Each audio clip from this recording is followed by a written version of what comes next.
Chapter 168. The Downside of Listening.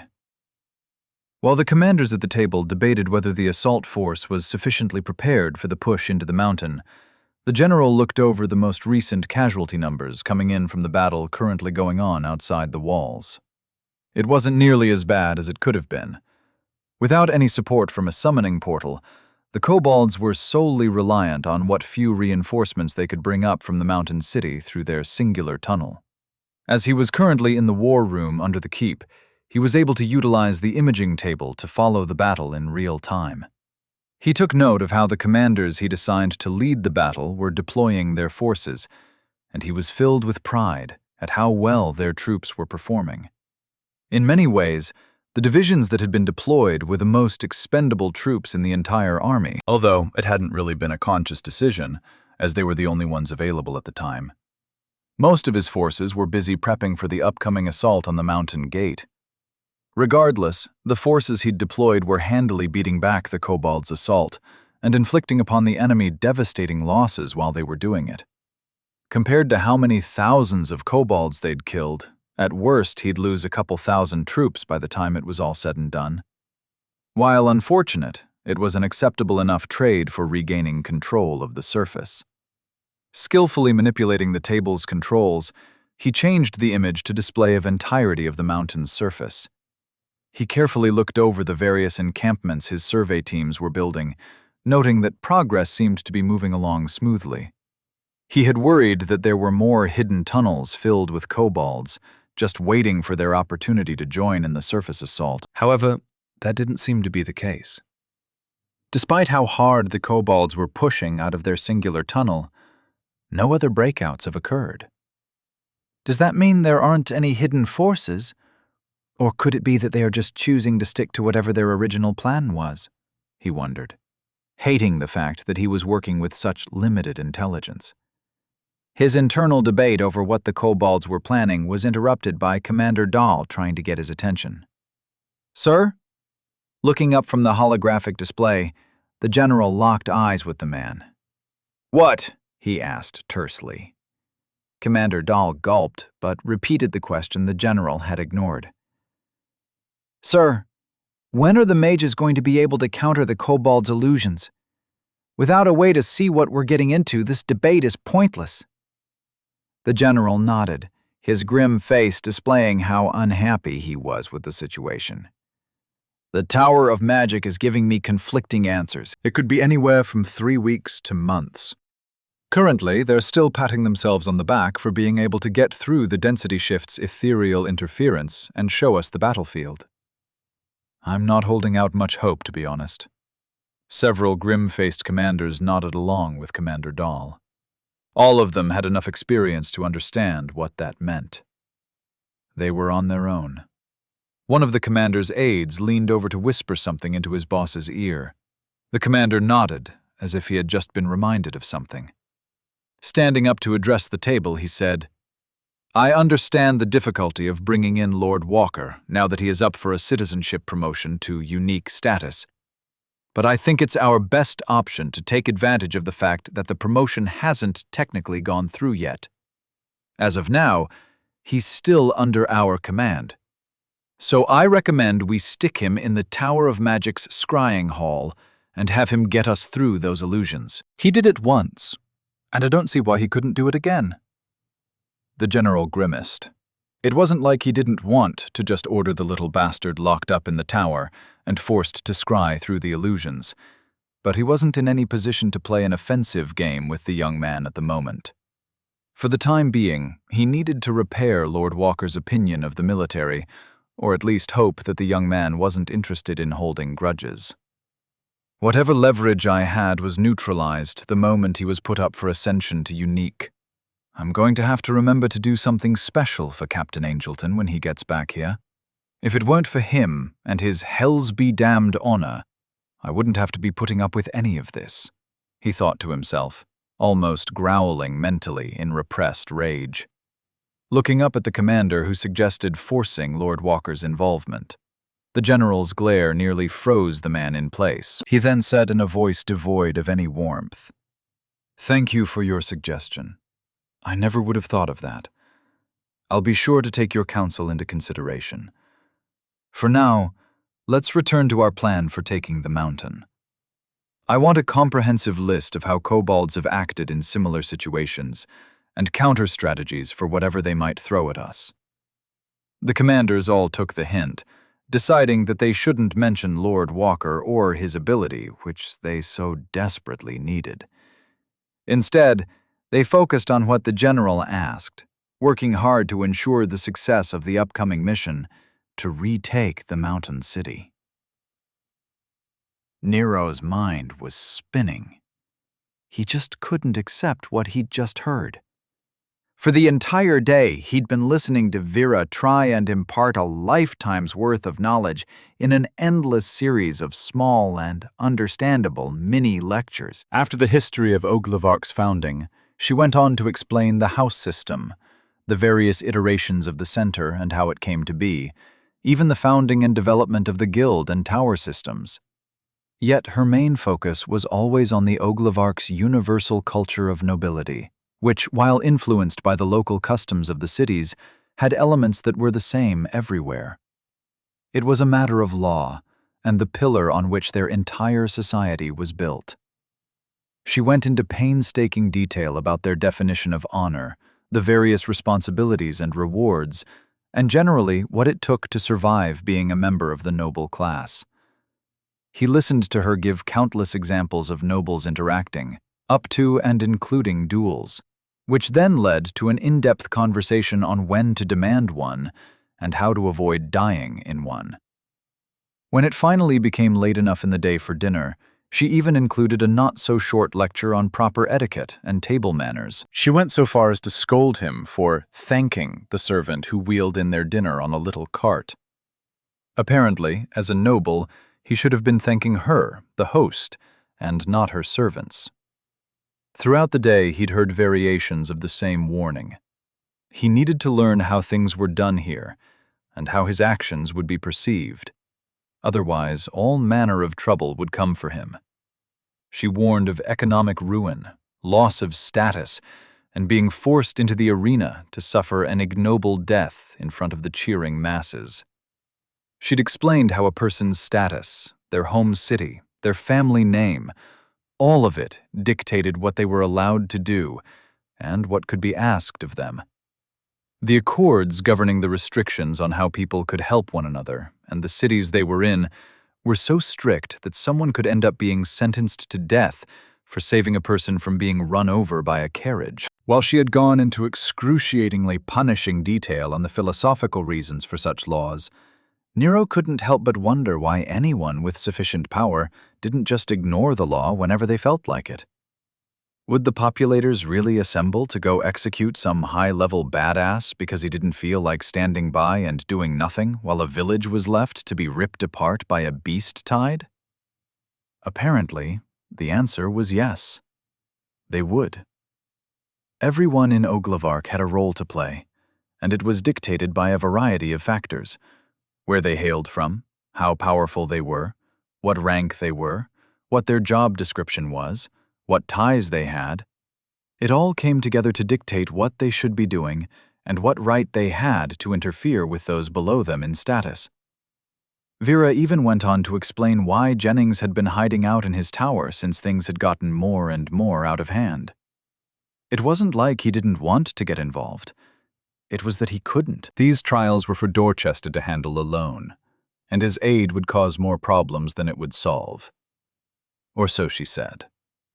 Vera's tone, along with Kathleen and Rose's apparent affirmation of how serious the subject matter was, led to him paying attention to every word as if his life depended on it. From everything he was hearing, it truly sounded like it did. But now, he slowly set down his fork and leaned back in his chair. Eerily calm, he asked, "I'm sorry. Could you repeat that last bit?" Vera, who'd not even touched her meal, was still standing next to her hologram. It was currently showing what she described as the standard model for an inter-house ladder system. To Nero, it had started out looking like an overly complicated pyramid, or a family tree. However, by the time she finished, There were so many exceptions and rules defining special circumstances that it had turned into more of a cloud model. Turning away from the hologram, she looked over at Nero and replied, "I said that your house will not look like this at all. Remember, if you do become a unique, none of these rules will apply to you. You would be completely outside the house system. Therefore, you'd be able to start houses which would look like this in any number of cities. But you would never be in a house that arranged itself in this way."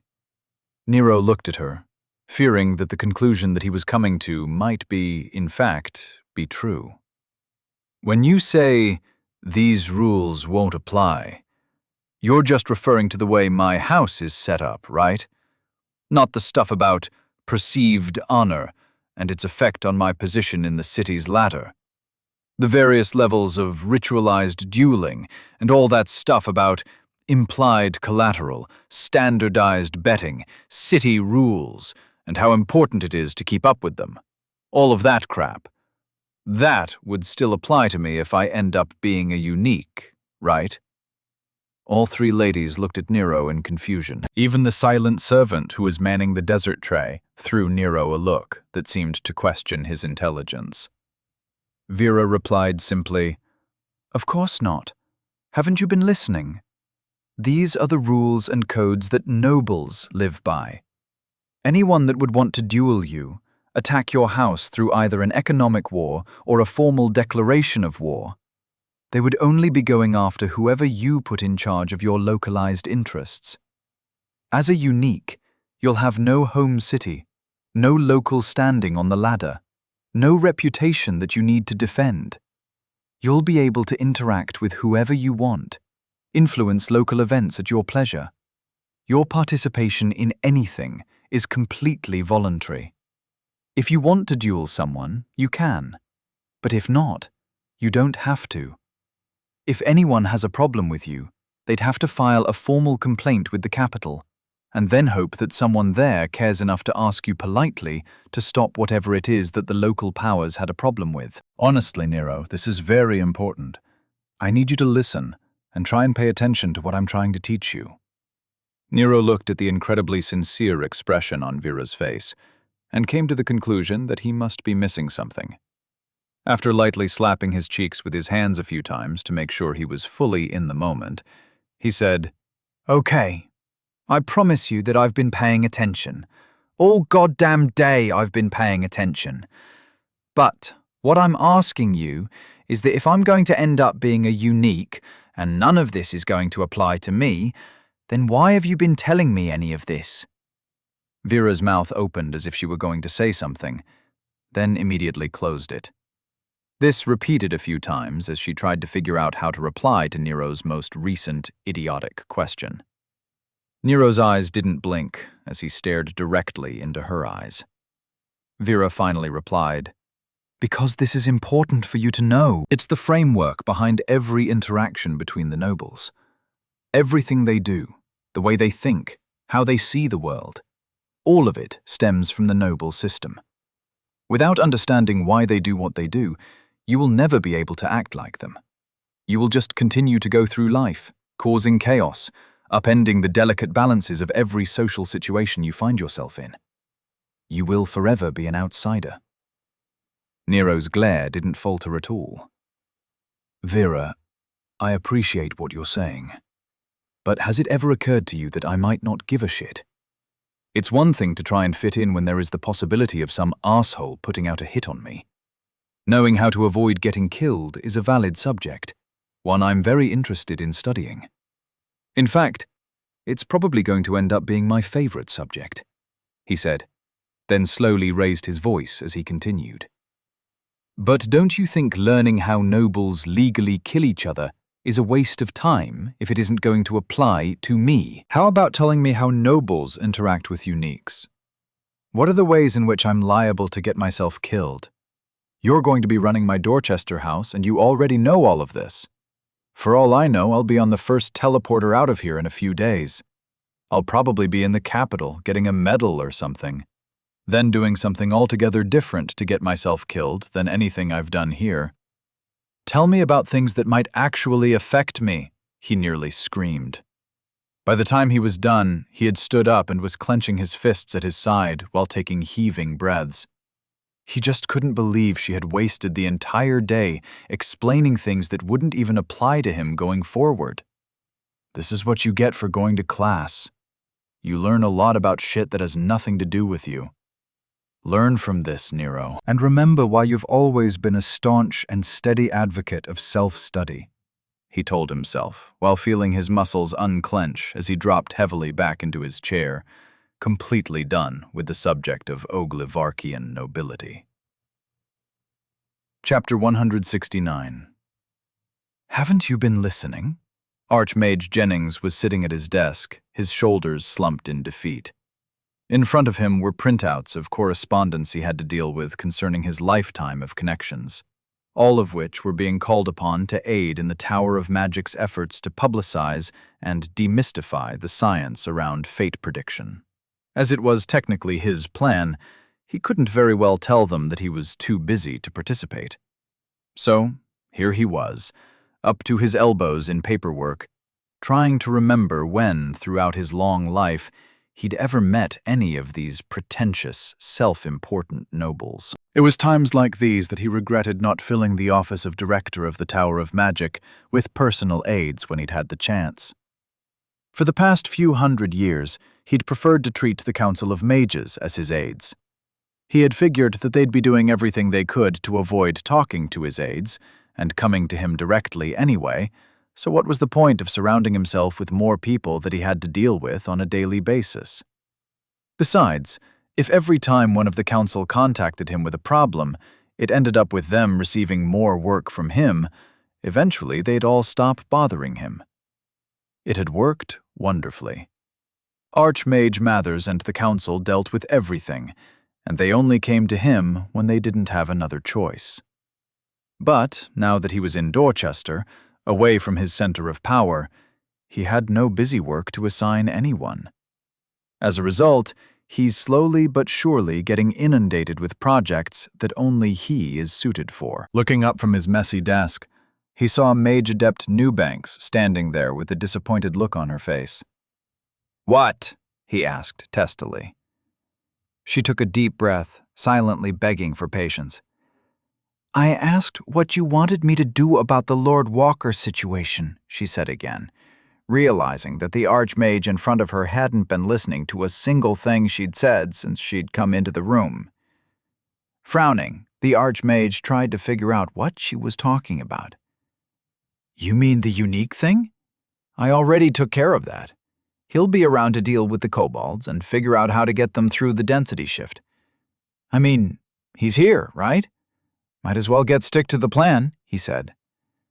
Raising a singular eyebrow in surprise, she asked, "And how exactly did you deal with it?" "I just told you that the young man refused to comply with the evaluation team, and somehow got the team leader written up for abuse of power, threatening a new noble, and interference with the househead's growth. As far as I can tell, he hasn't committed to staying in Dorchester, nor has he developed any kind of loyalty to the city at all. Do you want him to leave these people to their fate? You and I have both seen the predictions. Without intervention, the city is doomed, just as Tower of Fate predicted." Archmage Jennings waved a dismissive finger at her, replying, "No, it is not! The Tower of Fate predicted that the density shift wouldn't happen for decades, and the kobolds aren't nearly as large a threat as they predicted. The Cosgraves haven't been replaced, and the army is still at full strength, more or less. It is entirely possible for them to get through this without any outside intervention. Using Nero is just the most effective means to do it. There are plenty of mages here capable of figuring out the kobold's essence echo technique." Mage Adept Newbanks folded her arms in front of her chest, giving the Archmage a look of disregard. "I've been working with these idiots since I've arrived here in Dorchester. If you'd bothered to speak with any of them, then you'd know how pathetic this tower is. Do you have any idea how hard it was to get them to look up the relevant research in order to finally put them on the right path to figuring out how to scry through the essence disturbances, all without actually just telling them how to do it? I had to remove Mage Adept Melkins from his position and lock the man in his chambers in order to stop him from taking over the entire scrying department. The Archmage looked at Newbanks with confusion and asked, "Who the hell is Melkins?" Mage Adept Newbanks stared at the Archmage, her normally composed face slightly frowning in anger. He was the director of applicable magic for Dorchester. As a citizen on loan from Pleatings, he's not allowed to do anything other than advise during city events, she replied icily, not knowing how the Archmage could spend the past few months here and not know who was heading the different departments. Not admitting to anything, the Archmage waved away the subject, saying, "Right, that guy. Good job. I knew from the moment I saw him that he was too emotional. You did the right thing." Mage Adept Newbanks said nothing, just stared at the man. The silence got a little awkward, and Archmage Jennings asked, "Is that all?" Dropping her hands to her sides, her voice raised a little louder than necessary when she immediately replied, "No, it's not. You haven't told me how you're going to handle the Lord Walker situation." The Archmage nearly flinched at the woman's tone. "All of the heavens above! I really hate administrators," he said to himself. Straightening up in his chair, he said, "I already hinted to those who needed to hear it. Lord Walker won't be going anywhere. I've also looked over the application the Army put in for his citizenship upgrade, and despite it being obvious that the young man qualifies as a unique, I don't think anyone will require his immediate presence in Hennings. Rest assured, I've taken care of everything." Right after he said that, the communication orb connecting his office to Hennings lit up, and a scry window appeared with Mather's face taking up the entire hologram. Mathers did not look happy. Not even bothering with a greeting, he asked, "Why am I being bombarded by requests for temporary leave? Each one making it clear that they intend to take up teaching positions at the Centerpoint Academy in Hennings. Every one of them is requesting a letter of recommendation so that they can be assigned the mentorship of Lord Walker. It's been less than 5 minutes, and I've received over 60 of them already." "I thought you said you were planning on keeping him in Dorchester for the time being." Archmage Jennings looked at Mathers with a shocked look on his face. Not knowing what to say, as he had no idea what the man was talking about, he just matched the man's stare in silence for a few seconds. "Oh yes, you've got it all handled. I believe you," Mage Adept Newbanks said, her voice filled with as much mockery as was humanly possible for her to convey without sarcastically calling the man a genius. "So, provisionally, I'm already a unique? And therefore I can create my own personal group which no one will object to me calling my adventuring party? Then all I have to do is sign a few papers, and then you're allowed to take over the running of my house while I fuck off and do whatever the hell I want?"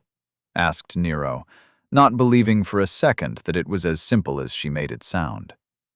Nodding, Vera replied, "Yes, technically that's true. The evaluation team will follow you, wherever it is you choose to go. They are not allowed to limit your decisions, and are required to work with you to complete their evaluation at whatever pace you decide on. However, if for some reason they believe you are avoiding the evaluation, then it is another matter entirely." Nero nodded, his mind moving 1,000 miles an hour. The recent revelations about what it meant to be a unique were filling his mind with all sorts of delightful possibilities. Although he was pretty sure he wasn't a mutant, and his ability to see essence was entirely due to his abnormal stats, according to Vera, he still qualified as a unique. Furthermore, his ability was so impressive that everyone in power should already be trembling at the thought of what he might do after the paperwork finally went through. From what Vera said, it seemed like he was no longer under the nobility's control. No more trials, as they were put off indefinitely. No more threat of assassination from the locals, because he now had zero power to affect their position. If anything, Vera was now in more danger than he was, as she was the de facto head of his house in everyone's mind. a fact she didn't seem to care about in the least. No more elite training. No more monsters and kobolds trying to kill him. No more camping in the woods or getting his ass trained by Kathleen. He could do whatever he wanted. A thought popped into his head, and he asked, "Could I go to magic school?" Vera's face was calm, her personal opinions completely hidden. "Yes. As a unique, any school would be more than happy to have you as a student. The kingdom would even pay for it. I imagine that they would go so far as to personalize your curriculum if you asked them to," she said. Nero nodded while pressing his fist to his chin in thought. Everyone could tell that Nero was no longer paying attention. It was clear that he needed time to process what he'd just heard. I could just leave. I could go to magic school, cash my checks from my investments while Vera runs all my businesses. I mean, other than Vera and Nick, I don't owe the nobles here anything other than a middle finger as I head off into the sunset, do I? He thought to himself. After several minutes of silence, he stood up and walked a little away from the couch in order to pace a little while he continued to think through everything he'd just learned. His mind raced through all the various routes his future might take. He could leave, go back to school and focus completely on his magic. Or he could apply for some kind of tourist visa and have the kingdom sponsor him traveling around Oglavark while seeing the sights, studying at whatever pace he felt like. Maybe he could get a job with the Tower of Magic and do some kind of internship study program. Looking over his shoulder, he saw the three ladies were all patiently watching him. Rose looked mildly interested in what decision he might ultimately come to, and Kathleen looked like she didn't care one way or another. But Vera, she looked too calm. In fact, now that he thought about it, she'd been acting weird all day. Something was different about her. Like always, she was calm and collected, but now that he looked closer, it wasn't the same kind of calm and collected. He'd thought it was just how she taught, but now he wondered if there might not be more to it. As he looked at her blank expression, which was completely devoid of any hint of what she was thinking, he decided that he was once again missing something. Her demeanor seemed fake, as if she were pretending to be as in control as she usually was. Before he could verbalize what he was thinking, the essence in the air to his left started churning. Taking a step back, he instinctively raised his hands as if he were preparing for a fight. Less than a second later, a golden flash caused him to blink before he opened his eyes to see an irate Archmage Jennings standing there with a furious look on his face. Glaring at Vera, the Archmage didn't give anyone any time to breathe before he barked, "Are you trying to get him out of Dorchester? Is that it?" Nero didn't know what the old man was talking about. The abrupt arrival and outlandish accusation had made his brain stutter to a halt. Vera, however, was made of sterner stuff, and matched the old man's glare with one of her own. "I hear what you're implying, and while I appreciate that there are matters that I am unaware of, I choose to act as proxy and friend to Lord Nero. I thought about what you said, and I decided that neither your nor anyone else's feelings or desires should influence his decisions. Not even mine," she spoke with determination, squaring her shoulders as if she were preparing herself for a futile fight against an unimaginably strong opponent. Nero blinked a few times, trying to figure out what the hell they were talking about. The Archmage ran a hand through his hair, as if he were overwhelmed with frustration. "I reviewed your so-called explanation of society, and I think I understand what you were trying to do. However, I regret to inform you that you are going about it all wrong. You're trying to impart a moral foundation on the young man as if he were a child. You don't seem to grasp the concept of him already having a moral foundation that is completely alien to us. Don't you see, your lesson plan is inherently flawed. You're practically driving him off," he shouted, his tone becoming increasingly angry the longer he spoke. Vera didn't back down from the shouting powerhouse, despite the fact that the essence in the room was vibrating in tune with every huff of angry air that billowed out of his mouth. Gripping her hands in fists at her side, Vera replied, "I don't agree at all. Nero is a good man. He'll do what's right in the end. Nobody has the right to dictate his path, least of all you, sitting up there in your tower, playing games with the mortals below you. How dare you accuse me of influencing Nero?" The young man in question was completely lost, and he didn't like the way this conversation was going. He saw that Rose had somehow disappeared when he hadn't been looking. Kathleen had taken up a flanking position and now had a look in her eye that promised violence. Her intention to side with Vera was more than obvious. Before things escalated any further, he shouted, "Hold up! What the hell are you two talking about?" After tossing a final glare at Vera, the Archmage turned to Nero and replied, "Nero, there is a lot more going on than you are not capable of understanding at the moment.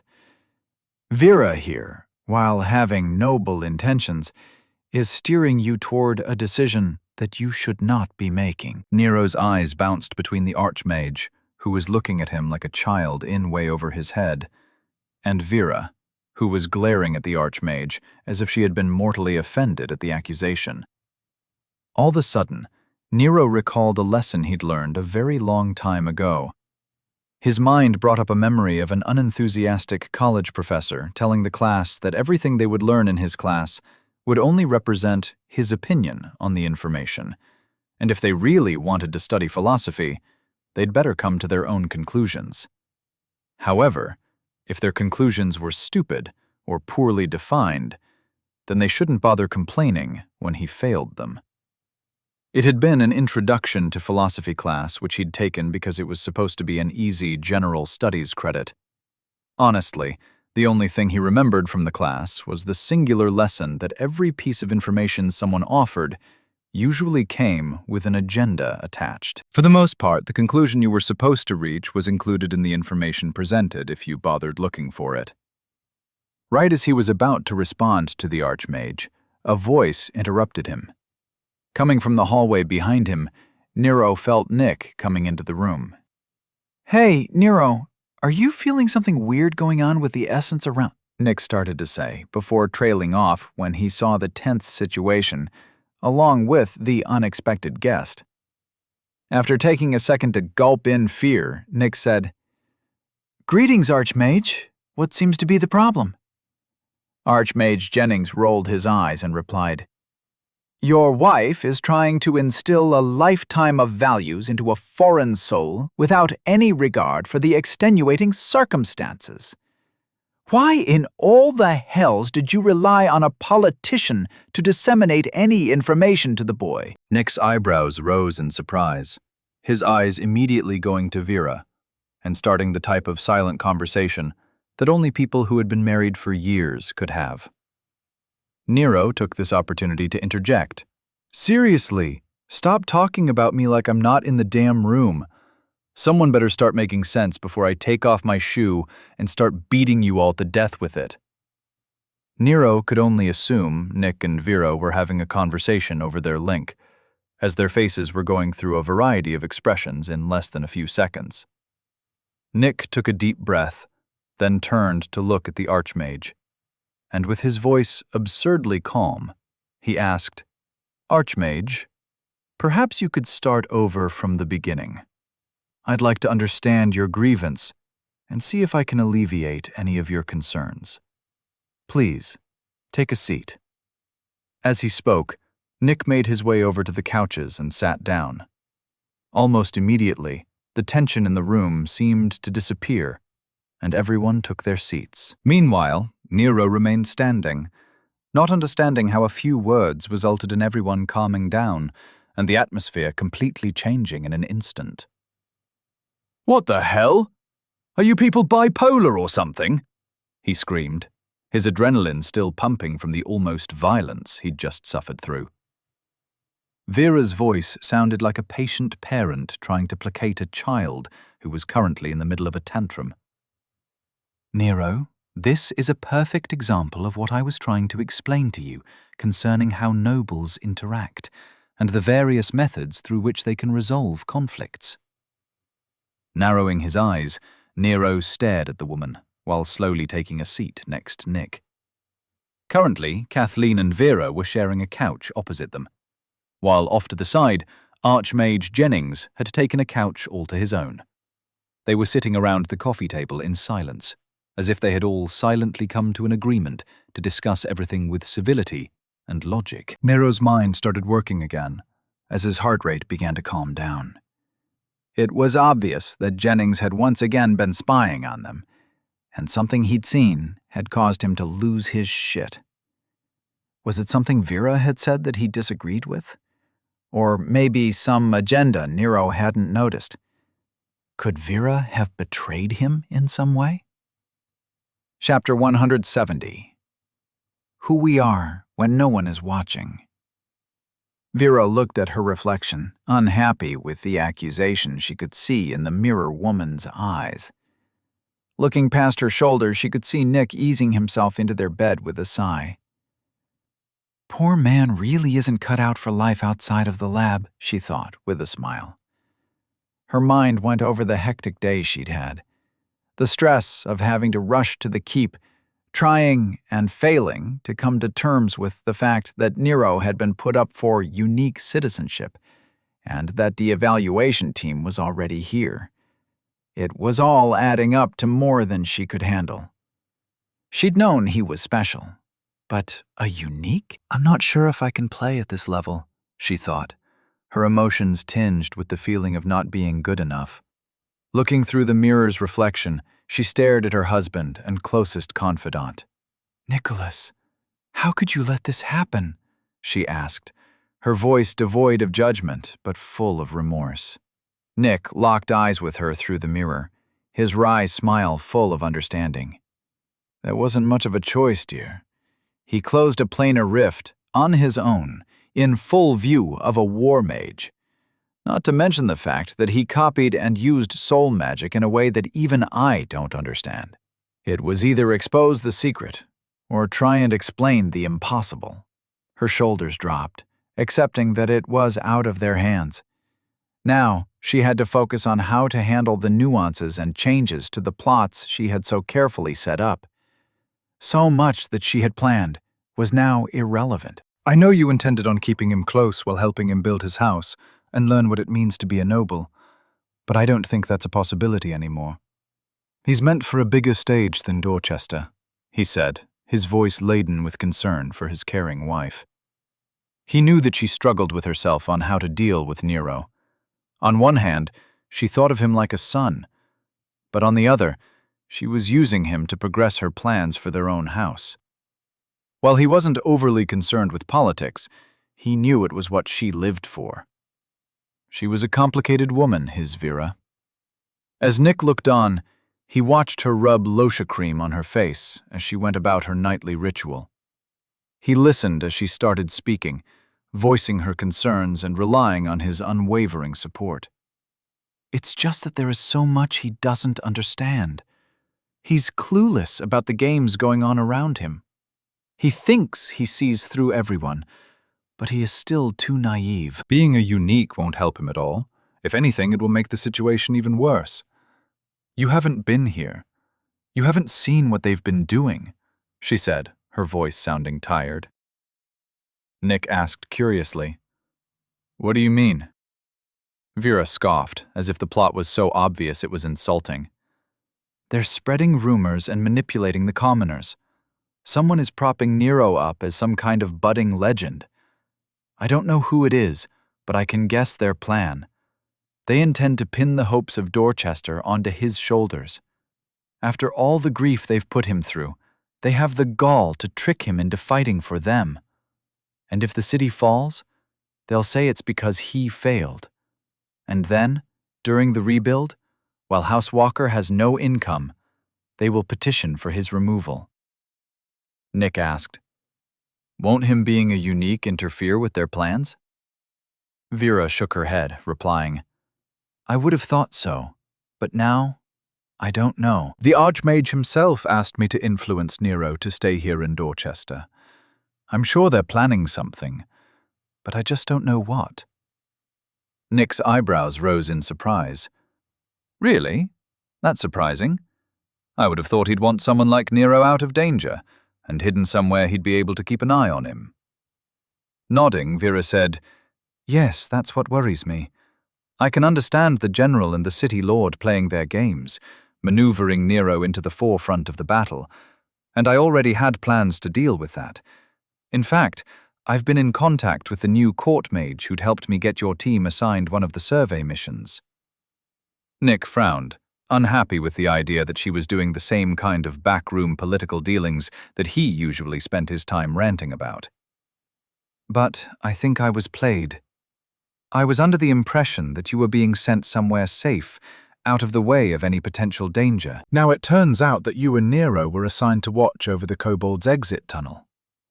I can't imagine that being a coincidence, she said. Nick thought about it and replied, Don't be so sure. It very well could have been. We don't really know what the kobolds were planning, and from what I can tell, the only one in Dorchester who can breach their illusions is Nero. It would be very difficult for the general and the city lord to have deliberately arranged for this to happen. Vera turned around and stared at Nick, her face utterly serious. That's what worries me. Who could have known about the kobolds? Perhaps an archmage? One who wants to push Nero to his limits? One who has come in person from the capital to watch over his personal project? Nick's jaw dropped open in shock. It was one thing to consider that the archmage had miscalculated and allowed an assassination attempt to go through without interference. It was quite another to consider that the man had actively put Nero in danger in order to inspire faster growth, and to possibly see what Nero was capable of. It would be both highly illegal and morally reprehensible. Nick's eyes firmed, and his entire being took on the aspect of a protective father. What do you think we should do? I'm not sure I like the idea of letting Nero go if he's going to have to face plots at that kind of level. Vera sighed, simultaneously glad that Nick felt the same as her, while also unhappy that he didn't seem to have any ideas. Turning back to her mirror, she matched stares with her reflection. I've been trying to keep my desire for influence and power in check when it comes to my position as proxy, and my plans for our own house. I wanted to raise Nero into a powerful noble, completely reliant on only himself. Something about him, maybe the sense of friendship and trust he exudes whenever he's around, makes me want to keep him close. But I'm starting to feel like I won't be able to protect him from the kind of people who are interested in him, she said, staring into her frustrated reflection. Getting out of bed, Nick walked over and placed his hands on her shoulders so he could stare into her reflection. Locking his eyes onto hers, he said, We'll just have to do our best. We may not be his parents, but we are his friends. He needs to know how this world works. Being a unique isn't going to stop them plotting. Tomorrow, focus on teaching him how the world really is and what he needs to know to survive. We'll let him make his own decisions, and then we can plan around them. Nodding, Vera looked lovingly up at her husband and said, Yes, that's really all we can do. Teach him the right way to look at the world, then hope he makes the correct decision. Nick smiled at her and asked, And what decision is that, dear? Vera leaned back into her husband's chest and replied wistfully, To stay where he has support and where he can make a difference, but to do it on his own terms and not at the behest of anyone here in Dorchester. He'll have to blaze his own trail and make a decision without anyone influencing him.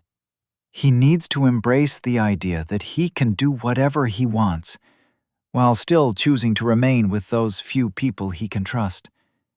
Us.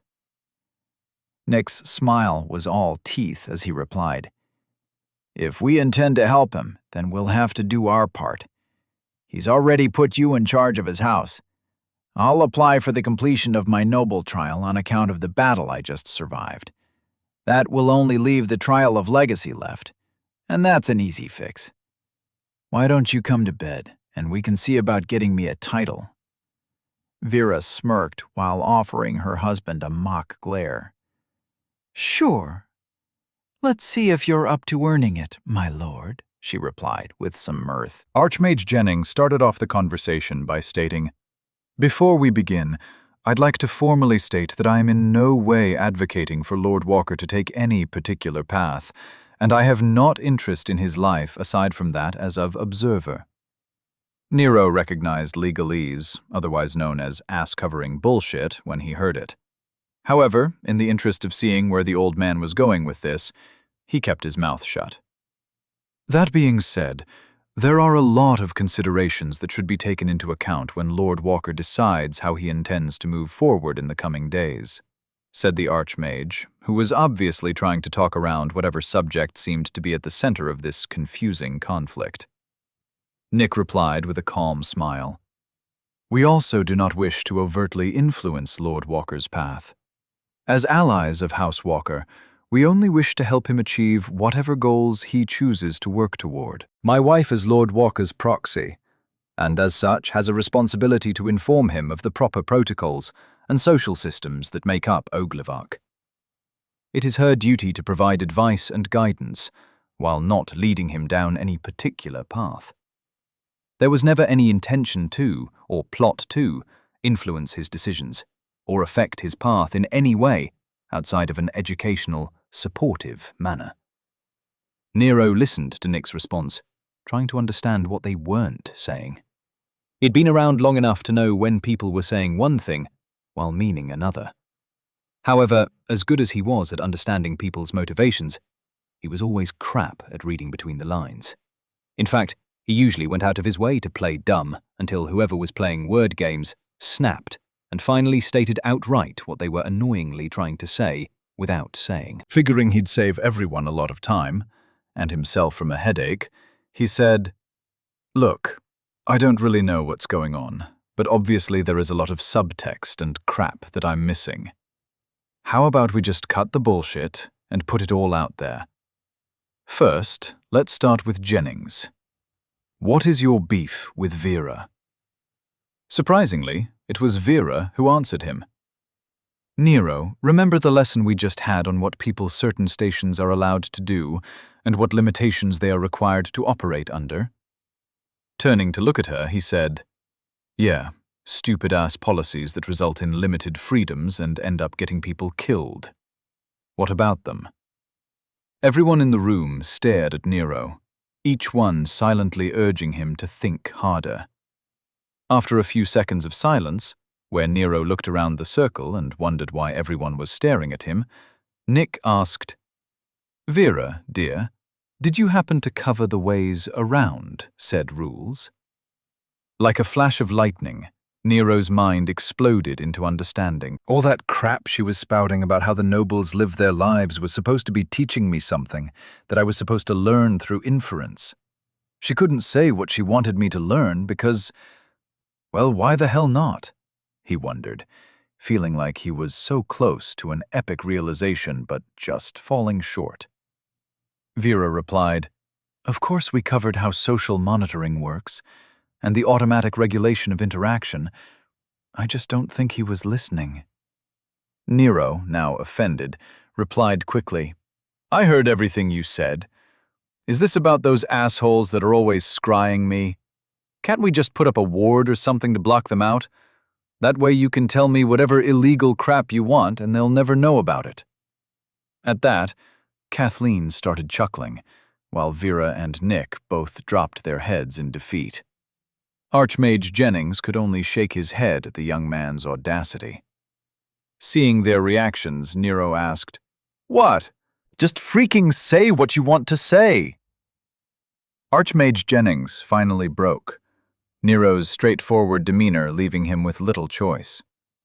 Looking up into the sky, he said, "As the director of the Hennings Tower of Magic, and the first mage of Audiobooks, I hereby invoke this discussion to secrecy and list this entire meeting under the accords governing military intelligence."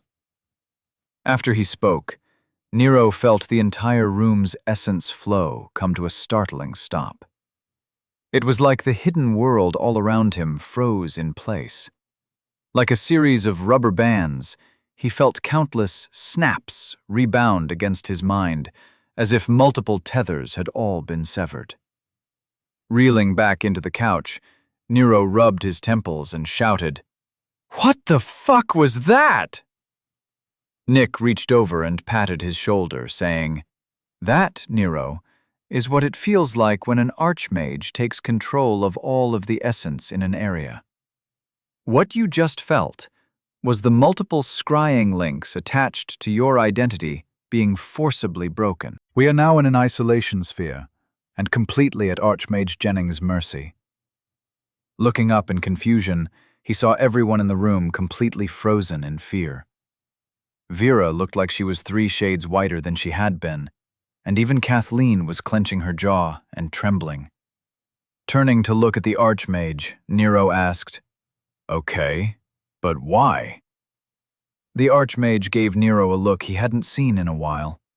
It was that look that reminded Nero that he knew nothing, and he should really take the time to think before he opened his mouth and burdened everyone around him with his idiocy.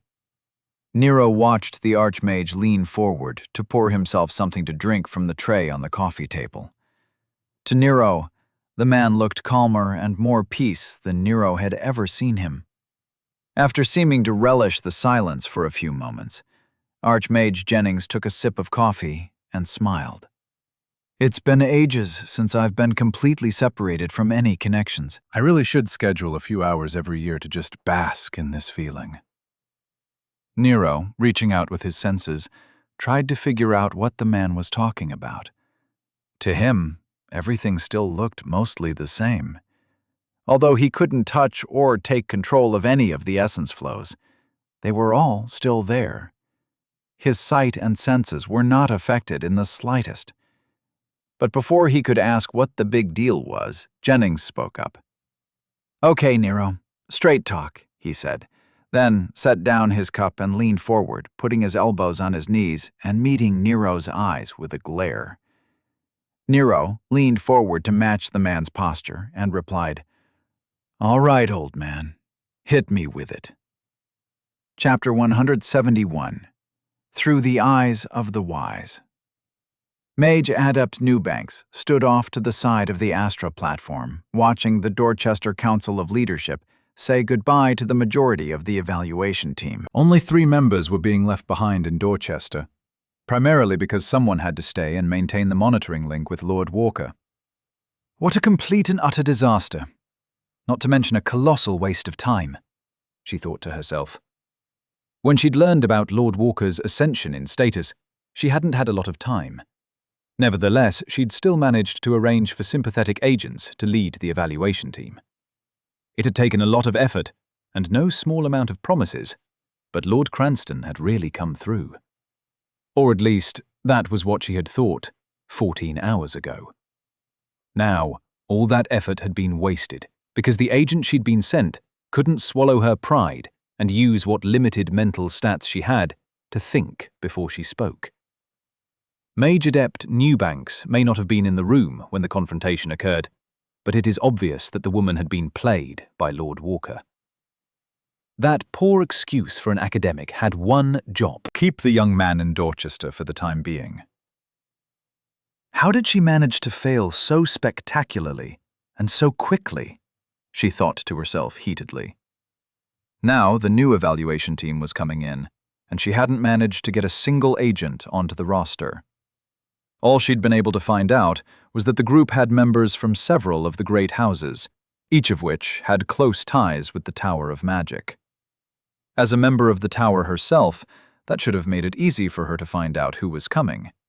Instead, she found herself being kept out of loop. It was almost as if there were some hidden faction inside the Tower, intent on playing their own game. With a flash of light, the people on the Astra platform switched, and the new evaluation team appeared in Dorchester. Only 7 academics had been sent, and their leader was a youthful young man with a wide smile on his face. They were all dressed as academics, yet none of them had the gravitas or presence of anyone of importance. Narrowing her eyes in suspicion, she tried to figure out how people like this managed to get assigned to such a high-profile case. Stepping down from the platform, the leader approached the council directly and slightly bowed, as if he were simply offering a courtesy. "Thank you for the welcome. I am Academian Quincy. I'll be taking over the evaluation of Lord Walker. I apologize for my predecessor's actions and assure you that I have no intention of abusing my very limited authority.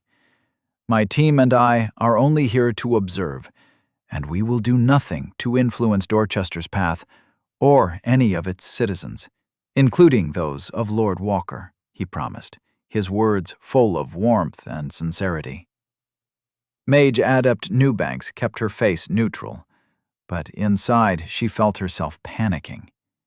She recognized that young man. It was years ago, but she knew for a fact she'd seen him in mage robes. How did a mage manage to get himself onto a team of academics, she wondered. As usual, you have a frame of reference problem. You're not an idiot, so you know that many people, including nobles here in Dorchester and probably several other cities, all have some interest in limiting your options and steering you to act in accordance with their goals. For example, I can tell you for a fact that the evaluation team is being led by an agent from House Cranston in Hennings. If you recall, their lord was the one who'd arranged for the assassination attempt you suffered in the arena. He and several houses spent a lot of political capital to take over the evaluation team. I don't know what they want, but rest assured, they want something. But not all threats are from so far away. Both the city lord and the general are very interested in what you plan on doing once you formally become a unique. They are plotting in secret, while their agents and associate houses attack your economic interests and try and force you into going along with their plans, warned Jennings, speaking rapidly and not pulling any punches. Nero nodded, not at all surprised, replying, "Duh, so what?" The Archmage merely smirked and continued, "What your wonderful proxy was trying to get you to realize was that regardless of what title you have, you'll still be involved in the political games of whatever city you find yourself in." Nero interrupted him, saying, "Once again, duh." Frowning, Jennings ignored Nero and kept talking. "Since you've arrived in Dorchester, several people have skirted the lines of legality in many ways. It was all technically legal by the local standards, but a unique is not a local citizen. If you wanted to, you could bring in lawbringers from the capital to mediate and review your disputes with the local powers. Since Dorchester is currently in a state of war, while also suffering the effects of a density shift, this is the last thing the leadership wants to be dealing with. Kingdom lawbringers may not agree with how the locals have handled you, and they are fully in their rights to demand that further action needs to be taken in regards to how you've been treated," he said, his voice full of doom, implying how bad that would be for Dorchester's nobility. Leaning back in understanding, Nero thought, "Oh, so they're worried I'll call in the feds now that I've got some juice at the kingdom level. I guess that makes sense." Jennings continued, "Now, that being said, the Dorchester nobility still wants you to stay. You see, you were able to pierce the kobolds' technique which was hiding their forces. Properly utilized, you could change the entire face of the war. You could allow the humans here to regain their primary advantage of fighting within their city's domain. With your aid, you could allow the local Tower of Magic to find what the kobolds are hiding, scout their deployment strategy, figure out their plans, and shorten the duration of the war considerably." Nero nodded along, seeing sense in what the old man was saying. "And let me guess. The only reason I can act, while someone like you cannot, is that I'm outside of the political structure now. So why don't they just ask me for my help?" Archmage Jennings smiled and replied, Because currently, you're under evaluation for your elevation to unique citizenship. You see, while you are outside the rules, they are not. While you were a noble, you operated under the local hierarchy. Now, your only tie to Dorchester is through her. He pointed at Vera and continued, She's the only one in Dorchester who is legally allowed to ask for your aid, which she was refusing to do, and the primary reason for the conflict you just saw. Vera, still shaken by the feeling of the essence being completely out of her control, stuttered, I will not abuse my friendship with him to influence or affect his path in any way. Miro is a good man, and will do what is right without me plotting against him. Rolling his eyes, the Archmage scathingly replied, So that's it. You really are a politician. Your entire being is mired in the game. Nick, handling the essence issue much better than his wife, chimed in. Hey, watch it. I might not be able to duel you, but I can still think of several laws you've broken that I'm sure the Tower of Law in Hennings would love to hear about. Nero looked over at Nick, proud to see his friend standing up for his woman. The Archmage waved a dismissive hand in the air, as if he didn't take Nick's threat seriously at all. You see, Nero, she wasn't trying to teach you about being a noble. She was using the subject to convey how nobility here works. The unspoken rule that is illegal to talk about is, if you don't say it, it's not what you mean. From what I can tell, wherever it is you hail from, it was incredibly easy to hide your actions and your plans. Here, though, someone is always watching. I'm sure there are many houses watching Vera's every move. The only safe place to have a conversation is probably in their bedroom, which they couldn't bring you into, as you are currently under evaluation. If you haven't figured it out, it is currently against the law to hide you from your evaluators at the moment. Therefore, she couldn't just come out and tell you what she wanted you to know, not without knowingly violating the law. Nero, while mildly surprised, was quickly catching up with all the various things he'd overlooked or simply misunderstood, said, Okay, so I'm under constant watch for the moment. While that's creepy, I guess I can see how that makes sense. I've grown pretty used to feeling people's eyes on me, so no worries there. But I don't understand. Wait, I get it. You put up the secrecy thing because what you're telling me now is technically illegal too. The Archmage nodded, his face utterly serious. Yes, Nero. As an exceedingly high-level citizen of Hennings, I'm not allowed to influence your choices, whether it's for your own benefit or not. Me being here, explaining these things to you, is entirely unethical and more than a little illegal. Nero took a moment to think, then asked, So, influence means anyone offering suggestions or recommendations on how I should go about leading my life. Doesn't that seem a little impractical? How can you have a conversation with anyone without some kind of influence happening? This system seems inherently flawed. The Archmage leaned back in his chair with a fond smile on his face and replied, It is, and it isn't. I know you learned about the social hierarchy from Vera's lecture, but she didn't do a very good job of putting it in a way that you'd understand. For Oglevarkians, these aren't just laws, they're moral imperatives. It is not just rude to try and influence someone you have no claim over. It's outright evil.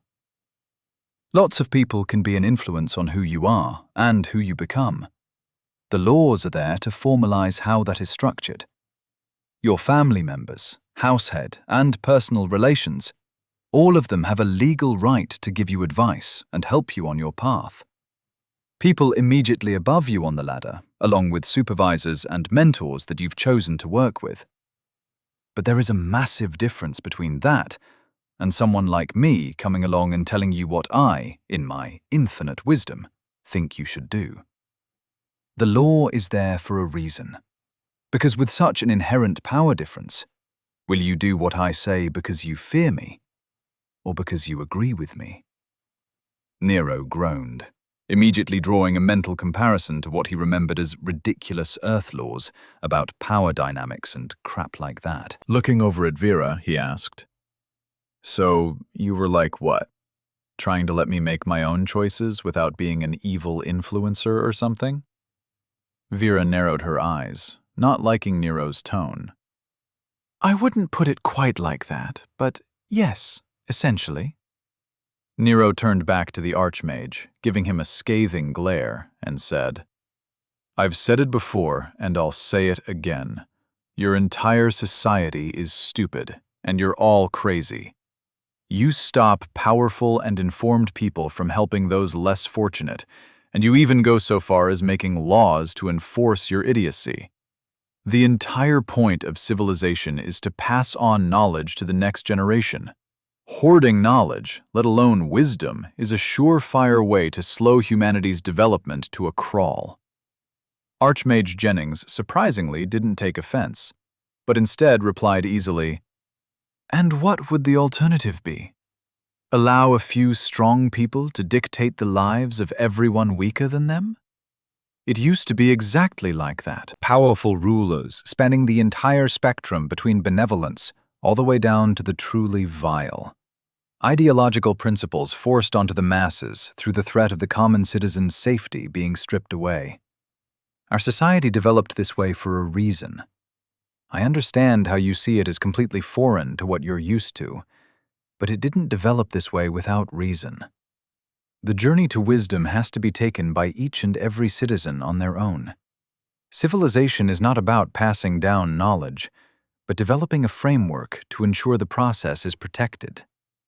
Nero narrowed his eyes and leaned back into the couch cushions so that he could stare up at the ceiling and take and try to see it from their perspective.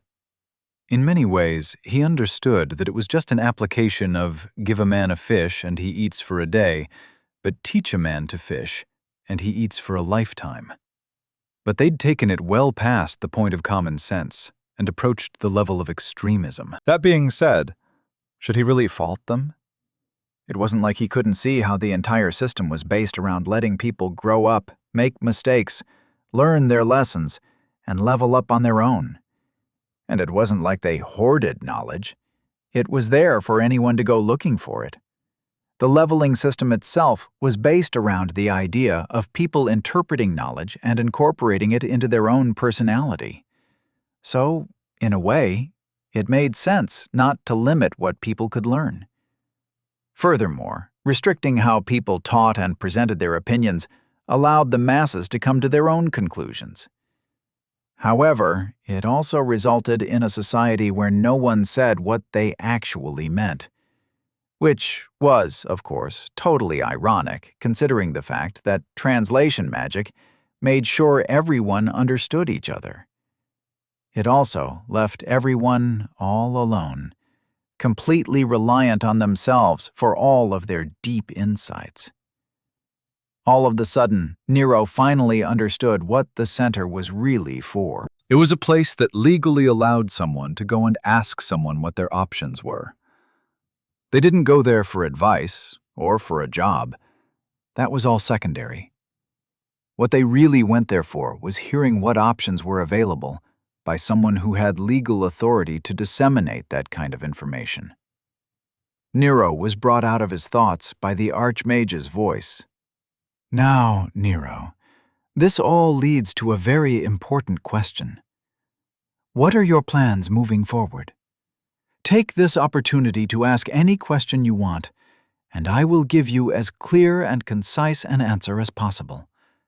I won't hide my answers in riddles or otherwise prevaricate in any way. But by the end of this conversation, you'll once again be on your own. So think carefully and choose your questions wisely, he said, his voice overladen with wisdom and authority. Nero deadpanned at the man, his face doing a very passable impression of an anime character. Seriously? Overly dramatic much? As usual, you're all unnecessarily complicating things. You guys don't want to interfere with my personal journey and all that crap? Fine, I get it. Your fascist government is listening to everything we say and are just waiting for their chance to come down on you. Sure, why not?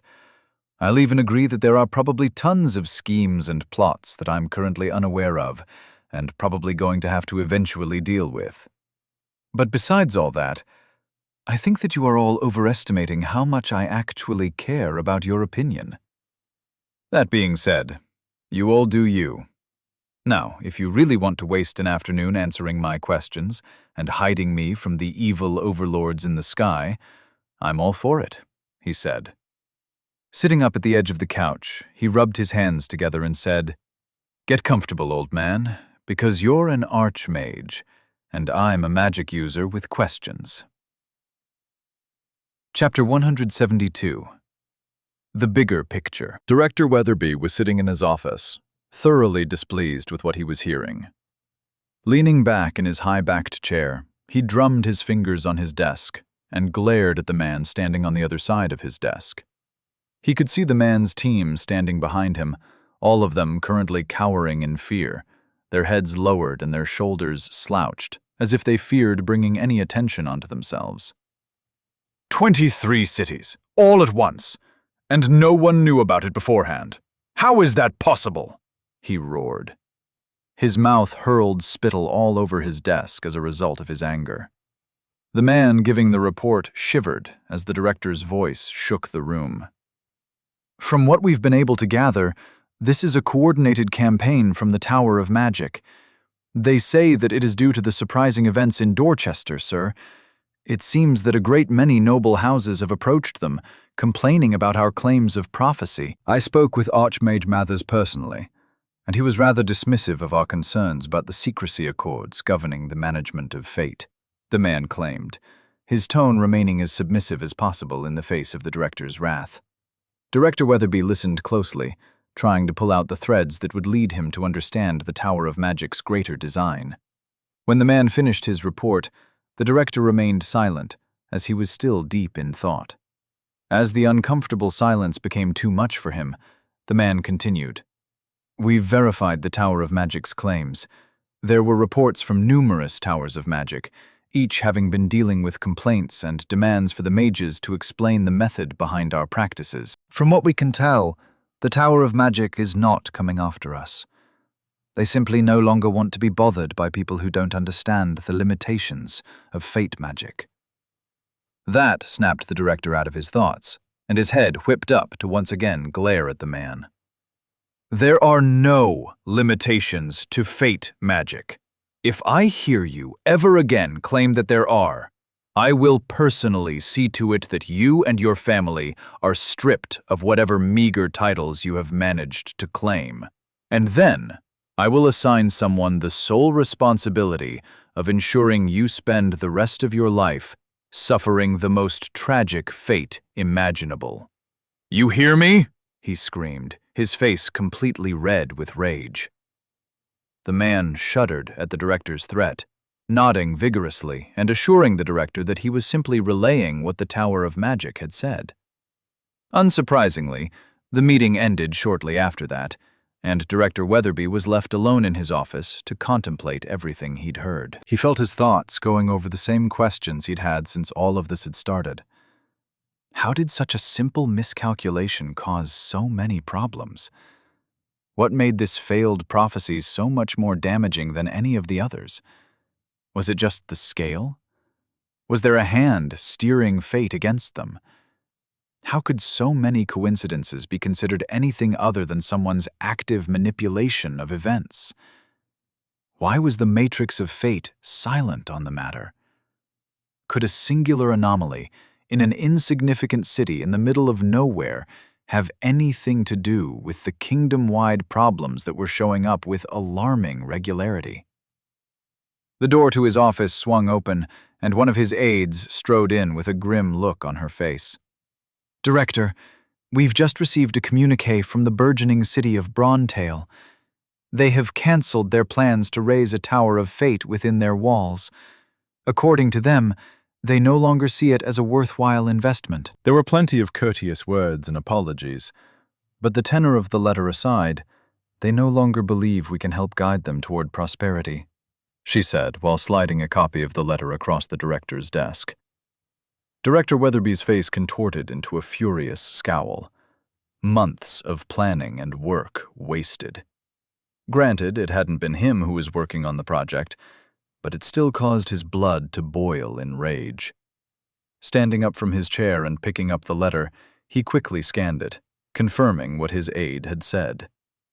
Seconds later, his fists crumpled the letter into a ball, and with a quick spell, he burned it to ash. His aide stood in silence, her face a mask of patience, waiting for the director to decide how they should deal with this latest setback. With his hands clenched in anger, his mind was consumed with a single, solitary thought. I will figure out what is happening, find who is responsible for leveraging a minor error into a kingdom-wide debacle, and then I will personally ensure that an entire tower's worth of Fate Weavers are dedicated to making them suffer, he promised himself. Archmage Jennings looked at Nero in surprise for half a second, before sighing and slumping his shoulders in defeat. Trying to make the young man understand, he said, "Nero, I don't mind helping you with your magic when you ask. However, I have a feeling you're going to be asking about things you aren't nearly ready to deal with. You have barely covered the basics of elemental magic. Do you really think you're ready to deal with planar dynamics and observational essence theory?" Nero pointed at the old man and yelled, "Ha! You already know what I'm going to ask about.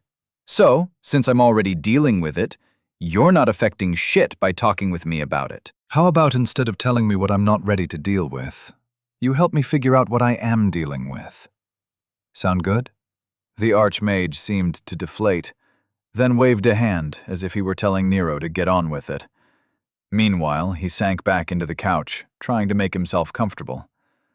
Nero's enthusiasm was obvious, but everyone in the room could see that he was having trouble deciding where to start. While Nero thought that Nick was a wonderful resource to bounce ideas off of, the man was too focused on the application of magic. What Nero needed was someone who understood the theoretical basis for magic, and the Archmage had proved more than capable in that regard. First, I'd like you to confirm something for me. How is my ability to see essence flows all that different than what everyone else does? Also, is it merely a result of my messed up stats? Or is there something weird with me that gives me this ability? Asked Nero, his left leg bouncing in excitement at the prospect of finally getting some answers. Archmage Jennings chuckled and replied, "Yes, your ability to see essence flows is the very definition of unique. Whether it's a result of your impossibly large soul stats, or due to your soul being modified during its journey through the multiple planes of existence, I couldn't tell you. I'm not even sure how I'd go about testing you to find out how you're doing what you're doing. You see, most people can sense the ethereal plane, but it's more a matter of interpretation and inference than actual sight." Nero wanted specifics, so he asked, "How exactly do normal people see or sense the ether?" Archmage Jennings replied, "Well, normally we'd say that people can see the ether. However, compared to the way you do it, I'm forced to use a different term. Even high-level mages like myself see the ether as a flowing mass of informational waves that we join and interact with. Through those interactions, we become familiar with them and begin to get a sense of what they represent. Over time, we get a better sense of what is happening and can recognize the various flows, and we become better at influencing them. But you see the flows themselves and can interact with them immediately. The only reason I understand how you're seeing the ethereal plane is because it is very similar to how some of our most advanced technology interprets the essence flows. For example, I've studied the essence knots you described, and with the aid of technology, I've actually been able to see them the way you described them. You're like a walking essence passing and monitoring array, and a very advanced one at that." Nero nodded, figuring that it must be like everyone is walking around with really poor vision and relying on equipment to act like a pair of corrective lenses. Perhaps this was his proverbial golden finger that he'd gotten as a transmigrator. He was in a world of people with crappy eyesight, and he was the only one with 20/20 vision. Okay, I get what you're saying. I'm also guessing that you're not going to be able to help me much with all the applications and tricks that having this gift will allow me to figure out, he asked. The Archmage scoffed and replied, "That's an understatement. Your method of interacting with essence will be completely different from the magical standard. I doubt there is anyone in the kingdom who'd be able to guide you on how to use your gift. You're just going to have to figure it out on your own." The application of spell forms and magical techniques will functionally work the same way for you as anyone else. But your method of learning will be solely reliant on your own understanding of the ethereal plane. Nero frowned and said, "You see? When you say stuff like that, it makes me question everything that you've been saying. Didn't you just get through telling me that guiding someone was considered super evil or something? So why would I try and find someone to mentor me? How do you even have teachers? Do you all even hear yourselves? You're not making any sense." While the Archmage and Nero were talking, the other three people in the room had remained silent. Even though Nero wasn't bothered by what Archmage Jennings did to the ether, the rest of them were feeling uncomfortable to the point of nausea. Even Nick was starting to feel the effects. The Archmage looked over at Nero's three companions and said, "Why don't you all leave Nero with me for a while? I promise on my honor to not unduly influence his path." Kathleen seemed to be having an internal debate with herself over whether or not she should force herself to stay and keep an eye on her charge, while Nick didn't seem to have any reservations about leaving Nero with the Archmage. Immediately standing up, he picked Vera up by her armpits and beelined it out of the room. After a few seconds, Kathleen followed them out, all the while looking over her shoulder as if she weren't sure she was making the right decision. Nero didn't really care about them leaving, and he didn't want to be diverted from his questions by asking about why they were acting so weird. Instead, he remained focused on the Archmage, his eyes demanding the man answer the question. Archmage Jennings waited for them to leave the room, then turned to Nero and said, "You've had to have had a very different experience with authority and mentors back in your old world." Here, guiding and teaching are about imparting simple knowledge, not wisdom. There is no limit to what spells someone can show you, or what legends they can recommend you read. However, those lessons should not be an answer to any problem you're currently facing. If your reason for acquiring knowledge is merely interest, then your teacher has the responsibility to guide you. However, that aid shouldn't be offered if you need that knowledge. Nero's eyes narrowed, as he didn't see how someone could so skillfully make being an asshole sound so noble. The Archmage saw that Nero still wasn't getting it, so he tried another approach. Think about a person's life from an outsider's perspective. I've outlived a great many people, from their births to their deaths. At any point in time, I could have intervened and altered their paths. In fact, when I was younger, I did just that. However, I also saw the damage I did to their identity by stunting their growth. If I could go back, I'd let them face their trials on their own. Let them grow to be more than they were. A guide should only give the tools. They cannot and should not steer the boat. Do you understand?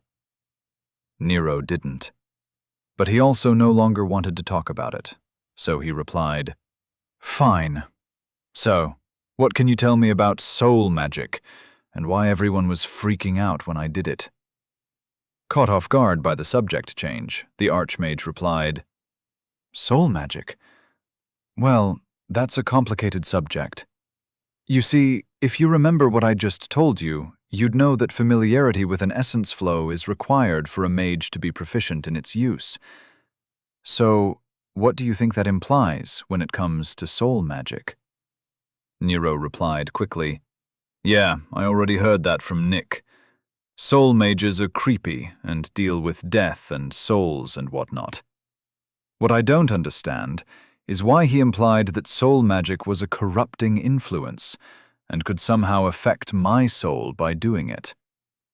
The Archmage was again surprised. It seemed Nero was really not in the mood to put up with his usual method of teaching. In fact, Nero seemed as if he were in a hurry, as if he needed his questions answered. This immediately made Jennings hesitant to answer. "Why do you want to know? Is there a particular issue with your soul that you are dealing with?" he asked. Nero groaned, annoyed at Jennings's evasive answer. "I thought you said you'd just answer questions and not be all teachery and crap. Why does everyone in this godforsaken kingdom avoid answering questions simply and concisely? Shouldn't a mage like you have perfected a 30-word synopsis on soul magic, including its dangers and its uses?" The Archmage chuckled at the idea of a subject synopsis being remotely worthwhile. "Nero, why are you in such a rush? By the time you've used soul magic enough to have caused a problem with your soul, you'll be powerful enough to deal with the consequences. Well, most likely. Either way, it's an important lesson that will provide you with a great deal of experience." Nero felt like he'd just been smacked in the face with an insight stick. This is all about levels. Of course it was. That's why they're all so standoffish with direct answers. Lessons learned on their own are better for a person's growth. Probably. But I don't have time to reinvent the wheel. Wait. Nero looked at the Archmage, remembering that the guy was like 1,000 years old or something. Okay, so they're all about the journey, and the destination is immaterial to them. What a stupid way to live their lives, he thought sourly. He thought back to his lessons with Specialist Howard and how the man had shown him the elemental wheel spells, only to then have him endlessly practicing them while continually reminding him to work on his control. Everything he'd learned from the man was secondary to the actual lesson the specialist had been trying to teach him. Nero, his face utterly serious, looked the Archmage in the eye and said, "You guys suck. All of you. If this is your idea of teaching, then I'm sure as hell not going to any school that follows your concept of education.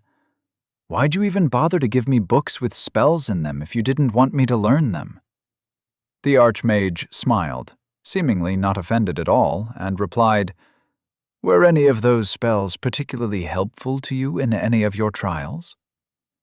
Nero groaned, realizing that everything he'd learned from the books was only useful in the most abstract of ways.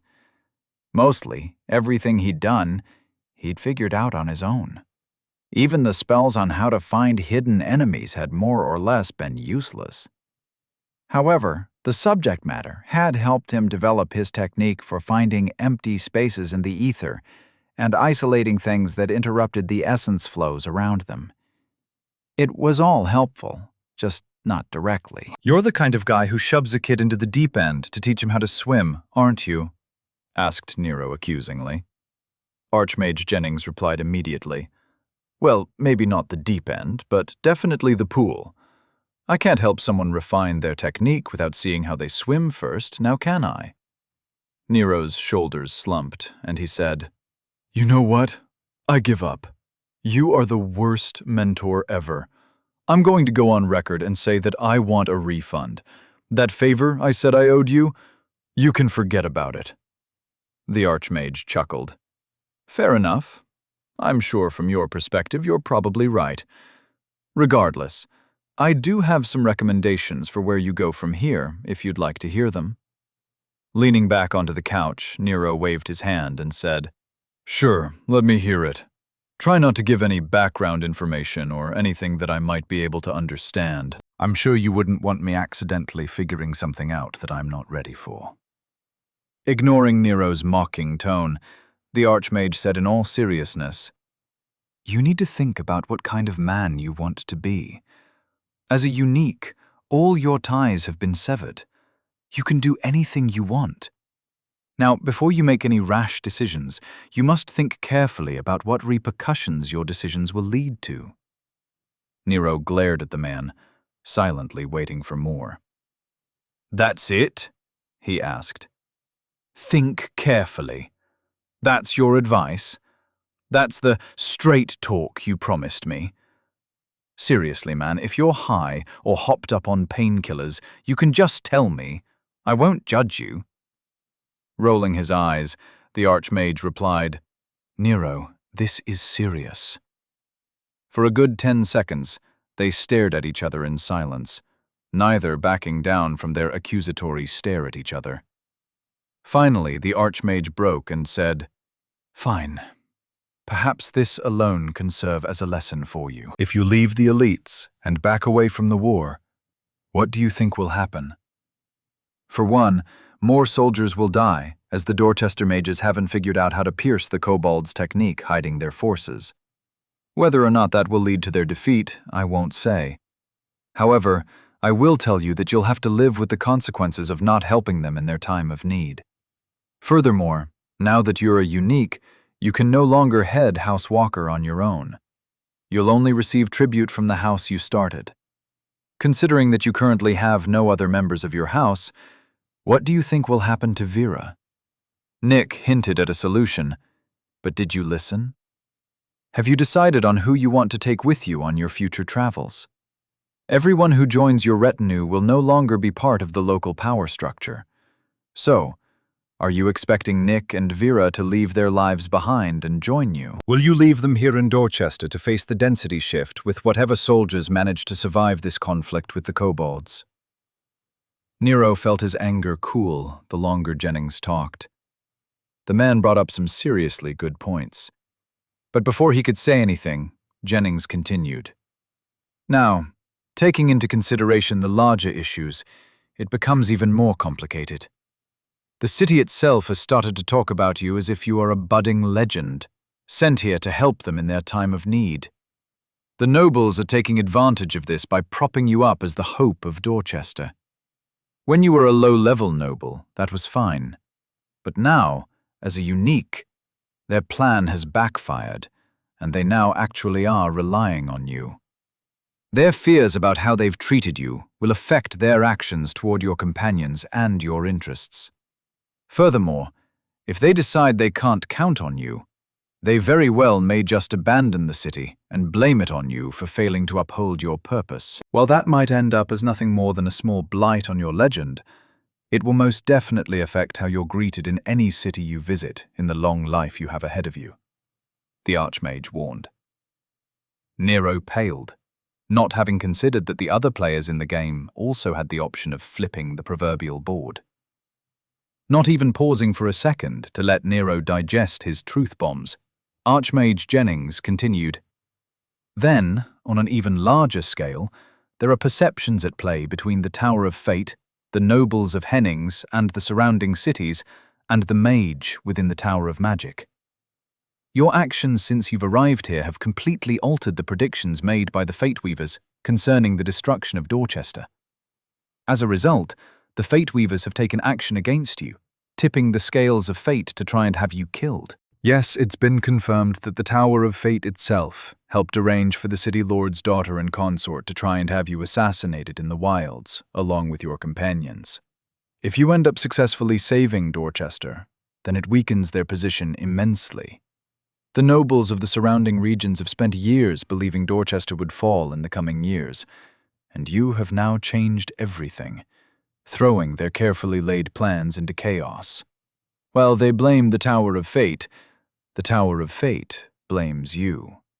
Meanwhile, the Mage Council, at my behest, has been using this situation to weaken the Tower of Fate's influence among the nobility, in the hopes of eventually leading to their disbandment across the entirety of the kingdom, as our two towers have been at odds for hundreds of years.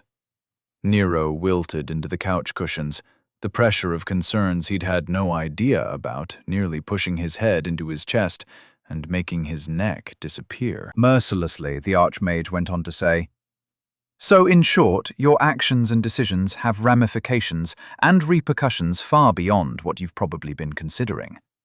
And all of that is just one chain of causality, limited to your decision to remain here in Dorchester.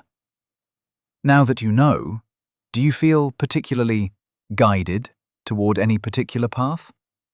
Would you like me to list some other options for you, along with their respective repercussions? Or perhaps you'd like the freedom to choose your path on your own, without the weight of matters outside of your immediate control affecting your thoughts. Nero's eyes rose to meet Jennings's, and he muttered, "Worst mentor ever." Chapter 173. The Problem with Subtlety. When Victoria Blackwood became aware of Lord Walker's recent change in status, she'd gone out of her way to ensure that she was one of the nobles invited to the reception for the Royal Academy's evaluation team. Luckily, despite House Blackwood's recent loss of reputation, she had been able to leverage what little was left to ensure her a place at the proverbial table. After what her father had done, she'd worried that House Blackwood would fall to the status of mid-nobility during the upcoming quarterly review. She'd even planned for it by accepting the harsh terms from Vera Salvatore Verena. Yet, she believed that by tying her house to House Walker, those losses would, over time, be reversed. She had been counting on the long game. She'd recently taken a significant loss to ensure that her house was officially in business with House Walker, and therefore be eligible to take advantage of the exploits he'd registered. However, that plan may have now ended up costing House Blackwood more than it could presently bear. For that reason, and that reason alone, she had gone to the reception, hoping to find an opportunity to speak with the evaluators. She needed to know how Lord Walker's change in status would affect his interests in Dorchester. From what little she'd heard about uniques, she knew that they were outside of the local power structure. But before she could find the right time to broach the subject, everything had gone wrong. In front of the entirety of Dorchester's nobility, the high academic was brought up on charges and Lord Walker's evaluation was put on hold. Then, only a few hours later, the entire evaluation team was sent back to Hennings with their tails between their legs, and a new team was brought in. One whose leader seemed suspiciously supportive of Lord Walker before he'd even had a chance to meet with him. It was madness. Yet, it was also evidence of someone playing a very deep game. A game that was happening on a level she hadn't even considered possible for a city like Dorchester. Even though she had zero evidence to support her conclusions, she couldn't stop herself from shivering at the thought that all of this was playing out exactly as Vera Salvatore Verena had expected. It was more than impressive the way Lord Walker distracted and then dealt with the evaluation team, only to then publicly cede his authority to Lady Verena. Victoria could only assume that it was all part of some elaborate and convoluted plan. Lady Verena must have known about Lord Walker's abilities, somehow convinced him to hide them, and then leveraged those abilities to raise his status to nobility and acquire what was rapidly becoming the city's largest shipping empire.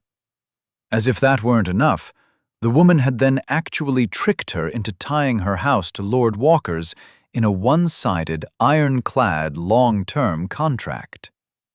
She was brought out of her thoughts as her office door was pushed open with some force, and she watched as her aide came scurrying into the room. Not bothering to waste time with greetings, she asked, "What did you manage to find out?"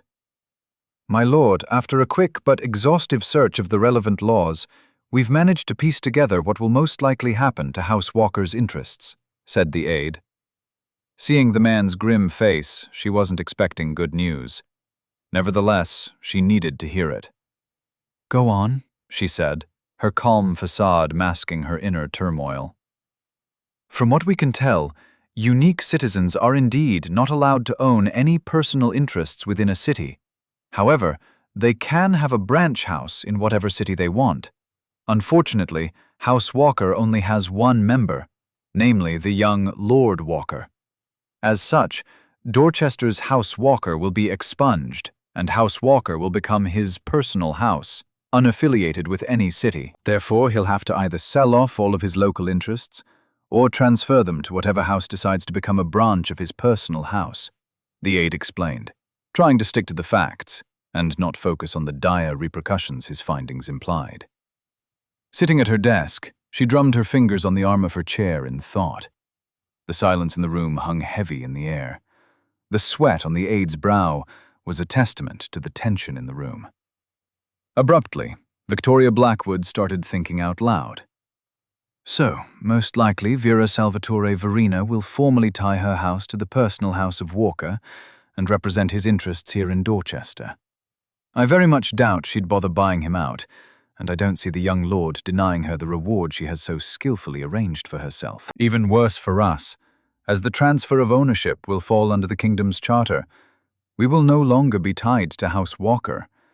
We'll instead be in a business relationship with House Verena. Therefore, we won't be able to take advantage of the exploits or recoup the losses we'd accepted in order to receive them. The aide said nothing, as he and his team had already come to that same unfortunate conclusion. What had been a strategic loss had now turned into a definitive one. Balling her fists in anger, Victoria Blackwood's eyes narrowed as she hissed, "This scheme must have been in the works for weeks, and I walked right into it. Very well, Lady Verena. House Blackwood will not forget this slight." Yet, despite her anger at having been so thoroughly outplayed, she couldn't help but be awed by Vera Salvatore Verena's mind-bogglingly deep game. After the Archmage had verbally lambasted Nero with the ugly truths he'd been either unaware of or had actively been ignoring, he had retired to his room and told everyone that he was going to bed. However, that was not actually what he ended up doing. Instead, while hiding behind his locked door, he'd pulled out everything the Archmage had given him from both his personal space and his satchel. Now, having a better idea as to how the people of this world thought about knowledge, he'd decided that he had better catch up on what he'd been missing. So, for the remainder of the afternoon and well into the night, he'd been reviewing the books and tomes in his bag and trying to remember the exact circumstances around how and when he'd gotten them. From there, he'd tried to alter his way of thinking to emulate Archmage Jennings and try and figure out what the old man had been trying to subtly tell him. Perhaps it was due to his improved stats, or his personal development, but eventually he'd come to several startling conclusions. The first of which was that the Archmage, much like Nick, was a nerd. Therefore, he tended to over-explain whatever point he was trying to make. The Archmage had given Nero several books on basic magic and the planes. With the benefit of his new perspective, Nero now knew they were given to him so that he could learn about the ether. That's it. Instead of having given him books on actual casting, he'd given him theory books on how the essence flows in the ethereal plane worked, and the myriad of ways it could be interacted with. Nero even took advantage of the fact that he was back in Dorchester and utilized the link he'd been ignoring, looking up whatever public information he could find on how to cast magic. When he took the time to compare the available beginner texts on magic with the books he'd been given by the Archmage, he'd nearly started breaking the room's furniture in a temper tantrum. Next, Jennings had gone out of his way to obscure the fact that he wanted Nero to understand how monsters and beasts could form from the influence of other planes. Now, in retrospect, he could see that it was all just a big hint that foreign invaders from another plane would be able to take advantage of the density shift to more easily connect with their homeland. The bastard had probably known about the kobolds since he'd gotten here. At the very least, Nero was positive that the man must have suspected something. Then, to add insult to injury, the books on being a hunter were barely about hunting. In reality, they were specialized texts on complicated theories covering the subject of essence in the wild. The few spells and techniques that dealt with hidden enemies had entire sections which at the time he'd ignored. Of course, he now realized the books were merely meant as a hint that there were many ways to hide in the wilds. While he couldn't be entirely sure what exactly the Archmage had been trying to tell him, he was now positive that the man had known about the upcoming assassination, and he had been trying to prepare him to face it. As a man who liked to be in control of his destiny, the fact that the Archmage was playing stupid games with his life, not to mention the lives of the people in Dorchester, was almost enough for Nero to go through with some of his planned countermeasures against the old man. However, knowing that the worst he'd be able to do would amount to nothing more serious than giving the Archmage a headache, Nero put off any ideas about retribution and focused on the bigger picture. After all, the man had been trying to help. Albeit he did it in the dumbest possible fashion, which, as far as Nero could tell, was how everything was done here in the kingdom of, oh God, I'm fucked, Oglevark. As the night grew darker and his conclusions became more cynical, Nero felt like the walls were pressing down on him. Thinking back to everything the old man had alluded to, Nero realized that being in the middle of a bunch of plotting assholes was a lot less fun than it looked like when he was reading about them. However, at that thought, Nero had a profound realization. He didn't actually have to care. So what? A bunch of nobles and big shots are plotting and planning against each other and me. Is there even anything I can do about it? Probably. But am I actually going to do anything about it? Probably not, he said to himself, trying to be as brutally honest with himself as possible. Setting down the book on essence-identity interaction between the planes, Nero leaned back in his chair and looked up at the ceiling in thought. Whenever he'd seen a main character going through a personal crisis where he'd found out about the larger concerns affecting his life, Nero'd always wanted to reach into the story and smack the bitch. Now that he was the target of numerous plots and conspiracies, he refused to make the same mistakes they did. Instead, he would continue to do whatever he felt like and ride the wave of adventure to wherever it took him. He would keep his focus on the little slice of the world he had control over and ignore everything and everyone else until they did something that merited a response. If he tried to accept responsibility for anything more than that, he'd end up driving himself crazy. After coming to the simple decision to just stop worrying about it, he figured that he might as well try and get some sleep, retiring to his bed. Laying under the covers, staring up at the ceiling, he closed his eyes and thought to himself, "Don't let the wise yet stupid old man get in your head. Stick to the fortune cookie wisdom that has gotten you this far. Keep it simple, stupid." Sleep came without any problems, and his dreams brought him images of massive mountains filled with kobold civilizations. He saw massive towers built with condensed earth and stone, each of which was filled to the brim with kobold clans living in communal bliss. There were red skies and ash as far as the eye could see. And in the open plains, there were farms of all kinds filled to the brim with unrecognizable plants. Mingled throughout the ether, there was a sense of desire for more. It was omnipresent, and he could feel the kobold's desire to spread out across all the plains and reshape them into what they considered the proper image. It was like there was a primal directive written directly into their identity. A universal law that meant to be a kobold was to go forth and multiply, to spread their plane across the dimensions, increasing their influence until all of reality was theirs. Every single thing they did, from their dances around the fire to the time they spent in the mating huts, all of it was for the glory of their god, the dragon. Nero shot up into a sitting position on his bed. While covered in sweat, he raised a hand to his head and winced in pain. Groaning, he dragged himself to the bathroom and took a shower. That's what you get for spending hours reading about hostile forces coming in and rewriting reality. Pure, undiluted nightmare fuel, he thought to himself. When he was finished, he checked the world's mental clock and realized it was a little after 9 a.m. He knew that everyone would probably already be up.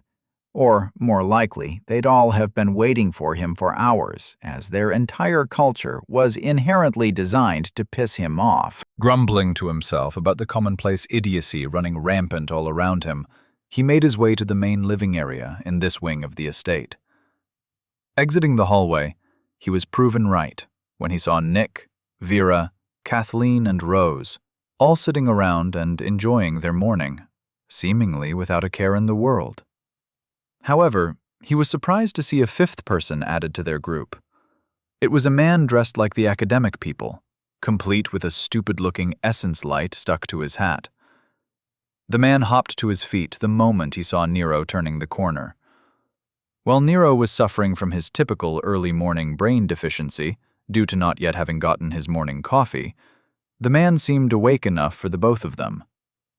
With a smile wide enough to reach his ears, the man rushed up and bowed deeply, saying, "Lord Nero Walker, it is a great honor to meet you. On behalf of the Royal Academy of Hennings, I formally apologize for that wretched woman you met yesterday, and promise to perform my duties as your personal evaluator to the utmost of my abilities. If you have any questions at all, please don't hesitate to ask. I promise you that neither I nor my team will interfere with your path, and merely chronicle your abilities for the official record. While I'm here, if there is anything that you require, I'll be more than happy to take care of it." Nero's half-lidded eyes stared at the man, his face showing nothing but utter ambivalence.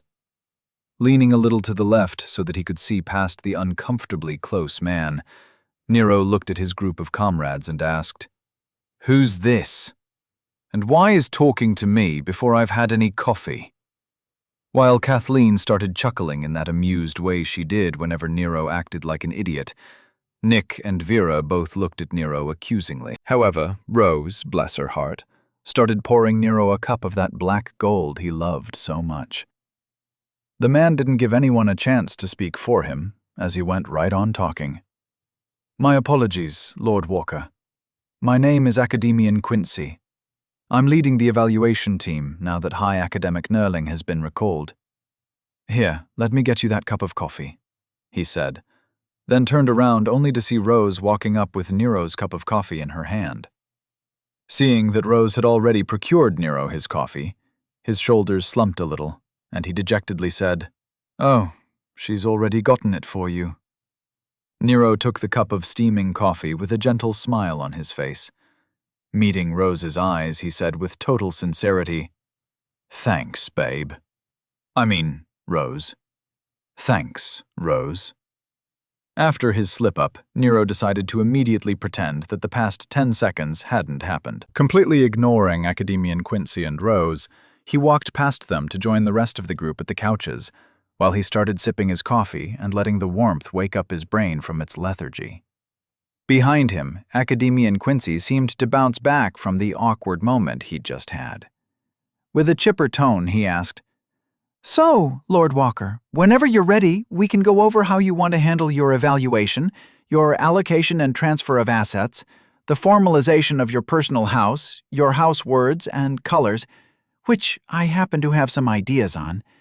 Then we can decide which cities you want to visit after your trip to Hennings, and then we can—" Nero stopped mid-step and turned to look at the man with a face of utter disdain, while holding up his finger to his mouth, and then loudly shushed the man. Seeing the man immediately stop talking and reel back in surprise, Nero offered the man an encouraging nod and a smile, then turned around to take his place on one of the couches. Besides Kathleen, Nick was the only one who seemed to be enjoying Nero's antics. His tone slightly mocking, he said, "Well, great Lord Walker, do you want to sit here in silence for a while? Or are you willing to start your day?" Nero didn't rise to the man's bait, and instead said, "Okay, so last night I did some soul-searching, and I've made a few decisions. But before we get into any of that, I first want breakfast. After that, we can talk. Until then, you can all go about your business." After saying his piece, Nero ignored everyone and reached into his personal space to pull out one of the plates he'd stolen from the keep. The large pile of finger sandwiches and tiny meat skewers immediately filled the room with the wonderful smell of fancy spices. While Vera looked on in disapproval, Nero dug in. Meanwhile, Academian Quincy took a seat on one of the couches and watched Nero eat with a huge smile on his face. The man was transfixed to see Nero's antics in person, and his eyes sparkled as if he were watching his hero performing the signature technique that had made him famous. The rest of the room gradually returned to whatever they had been talking about before Nero arrived, but Nero was too focused on his meal to pay much attention to whatever it was that they were saying. He'd deal with everything after he'd finished his meal. Chapter 174. You've probably got mail. Mike leaned back against the earthen wall, taking a moment to try and regain his mental equilibrium. Sliding down the wall, he took a seat and closed his eyes. The overwhelming stench of dirt and blood was enough to make him want to avoid breathing through his nose. He wasn't sure if it was due to overcycling his center or just due to the constant activity, but everything ached. Tipping his head forward, he opened his eyes to stare blankly at the ground between his legs. For some reason, he found himself focusing on the few stubborn bits of green that refused to die. "Good for you. Your tenacity is admirable," he silently complimented them, feeling a sense of kinship with the greenery that was clinging to life in these harsh conditions. Raising his head, he looked around to see the rest of his unit taking advantage of the break. Each of them looked terrible. He could tell that some of them were still carrying wounds, not having the energy to go and find a healer. Everyone was covered in grime, as nobody felt like wasting the effort to cast a cleaning spell. He reached out to check his internal clock and realized that it was already 2600. Frowning, he tried to remember how many days they'd been fighting. 2? Or maybe 3? Right as he was about to do a mental deep dive to try and figure out how long he'd been in the field, he heard the sound of a generator failing. Raising his head, he looked around to figure out where the hole in their line would appear. "Everyone up! Move it!" yelled some captain Mike didn't recognize. Groaning, he forced himself to his feet. "Hells be damned, lizards couldn't give me 5 minutes to catch my breath," he complained sourly. Before he knew it, he and the rest of his unit were back in the thick of it. They were tasked with providing cover for mages who were manually maintaining a portion of the shield while the engineering corps brought in a new generator. It was a familiar duty, and he and his unit were getting good at it. As he forced a kobold spearhead into the ground with his shield, he opened it up from hip to shoulder with his sword. His sword glowed faintly with a red sheen as it sliced through the air. It was almost effortless now to imbue his blade with his ability. If there was any good news resulting from all this combat, it was that he could feel his ability to cut improving drastically with all the stress he'd been under. Hopefully, when all this was over, and he finally got the chance to sit down and meditate, he'd probably gain at least a few points in experience, too. "Don't think about it. Focus on the fight," he reminded himself. Tilting his head to the side, he let a kobold's spear slip past him. Before the little bastard could retract it, Mike stepped forward and lifted it up by the haft with his shield. Aiming low, which was difficult considering how short the kobold was, he jammed his sword into its leg, nearly severing it. Quickly stepping back and rejoining the line, he watched coldly as the kobold stumbled back and tried to decide whether or not to run. He'd found that injuring them was preferable to killing them. Whenever he killed one, there was always another one, just waiting to replace it. However, if he only scared them with a flesh wound, they'd stand there, stupidly, giving him a few seconds of peace before they eventually succumbed to whatever urge was pushing them forward. As expected, the kobold shook his head, then snarled and stumbled forward on his ruined leg, seemingly eager to die for its cause. Mike obliged and quickly set it off to its destined afterlife. They never stopped. They never ran. They were relentless. Feeling his sword getting heavier by the minute, he panted heavily as he hacked into the next kobold that threw itself at him. Behind him, he heard a loud shout. "Brace!"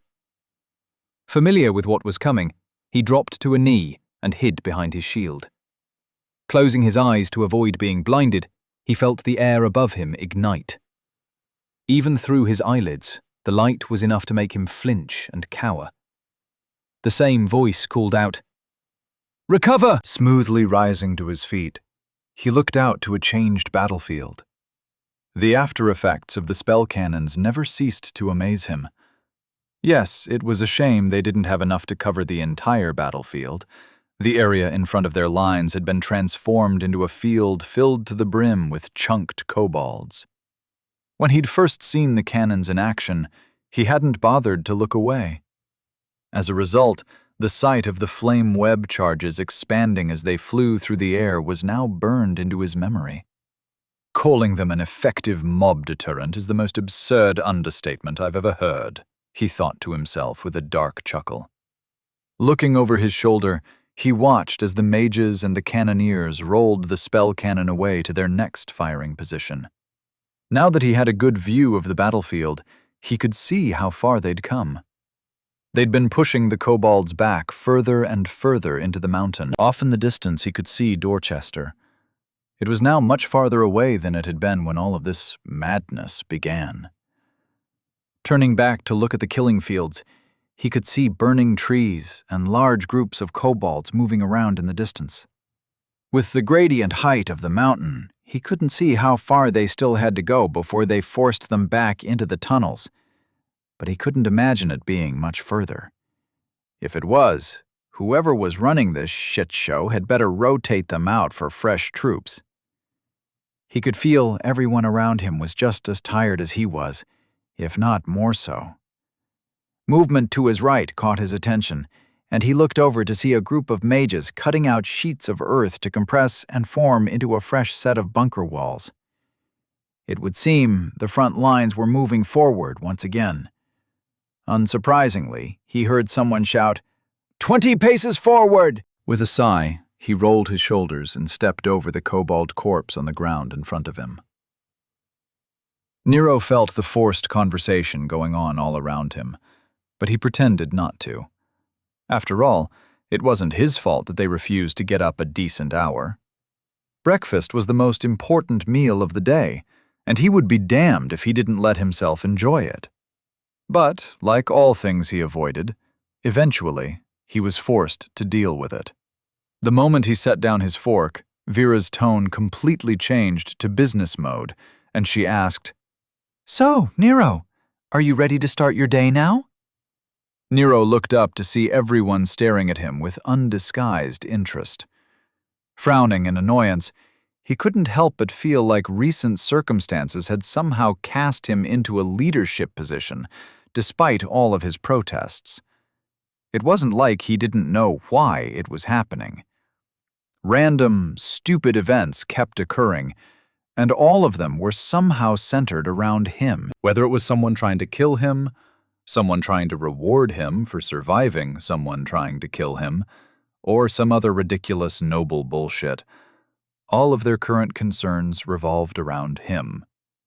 Sitting up a little straighter than normal, Nero tried to look as serious as possible. "I get that there are a great many things that I've been avoiding. Vera's been running all the business stuff. Nick's been kind enough to follow me around as I've been off fulfilling whatever dumbass trials the nobles forced me to take. Kathleen, I know you're only here to help me grow or whatever, but I'm sure I haven't been making it easy on you either," he said to each of them, then turned to Rose and added, "You, I'm guessing, are here to get out of the General's pocket and avoid whatever fate you think I have planned for him." Nero stifled a chuckle as Rose winced. Considering how little he actually knew about her, He was happy to see his guess was correct. Turning to address the academician, Nero said, "I'm not really sure exactly what the evaluation will entail, but I don't really mind you sticking around. Are you always going to be the one assigned here? Or are you guys going to be working in shifts or something? And do I have to worry about you or the other evaluators spreading secrets to my enemies or anything?" Nero was too tired to be discreet with his accusations, and he was betting on a guy like Quincy being unable to lie believably when asked directly if he was trustworthy.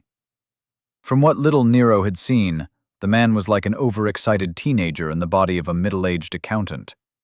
Either way, how the man answered the question would tell Nero all he needed to know. Academician Quincy's face turned serious, or as close an attempt at looking serious as he could reasonably pull off, and he said, "Lord Walker, I assure you, we have no interest in aiding your enemies. Besides, as a unique, you will no longer be a threat to the local nobility. Regardless, for the most part, I'll be joining you and your companions for the time being. Occasionally, I'll have to leave and meet with my team, who should be busy with various other tasks associated with your evaluation. You can just pretend I'm not here and go about your business. I promise not to relay anything to anyone that might cause you any problems." Nero gave the man a deadpan stare, not believing for a second half the things the man was claiming. The only question was, did Quincy actually believe that load of bullshit due to ignorance? Or was he just that incredible of a liar? Considering Nero wouldn't be covering any particularly sensitive topics at the moment, he figured it didn't matter much. Nero looked Quincy in the eye and said, "Uh-huh. Well, welcome aboard, I guess." Turning back to the people who actually mattered, Nero said, "I know there are a bunch of decisions you've been waiting for me to make, but before all that, how do we know that I'm actually going to be confirmed as a unique? Shouldn't all of this still be hypothetical?" Academician Quincy immediately answered, seemingly unable to play the silent observer like he promised. "Actually, based on all the testimony and memory engrams included in the initial filing for your change of citizenship level, I can reasonably say that your ascension to unique is assured." Giving the man the side-eye, Nero asked, "So I should start filling out all the paperwork and crap now? Before I even formally get the title, or whatever I get for becoming a unique?" Nodding a little too enthusiastically, Academician Quincy replied, "Absolutely. I've already assigned 2 scholars to compile the forms you'll need to take up your new position. I've also taken the liberty of signing off on the creation of your personal house and started the process of your adherence licensing." Nero wasn't sure what Quincy was talking about, but it sounded important. And since he was trying to be serious Nero at the moment, he just replied, "Good. Well done." Once again turning away from the man, Nero looked at Vera and said, "Nick mentioned your house taking over my assets and becoming a branch house for House Walker. Is that the best way to handle this?" Vera stiffened and replied woodenly, "Nero, however you choose to handle the situation is up to you. I won't say any more on the subject." Narrowing his eyes, he replied, "I get it. You don't want to influence my decision or anything. But seriously, I don't have the relevant background to know how any of this works. So guide me, woman. Or at the very least, list my options so I can make an informed choice." Vera grimaced, as if she'd bit into a particularly sour lemon. "I understand your point. However, there is a conflict of interest here. I don't feel comfortable presenting you with your options when I stand to benefit from them so massively. I will say that you could always avail yourself of the center. The Wayfinders there would be more than happy to help you through this difficult time of your life." Everyone in the room seemed to nod along with Vera's suggestion, as if it were the most reasonable way for Nero to proceed. However, Nero wasn't having it. "Look, I don't trust them. I trust you. You're my Wayfinder. If you're going to screw me over, then congrats on your payday. Do you want your house to buy me out of my interest in precision shipping and all the other places I own? If so, then that's fine with me. I don't even know what all House Walker owns at the moment. If you recall, you've been the one handling all of that. So please, with a cherry on top, advise me. Just tell me the best option for me to get this over with." Kathleen chuckled and nodded, as if Nero had said something extremely profound.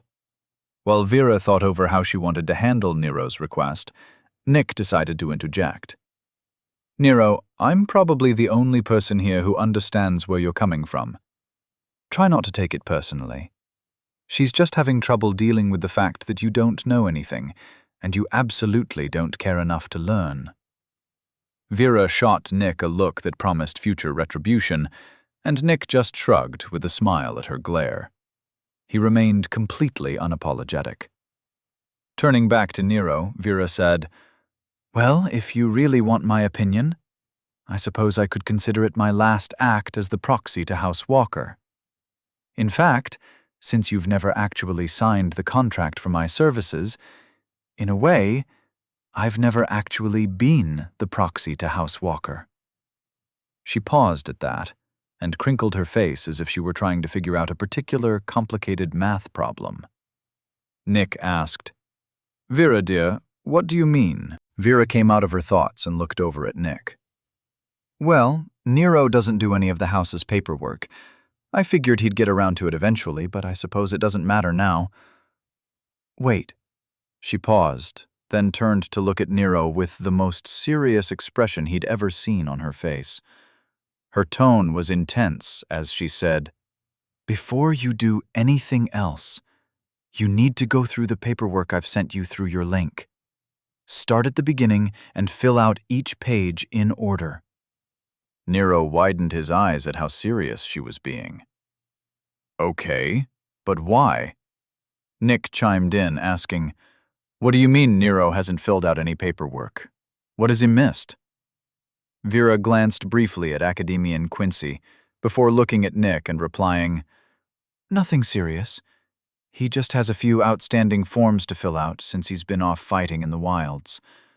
Before we deal with any of the issues associated with him becoming a unique, he should probably deal with them first." Vera then turned to stare at Nero, forcing him to feel a little uncomfortable, as she wasn't saying anything. A few seconds of silence passed before Nero noticed Vera starting to frown. "You mean I should deal with that stuff now?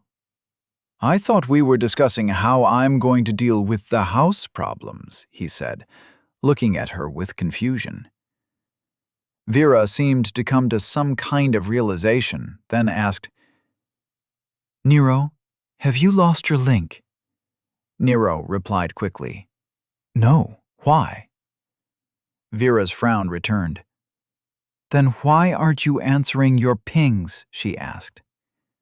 Nero shrugged and said, "Oh, I turned all that stuff off. If you focus on the settings menu, you can get it to pretty much ignore everything.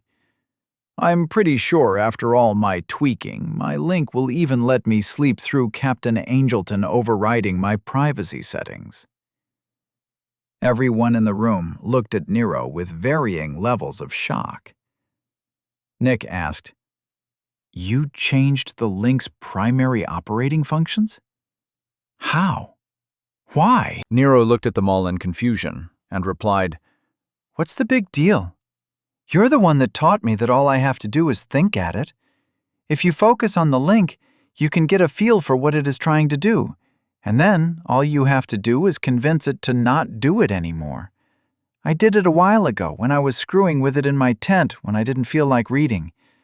I guess I kind of forgot about it after that. I can still send and receive pings if I actively connect with it, so nothing's really changed. I'm just not connected to it at the moment." Nick shook his head in exasperation. "Nero, that is very illegal. It's also something you shouldn't be able to do." Vera, however, had a very different concern. "Have you not been reading any of your messages? What about all the filings that I sent you? You haven't been ignoring those too, have you?" Nero, not caring all that much, replied, "Last time I checked, I had like over 400 pings waiting for me. I sure as shit wasn't going to go through all of them, one by one. After a certain point, I just stopped looking at it. Everyone leaned back in stunned silence, including Academian Quincy and Kathleen. It was inconceivable to them that Nero could be so deliberately irresponsible. Seeing how they were reacting, he said, "What? I'll get to them eventually. You should have seen my mailbox back home. I had like 10,000 emails I'd never bothered opening. I think keeping it under 1,000 is pretty good if you ask me." Vera hopped to her feet and immediately rushed out of the room. Nero watched her leave with a stunned look on his face. Where the hell is she going in such a hurry? He wondered. Nick's voice brought his attention back to the group.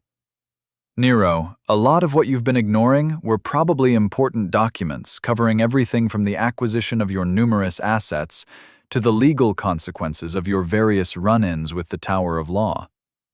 To put it simply, this is not good. Nero felt like he just found out that he'd be receiving a fine for ignoring a jury summons or something. Okay, but it hasn't really been all that long. I can just go through it now. What's the big deal? He asked. Vera rushed back into the room and presented Nero with a piece of paper. Her tone was full of fury as she demanded, "Nero, read this, then sign it." Nero, still confused, started skimming the form she'd given him.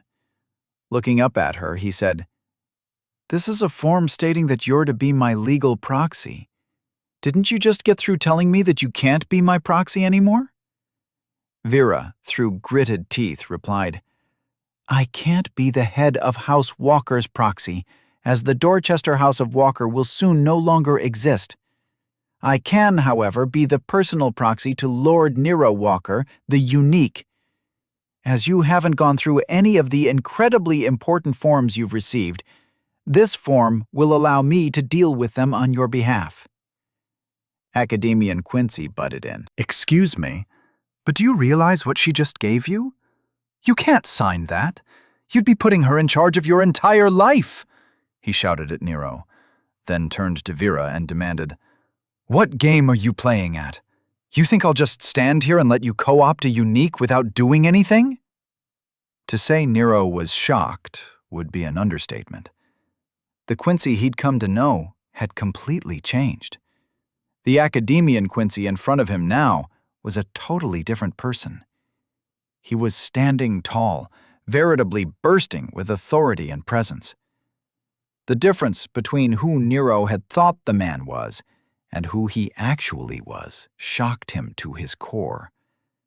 Rarely had ever been so wrong about a person's personality. Vera met Quincy's stare, both of them now standing on opposing sides, with Nero in the middle, still seated on the couch. Her tone was cutting as she replied, "I'm trying to deal with the things he refuses to acknowledge." Do you have any idea what kind of damage he's opened our businesses and investments up to? With those contracts sitting unsigned, who knows what could be happening at this very moment? We need to get those forms filled out and signed immediately. Nero shrunk into the couch, feeling like he was a child having his parents arguing over him. I probably should have checked my mail, he thought sourly. Chapter 175. This is how it's gonna be. Lord Mason Quincy hurriedly made his way through the halls of the massive teleportation hall in Hennings. Aside from some hidden military and Royal Astra platforms, this was the one location where all the intercity teleportations happened. As Hennings was the capital of the kingdom, it was understandably rather large. He knew he was running late, but the meeting he'd just come from had required his presence. Everyone involved preferred their clandestine plans to be gone over in person, regardless of how pointless it had been. His frustration was growing, as the teleportation hall was surprisingly busy. And if it weren't for the directions being provided by his link, he'd probably end up lost in this confusing labyrinth. It was understandable, as he hadn't been here in years. Every time he was forced to nod in greeting to some noble he knew, precious seconds were wasted.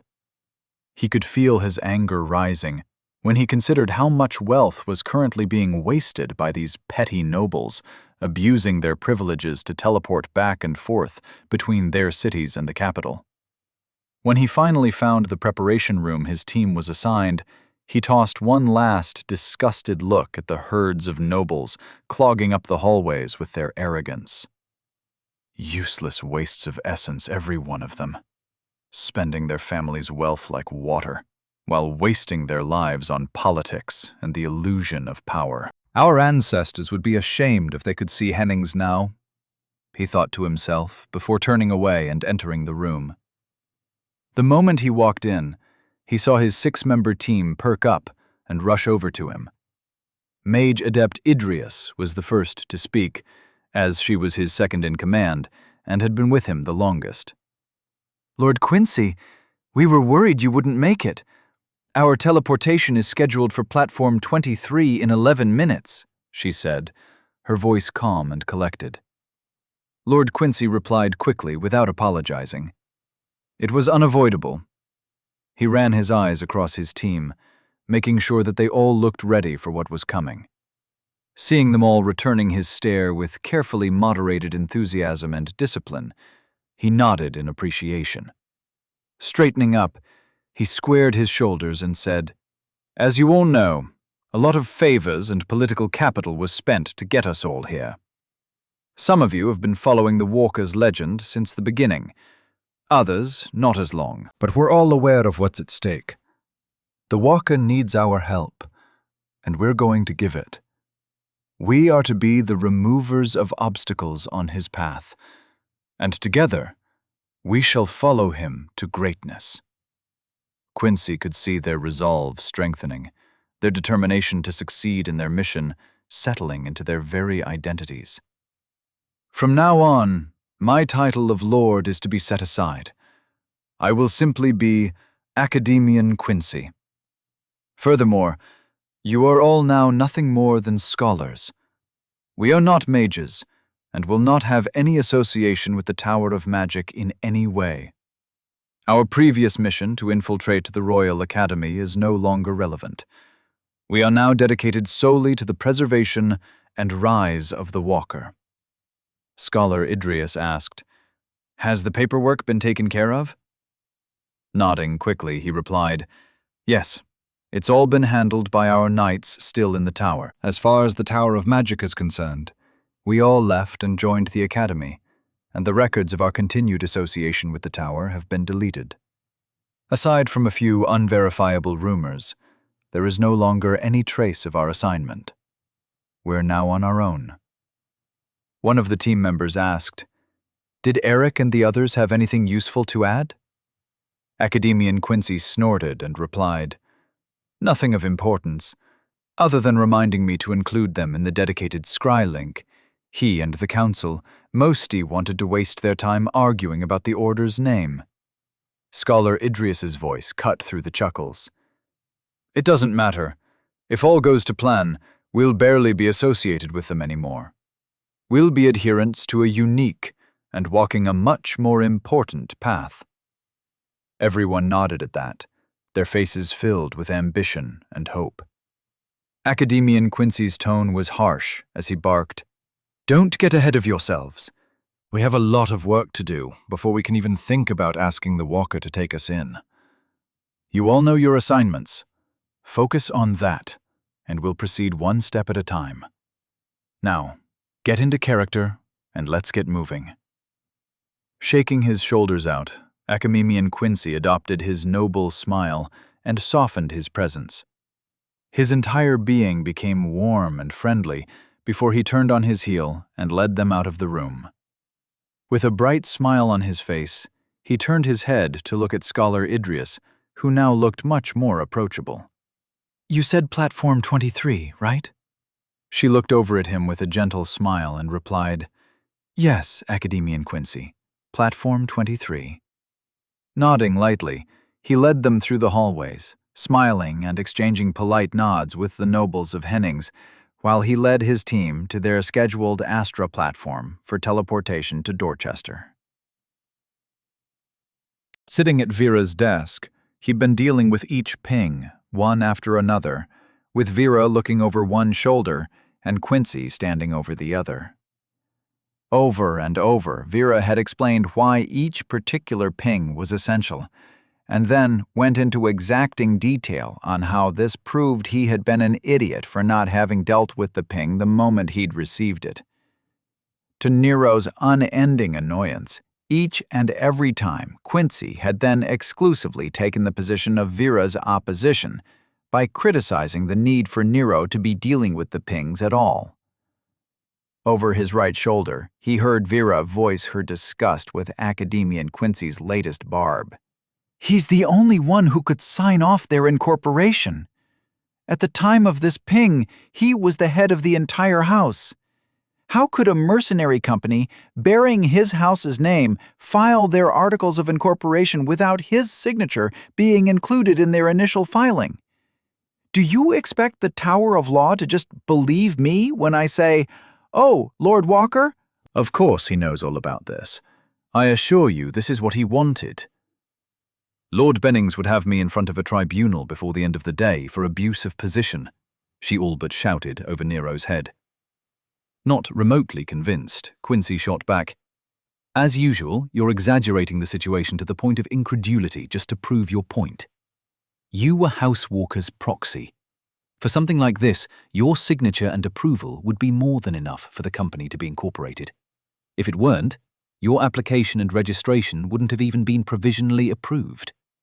Honestly, if you didn't want to be the one dealing with this, then you should have done a better job expanding House Walker's employment base. Forcing a young man like Lord Walker to deal with these things is a waste of his time." Nick, from the other side of the desk, leaned his head in between the two holographic screens displaying the contents of Nero's account through the Thought Hub, trying to get Nero's attention. Whisper loudly, he asked, "If you were actively delving into the thought matrix, why weren't you rebuffed by the intrusion protocols? More importantly, how did you mask your essence signature to allow your influence to permeate down into the link's core identity?" It had been a long time since Nero had been this annoyed. The only thing he could compare it to was the one time he'd allowed his mother and the girl he was seeing at the time to help him with his taxes. Before he'd known what happened, it had morphed into both women perching over his shoulders, having him walk them through all of the charges on his credit card statements. To this day, he still couldn't understand how asking for help on his taxes ended up with him spending an entire Saturday having to justify his spending habits. Now, just like then, he was the unhappy recipient of two radically different opinions, assaulting his ears in stereo. It was obvious to Nero that Vera was an obsessive-compulsive and detail-oriented, psychotic administrator type, while Quincy was the quintessential rich asshole, descended from generations of rich assholes, who as a whole considered everything associated with money to exclusively be the responsibility of employees and trusted advisors, and having Nero deal with it was a travesty on par with a war crime. While the two of them were busy bickering had been bad enough, the last straw was when he started being assaulted by Nick, leaning over the desk and trying to get him to explain in how he'd been able to influence the thought matrix in his link. Deciding he'd had enough, Nero tilted his head back and shouted, "Everyone, please! For the love of all that is holy and good, and for the sake of my sanity, shut the fuck up!" The three of them all took a step back and froze, and Nero dropped his head in relief at the blessed silence. "Thank you," he muttered as he exhaled heavily. Looking up at Nick, he said, "Nick, I don't know any other way to say it. I've already told you all I know. I sent my mind into the link, curious to see how it worked. I got a sense of how it dealt with certain things, and then, in the sections where I disagreed with how it did what it did, I pushed a little until it changed. That's it. That's all I can tell you. I'm sure there is some really complicated jargon and technical explanation as to what I did, but I don't know the terminology to explain it to you. Nor do I plan on learning it." Moving on, Nero pushed his chair back so he could look up at both Vera and Quincy, who were standing next to him at the desk. Now, as for you two, I'm sure you're both making really good points about whatever the hell it is you're talking about. However, I don't care. Most likely I will never care.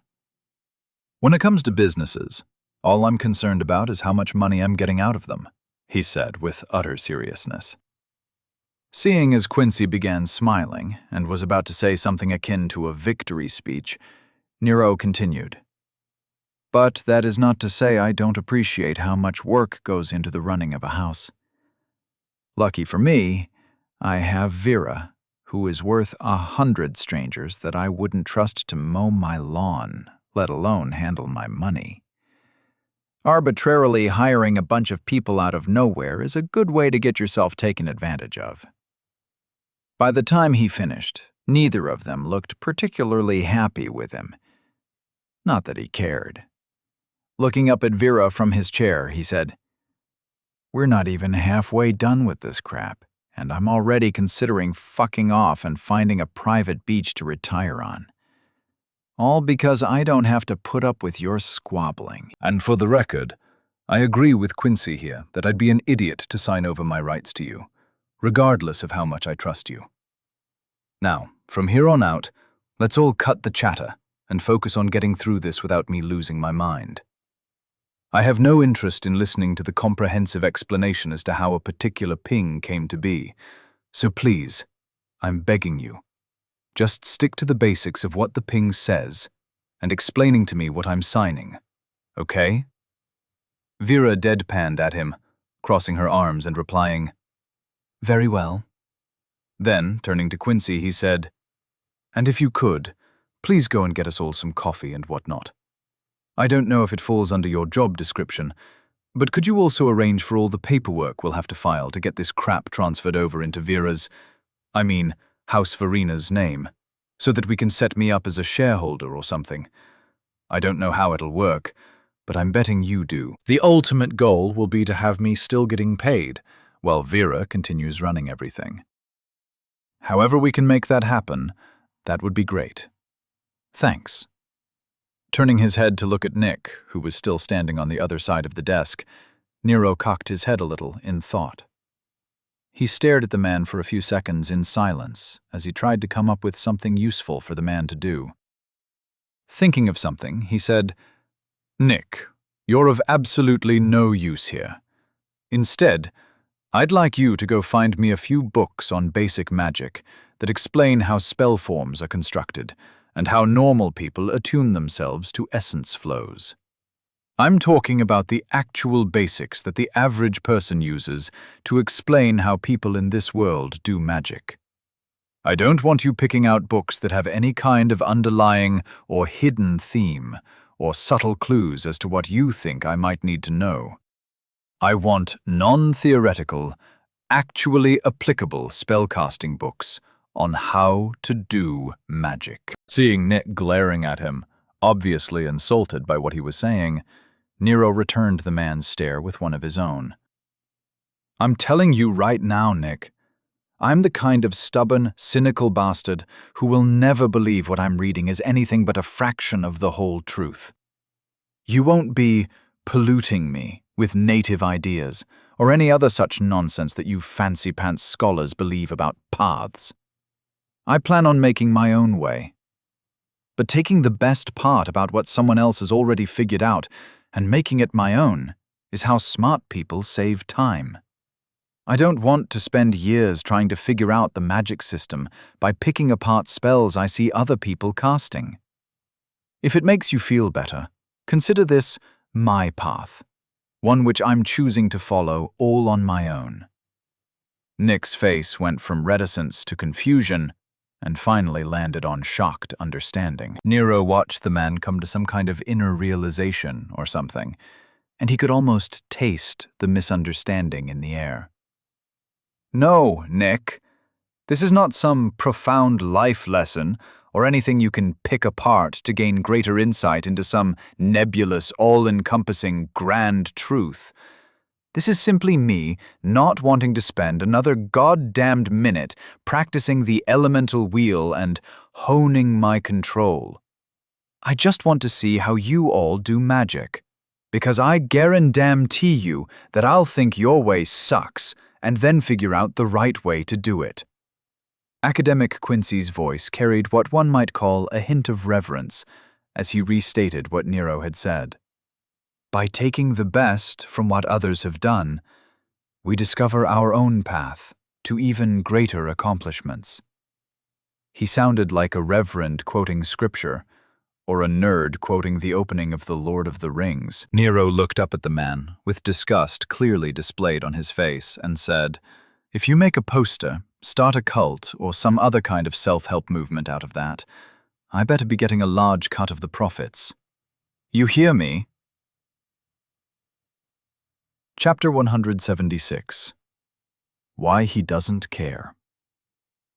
Mage Adept Newbanks was shocked when Archmage Jennings suddenly ended their meeting by shouting, "What the hell is that insufferable woman doing?" only to then teleport away and leave her with nothing but questions. Hurriedly taking a seat in one of the guest chairs and closing her eyes, she reached out to the personal connection she'd set up through the Tower of Magic and sent out a scrying probe to chase after the man so she could determine what was happening. The connection was quickly established, and she watched as the Archmage argued with Lord Walker's proxy, Vera Salvatore Verena. Frowning in confusion, she couldn't understand what they were talking about. Was Lady Verena betraying Lord Walker somehow? Did the Archmage uncover a plot of some kind? Her concentration to the scry link nearly shattered when she heard Archmage Mather's frustrated voice ask, "Well, where did he go, Adept?" Splitting her mind to maintain the connection, she opened her eyes to see the scry link through the communication relay, still displaying the hovering image of Archmage Mathers in the middle of the room. She'd forgotten for a moment that it was his call that had prompted Archmage Jennings to close his eyes for a few seconds before running off. Standing up out of her chair to address the Archmage, she said, "It seems he's gone to the Verena estate. From what I can tell, he's unhappy with something Lady Verena was saying, or planning, but I'm not sure exactly what." Archmage Mathers, who was much more familiar with Jennings' capabilities, replied, "He most likely reviewed the memory partition he'd created to monitor his scry link with Lord Walker. I can only assume that he found himself disagreeing with something Lady Verena was doing." Rubbing his chin in thought, he went on to say, "Most likely she was recommending Lord Walker to head to Hennings to register for classes at the Centerpoint Academy. That would explain why I'm getting all these transfer requests. Honestly, what the hell is he doing out there? We agreed to let him go to Dorchester so that he could watch over the young man, and at every turn he's been outmaneuvered and outplayed by the locals. How in the infinite hells is that possible? Seriously, this isn't a rhetorical question. What is going on over there?" While he was thinking out loud, his tone was getting angrier by the second. Mage Adept Newbanks was having difficulty trying to maintain her connection to the scry, while also paying attention to both of the conversations she was hearing. The one she was having with Archmage Mathers, and the one currently happening at the Verena estate. But before she could formulate a politically sound reply to Archmage Mathers' questions, she dropped her jaw in shock at hearing Archmage Jennings loudly invoke the military secrecy accords before shattering her connection to her scry. The backlash from the connection rebounding was enough to visibly stagger her. At the same time, Archmage Mathers felt the age-old connection he'd shared with Archmage Jennings break. Raising his eyebrows in surprise, he muttered, "What just happened?"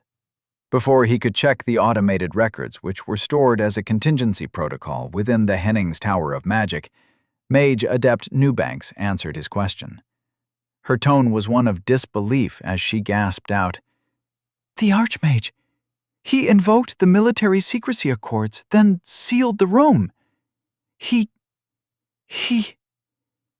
isolated the entire space, severing every connection to anyone in the room." Archmage Mather's brow furrowed, and he angrily demanded, "He did what? Is he insane?" What exactly were they talking about before the sigh cut off? Mage Adept Newbanks paled at what she recalled hearing just before the scrylink cut off. Although she knew the truth would eventually come out, as there were most likely numerous parties watching the conversation happening, she did not want to be the one to utter the logical accusation of what was probably being discussed under the guise of military secrecy. Gulping, she straightened her shoulders and said, "I'm sorry, Archmage Mathers. For the time being, I'm under Archmage Jennings' authority. Therefore, I'm unable to answer your question at this time." Raising his eyebrows in surprise, Archmage Mathers reeled back a little in shock. His mind raced through the various possibilities, trying to conceive of a likely scenario that matched the facts he had on hand. Coming up with nothing, he sighed and muttered, "Whatever the hell is going on with that old bastard is for sure going to end up costing me hours of paperwork. I just know it." He then abruptly closed the scrylink and vanished from the room, apparently done with this conversation. After he'd exiled Nick and Quincy from Vera's office, the rate at which he and Vera were able to get through the backlog of pings increased dramatically. And without Quincy and Nick distracting him, Nero actually began listening to Vera's explanations about what he was reading. Unsurprisingly, the backlog of pings went back to when he'd initially been raised to nobility. It was kind of nice for Nero to go through an in-depth review of everything that had happened to him from a different perspective. It was interesting to hear Vera's interpretation of the reasons behind him receiving that initial invitation to the keep. He remembered at the time, thinking that it was nothing more than the city lord wanting to take his measure.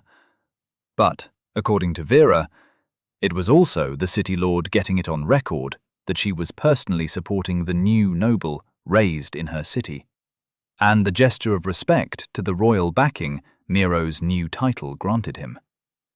There were, of course, a lot of pings that were now completely pointless, but even those proved educational for Nero. Vera explained how the lesson plan Nick and his team designed mirrored the one used in the preparatory schools for magic academies, and how citizens could sign up as auxiliary soldiers to receive specialized training and take classes at their local command center. Then there was the explanation of his opening bank statements, his house creation paperwork, proxy authorizations, and numerous other incidentals. Nero paused the review and asked her, "Vera, if you are capable of explaining things this easily, then why have you let me flounder around like an idiot for the past couple of months?" Vera looked down disapprovingly at Nero, who was sitting in her office chair. "Do you honestly believe these brief overviews have taught you anything of value? Each of these pings was an opportunity for a larger lesson that you've not only missed, but still don't seem to grasp the importance of. Here, take this one for example," she said, pointing at the hovering screen on the desk.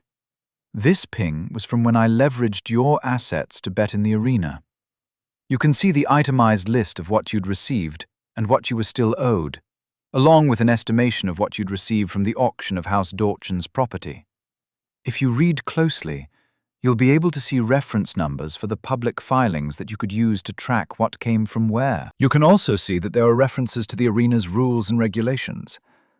While that is a simple overview, if you really wanted to learn from this, you'd have to research each of these topics to understand how I was able to get them to accept the leveraged assets for the loan, which I then used to place your bet. An overview is just that, an overview. It tells you nothing more than a broad description of what something is. To actually learn something, you need to go much further than simply understanding the definition. You need to understand the why and how behind the what," she said, sounding like a grade school teacher harshly criticizing a disappointing student. Nero, however, wasn't impressed. As far as he was concerned, a brief Wikipedia entry was more than enough for him to understand something. He didn't have time for an in-depth analysis of every single topic he'd come across since he'd arrived here. Otherwise, he'd never have left the front gates, and he'd still be listening to someone explaining how Dorchester's walls were raised through the application of enchanting, engineering, and other such pointless crap. Just thinking about it, He could imagine Nick standing next to him at the wall, pointing at a giant stone and saying, "Each of these has been through the blah blah blah construction process, which was invented by the brilliant researcher, whoever, from the great city of wherever." Keep in mind, none of this would be possible if it weren't for the who gives a shit provided by the kingdom. Nero looked up at Vera and shrugged. "I get it. You and Nick have the same problem. You're too old and too smart. When it comes down to it, you simply know too much. When I ask you what something is, I don't need to know everything you do about whatever it is I'm curious about. Think about it. Everything is connected, and if you pick any singular topic, it will eventually lead to everything else. So, in the future, just stick to the basics. Otherwise, I'll never learn anything," he said. Vera frowned and asked, "What do you mean, everything is connected?" Nero looked at her in confusion. "Come on, seriously?" he asked, then pointed at the cup of pens on the desk. "If I ask you what that is, all I need to hear is that it is a cup full of pens. I don't need to know the material the cup is made out of, or the cultural history associated with pens."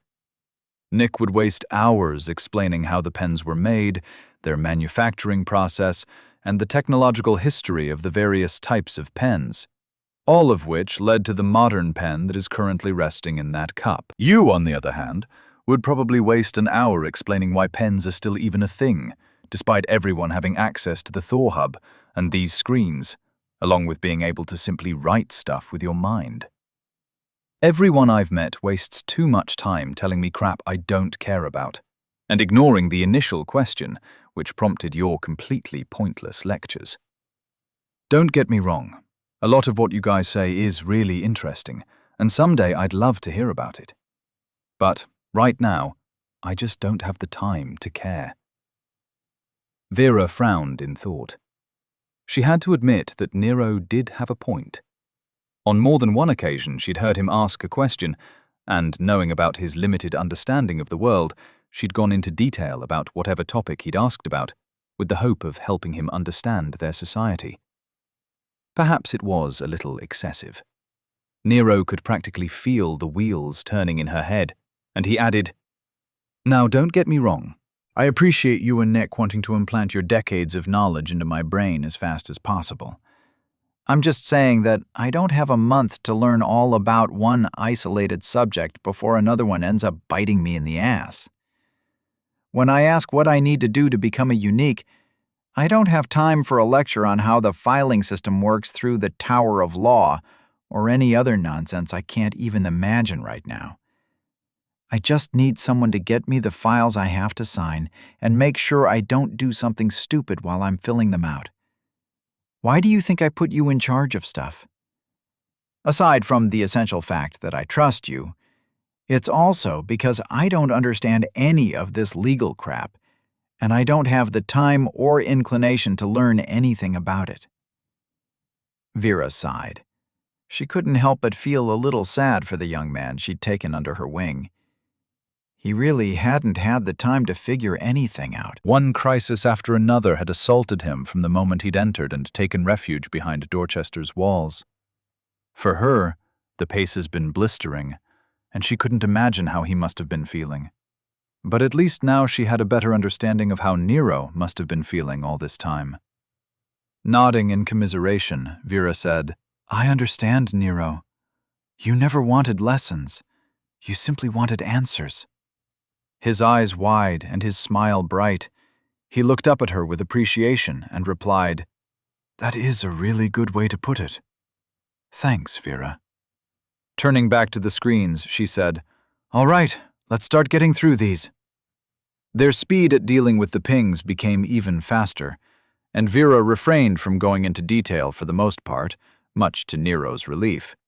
They blitzed through the numerous updates for the businesses, including the creation of their trading houses, mercenary corps, and manufacturing centers. Nero didn't even bother to read most of what he was signing, as he quickly grew to trust that Vera would have chosen the best option without his input.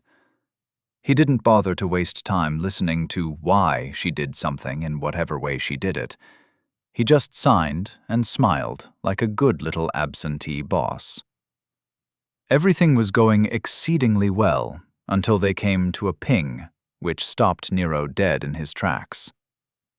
"What the hell is this?" he asked. Vera replied, "Well, normally this would have been sent to House Walker's ThoughtHub account, but it seems when people heard that you'd become a unique and were no longer part of the local nobility system, they decided to contact you directly. It's pretty shameless, as you haven't technically been inducted into your new citizen level, but I can see why they'd try to get to you before that happens. Regardless, just send me a copy and then ignore it. I'll put it with the other ones I've received for House Walker." Nero frowned, simultaneously confused and a little angry. "You mean there have been others? How many courtship requests have I received?" Vera shrugged as if it didn't matter.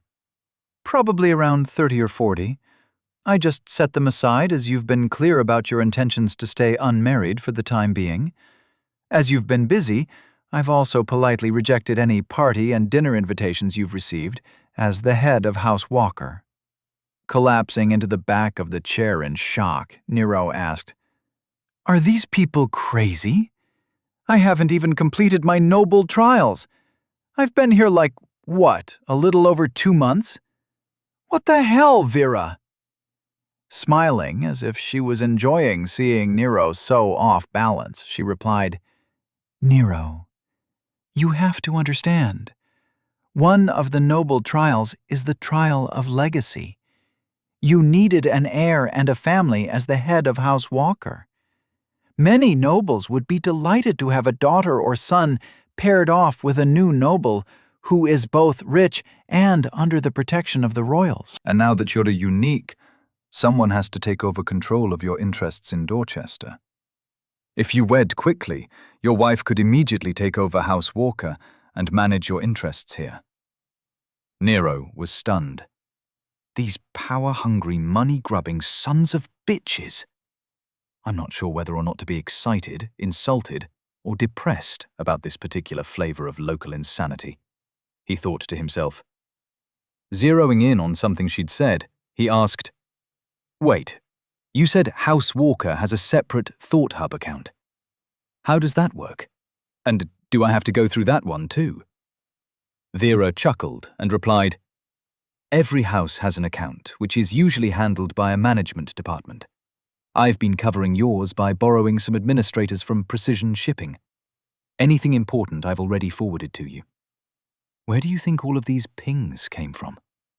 If you look at the ping's history, you'll be able to see everyone who's looked at it before it was sent to you." Nero leaned forward to look at the screen. He really did like these desks. It was a novel way to interact with the link.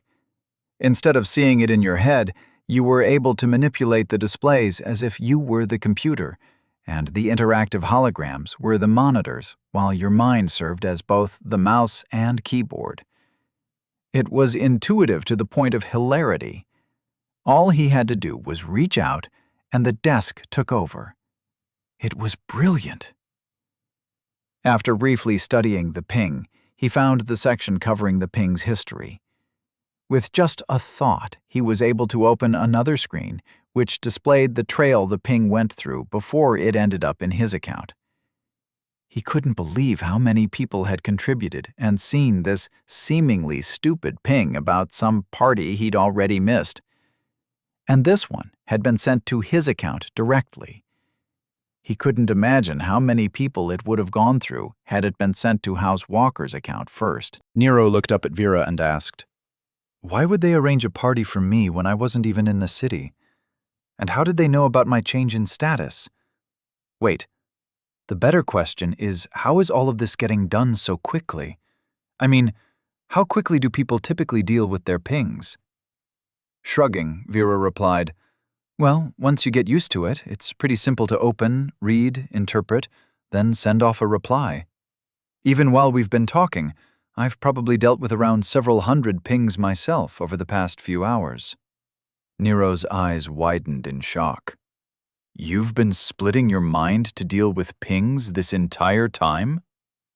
Vera looked at Nero with some derision. "Of course I have. You think you're the only responsibility I'm dealing with at the moment? Nero shook his head quickly and replied, No, that's not what I meant. I was just surprised to hear that you're that good at splitting your mind. I've tried doing it, and I suck at it. I don't know how many times I've found myself acting like an idiot by overdrawing on my brain, by trying to concentrate on too many things.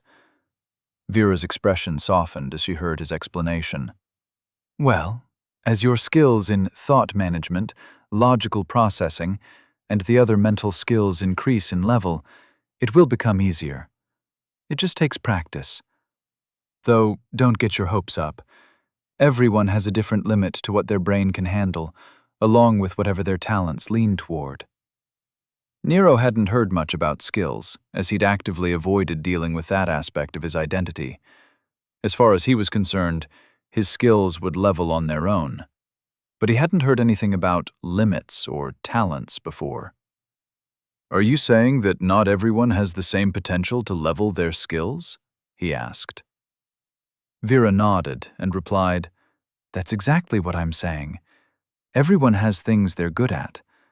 I'm particularly good at handling information and processing data, but I'm also rubbish at scrying.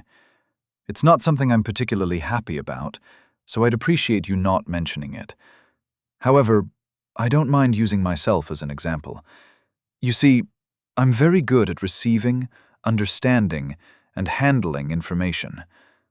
However, it is all internal.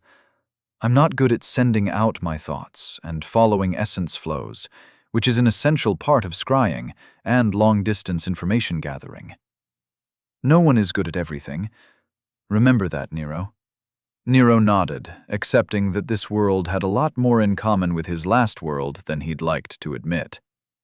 No matter who you are, you're bound to suck at something, he thought to himself sagely. Chapter 177. Dinner and a Show. After being exiled from Vera's office by Nero, Academian Quincy and Nick headed off to see to the tasks they'd been assigned. However, as they were both temporarily going in the same direction, they spent a few awkward minutes walking the estate hallways in silence. Academian Quincy had been following Nero's adventures from the very beginning. Therefore, he already knew everything there was to know about Nicholas Salvatore, former director of Dorchester Gate 7 Research. Because of that, he also knew how much they had in common. They were both born into nobility, but uninterested in politics. Both of them shared a passion for science and were similarly dedicated to researching the greater mysteries. Even their sense of humor and interests were almost indistinguishable from one another. For Academian Quincy, it was like looking into the past and seeing a much younger version of himself come to life right in front of him. As they made their way down the hallway, Nick felt Quincy staring at him. Unconsciously glancing over at the man, Nick was surprised to see Academian Quincy looking directly at him. The man's smile and thoughtful expression made him shiver, and he felt like he was being judged. Not willing to let the awkward silence continue, Nick asked the first thing that came to mind. So, I looked up your records earlier. I saw that you've been with the Royal Academy for almost 70 years, while you started your career as a mage. What made you decide to leave the Tower of Magic? Academian Quincy narrowed his eyes while raising a singular eyebrow, as if he were both surprised and offended by the question. Seeing this, Nick immediately tried to retract his question. You don't have to tell me. You're an academian, is what I mean. You're here to ask the questions, not answer them. Am I right? Coughing into his hand, Nick cleared his throat and tried to adopt his professional persona. Squaring his shoulders and raising his chin, he said, Academian Quincy, apologies for my curiosity. I've been spending too much time with Nero and, as such, have forgotten propriety. Now, if you'll excuse me, I'll be off to go and see about getting Lord Walker those books he requested. Academian Quincy, while he hadn't been expecting the question, was also a little amused at the man's straightforward nature. Not willing to let the conversation end on such a sour note, he said, Lord Verena, please wait a moment. Nick, who'd already rushed a few steps ahead, almost imperceptibly dropped his shoulders in defeat, but managed to maintain his professional smile. Slowing back down, he replied, "Of course. What can I do for you, my lord?" Academian Quincy replied easily, "Calm yourself, Lord Verena. I wasn't offended. Around me, you don't have to pretend to care about any of that noble etiquette we both so love to hate.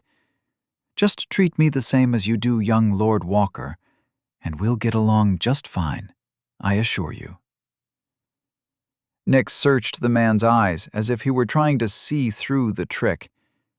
In his experience, a man who was both politically and personally as powerful as the academian was usually not one to set aside his pride so easily. Regardless, he still didn't have much of a choice but to reply, "If that's what you wish, then I will endeavor to do so, Academian Quincy." Still amused, Academian Quincy couldn't help but wonder if Nick's path would turn out like his did. "So, Lord Verena, do you plan to join Nero as an adherent?" Nick, frowning at the subject change, answered, "I'm not sure. I suppose it's likely. He's going to need someone to keep him from getting himself killed, so I doubt I'll have much choice." He finished with a rueful chuckle. Academian Quincy nodded as if that was exactly the answer he'd been expecting. "Well, just remember to finish the paperwork for the completion of your noble trials before you formally end your marriage. Otherwise, Lady Verena will have to do the noble trials in your place. Not to mention that my team has already started working on the paperwork to have House Verena join House Walker as its Dorchester subsidiary." So changing the recipient of all of Lord Walker's properties at this point would be counterproductive. Academian Quincy paused, as Nick had stopped abruptly and was now a few steps behind him. Turning around, he saw the man standing there with a confused and panicked look on his face. Nick, his tone a little unsettled, muttered a curse. "Oh, I'll be damned to all the hells. Vera had better have a plan for this." Nero emerged from Vera's office like a kid being let off for summer vacation. Not for a second did he feel remorse for leaving the woman behind to deal with all the off-handed comments and ideas he'd spouted during their perusal of the different business plans he'd been ignoring. From what he could tell, she seemed both excited and annoyed at having to reconfigure all the business models she'd made for the trading houses he'd asked her to start up on a whim. Some of the pings had attached memories, which showed how the trading houses had been set up, and Nero had instantly pointed out where they could have done better. He'd casually explained how to set up sales and rotating pricing structures, along with customer rewards cards and impulse purchasing trends she could take advantage of. He'd even introduced her to the concept of customer newsletters to announce special promotions and ways to increase customer retention through tracking people's purchasing history. As a manager of a cell phone store, he was more than familiar with the myriad of ways big businesses trick customers into buying things they don't actually need. He considered it a time-honored and respectable practice, and was a little insulted that no one bothered to do it here. She'd also been extremely interested in getting a more in-depth explanation of how companies could lease assets and then reduce their tax load by claiming depreciation. Nero cautioned her to check the applicable laws, but she still seemed to find the concept brilliant and promised to look into it. Regardless, none of it was his problem any longer. If everything worked out like they'd planned, he'd merely be this world's version of a shareholder. He'd be getting a percentage of the profits while not having to do a damn thing. Even better, he wouldn't be receiving any more pings about the business ever again. With a smile on his face, Nero made his way back toward the living room, while almost skipping through the halls in joy. Exiting the hallway, he saw way more people than he'd been expecting. Stuttering to a stop, he looked around to see several members of the evaluation team grouped off in huddles and going over piles of papers. He also saw servants walking around refilling drinks and attending to everyone at the various tables and couches. Kathleen and Rose were chatting with a few people in combat leathers he didn't recognize. and Nick and Academian Quincy were off in the corner animatedly arguing about something. The sound of multiple serious conversations happening in tandem made him feel like he was walking into a town hall meeting or a funeral full of greedy inheritors. Almost as one, the entire room fell silent and turned to look at him, as if they had been waiting for him to dare show his face around these parts. Feeling put on the spot, he casually waved and said, "Hello, everybody. If you have any questions or need anything, Vera will be along shortly. It's my dinner time, and I need to go see about a burrito." Immediately ignoring everyone, he put his head down and walked into the room, intending to make his way toward the kitchen, which was on the opposite side of the room. Unfortunately for him, he barely made it a few feet before he was swarmed by people wanting to talk with him immediately. Seeing them all start talking at once while surrounding him, he could only assume they'd been afraid of interrupting Vera, and had instead been lying in wait for him to arrive without her protection. Nero held up his hands, trying to get everyone to shut up. Like many times before, he'd wished he'd learned how to do that loud whistle thing with his thumb and middle finger. Occasions such as this were few and far between, and it would have been the perfect time to bust it out and look like a badass doing it. However, even if he'd had the ability, it would have been pointless, because Academian Quincy came to his rescue in seconds. Taking control of the situation with ease, Quincy shouted, "Everyone quiet down! Lord Walker wishes to eat!" Pointing at one of the servants, he ordered, "You, bring him a burrito. If you don't know what that is, look it up." Turning to his evaluators, he glared at them and said, "Coordinate with each other to choose one person to present the plan you've come up with."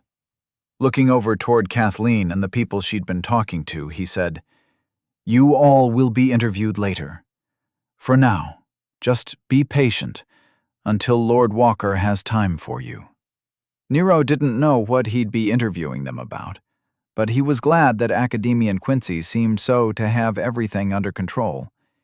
He was so impressed with the man that he didn't even notice when Quincy put his arm over his shoulder and led him off to sit at one of the tables like a lord waiting for his supplicants to present their business. In less than a minute, he found himself sitting on a chair with a servant pouring him a fresh cup of coffee, while another was arranging silverware in front of him. He could feel Quincy standing behind him a little to his right, as if he were waiting to see if he was needed. It all happened so smoothly that he wondered if it had been arranged beforehand. So much was happening that his eyes were darting around, trying to keep up with everything. But he was brought out of his thoughts when a young woman stood in front of him on the other side of the table. Looking up at her questioningly, he was about to ask what she wanted when he heard Quincy begin speaking as if he were announcing her. "Lord Walker, this is Scholar Idrius. She has been with me for over 100 years, and I can assure you that she is both capable and thorough. You can trust what she says. You have my word," he declared with a hint of pride in his voice. Scholar Idrius bowed slightly in greeting, then set down an entire pile of paperwork on the table in front of her. "Lord Walker, we have organized the paperwork you'll have to file to transfer your interests to House Verena. Unfortunately, we won't be able to file them for you until your provisional status as a unique is confirmed. I am sorry to say that our request for summary judgment has been denied. The Royal Academy's Standards Committee refused to rule, even provisionally, without first being provided evidence of you using your ability under controlled conditions. However, if you'd like, you can begin the paperwork now, and we can immediately file it when your status is confirmed." Nero kept his mouth shut, as he wasn't sure if she was finished speaking. From behind him, Academian Quincy added, "If you agree, we can head to one of the center research facilities and perform the tests tomorrow morning, or even tonight if you're willing to give us a few hours to prepare." Nero felt weird having to turn his head and listen to the man while he was standing behind him. He felt like one of those heads of state listening to their aide interpret what the person standing in front of them was saying. Looking around, he tried to locate Nick. Why wasn't he the one acting as his advisor? Locking eyes with his friend, he could see that Nick was standing off to the side, deliberately out of the way. It was really odd to see so many people standing there staring at him, while the guy he'd been attached to at the hip for the past month was trying to hide himself off in a corner. Not willing to let these people he didn't even know keep running the show, Nero raised his voice loud enough to reach Nick and asked, "Hey, Nick, what do you think? Should we stop by your old stomping grounds and knock out some tests tonight? Maybe we can get Vera to come along and do all the paperwork for us, if she isn't too busy taking over Dorchester's economy." The entire room seemed to turn to look at Nick, who froze under their scrutiny. But he quickly found his courage and strode forward confidently to address Nero and the room. "That would be fine, Lord Walker. I will coordinate with the evaluators to find out what they need and make sure the requisite equipment is provided at once." "And I'm sure Lady Verena would be happy to assist you with the paperwork, my lord," he said, his tone sounding extremely professional. Nero cocked his head in confusion, not understanding why Nick was acting like that. In fact, this entire situation struck him as rather ridiculous. They were in a living room in the guy's house, for God's sake.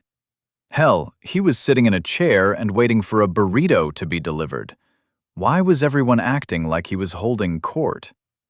Deciding to embrace the stupidity, he waved a hand and pretended to be a pretentious tool, saying, "Very good, Lord Verena. Until then, join me for dinner. Perhaps, if you'd be so kind, you can arrange for some cheese and nachos as an appetizer before we enjoy our burritos. In fact," he hopped to his feet and shouted with all the authority he could muster, "Nachos and melted cheese for everyone!" Nick, understanding that Nero was not being even remotely serious, shook his head in exasperation. However, the servants didn't seem to get the joke and ran off to go find out if there were any fried corn chips on the premises. The world's wonderful translation magic letting them know exactly what Nero was demanding, at least conceptually. Nero was surprised to see Scholar Idrius calmly standing there, as if he hadn't shocked her at all. He looked her in the eye and could actually see a hint of amusement and restrained laughter. He was surprised to see the same look on all the evaluators' faces. It seemed like they were somehow familiar with his method of dealing with serious situations. Perhaps these were some of the assholes that had been spying on him. Or maybe they'd just been thoroughly briefed by someone. Either way, he'd have to step up his game and adapt. Cracking a small smirk, he sat himself back down, as if he hadn't been surprised to see her unsurprised. With his voice full of false warmth, he said, "Okay, miss. For the time being, you can just hold on to that stuff until we need it. But thank you for tracking everything down. I'm sure Vera will appreciate it too. In the meantime, do you need anything else?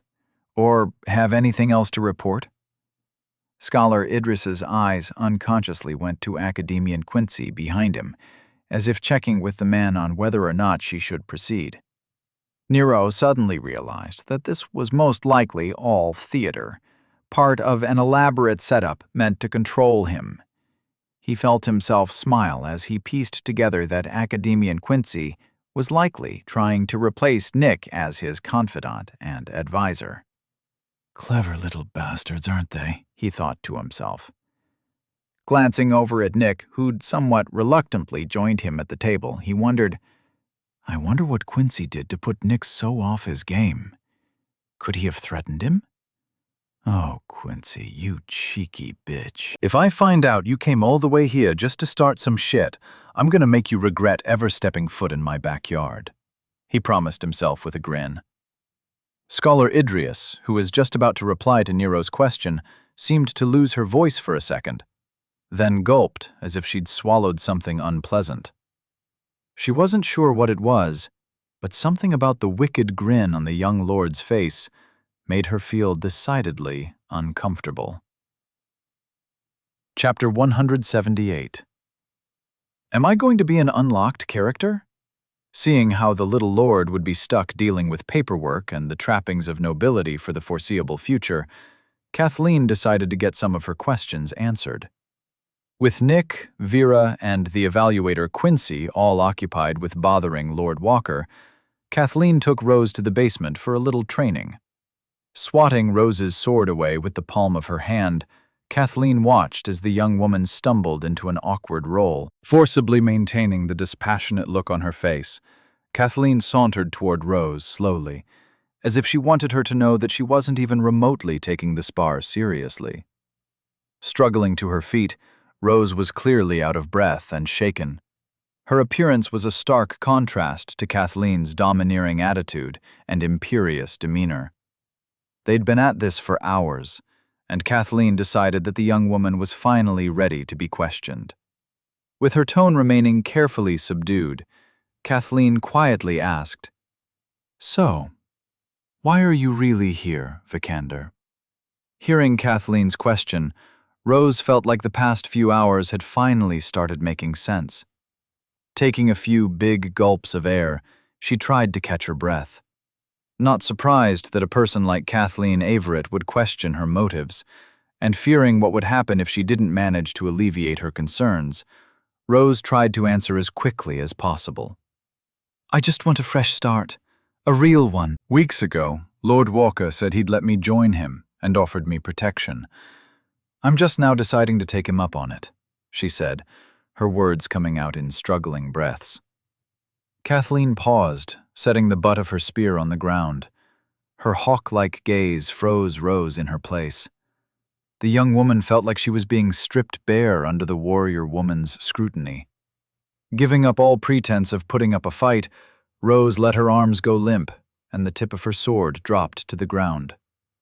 Making sure to look the older, wiser woman in the eye, she said, "Ms. Everett, I understand your caution. I was placed with you and your lord at the behest of his enemies, or, at the very least, by people who may not have had his best interests in mind. But I never wanted to be a spy, and I have no desire to be an assassin. At heart, I'm a hunter. Please believe me when I say that all I want is to cut ties with Dorchester and move on with my life. I just want to regain control of my path." Kathleen's expression didn't falter one bit in the face of the young woman's confession. "And you think joining Lord Walker's house will allow you the freedom to do so?" she asked. Her tone, while soft, was full of judgment and sarcasm. Despite the seriousness of the situation, Rose found herself snickering. "Miss Everett, I've been with Lord Walker for more than a month.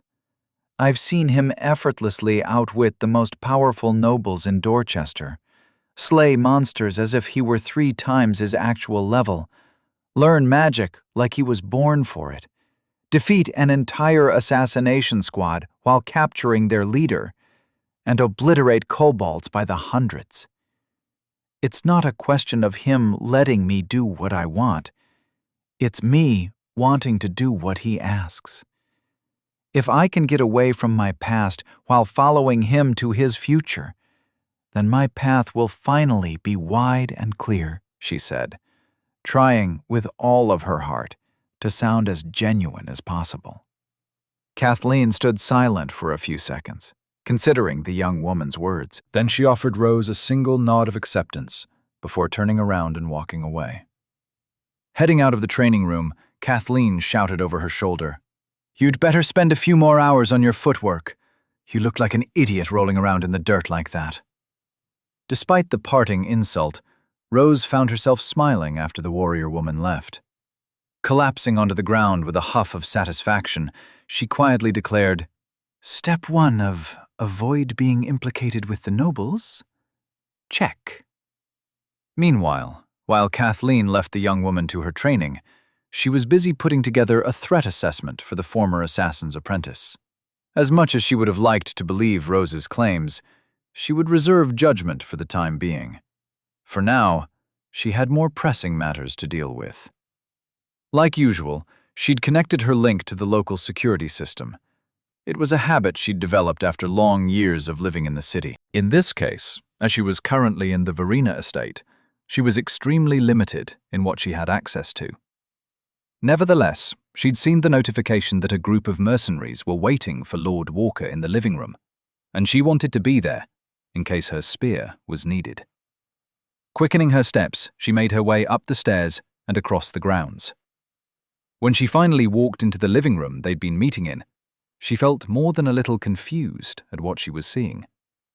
She recognized quite a few of the mercenaries. Were they here to pledge to his house? Kathleen's usual blank expression cracked a little when she saw how many armed men and women were waiting to meet with the little lord.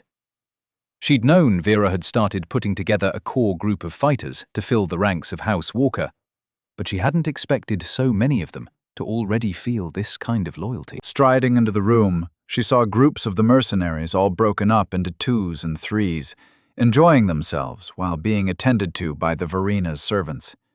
Off in the corner, she could see Lord Salvatore Verena and Academian Quincy debating in private over what was probably some noble nonsense she couldn't be bothered to care about.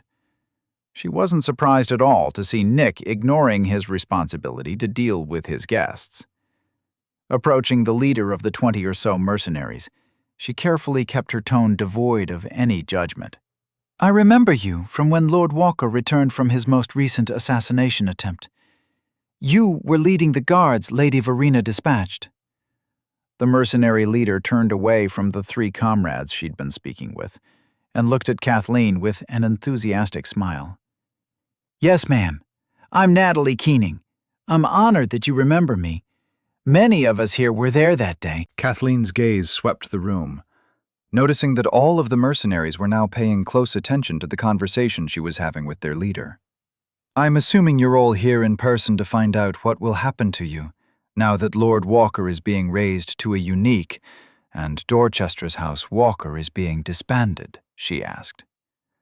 Her tone carried with it a subtle question as to why they didn't just send a ping. Shaking her head quickly, Natalie replied, "Not at all. I admit that when we'd received the formal termination notice from Lady Verena, we were shocked that our new corps was already being disbanded. But when we found out that the little lord was being raised to a unique, every one of us decided that we'd follow him anyway. After all, we signed up to serve Lord Walker, and that's what we're going to do. If he'll have us, that is." Kathleen's face remained impassive, but on the inside, she was reeling in shock. It was one thing for an established guard force to foster a sense of loyalty to their masters, but for weak-willed Southerners, this was just too much. Had they even met Lord Walker, aside from when they escorted him to the Tower of Law? One of the mercenaries that Natatli had been talking to stepped forward, joining the conversation. He was a large man, but despite his size, he looked small when confronted by Kathleen's presence. Barely mustering up the courage to square his shoulders, he said, "We've all heard what Lord Walker has done for the people of Dorchester. Hells, everyone knows what the little lord has done for us. Between the rumors and link reports, we knew what we were getting into when we signed up to join House Walker. We're here because we recognize that we are witnessing the birth of a legend. Every one of us believes that he is meant for great things.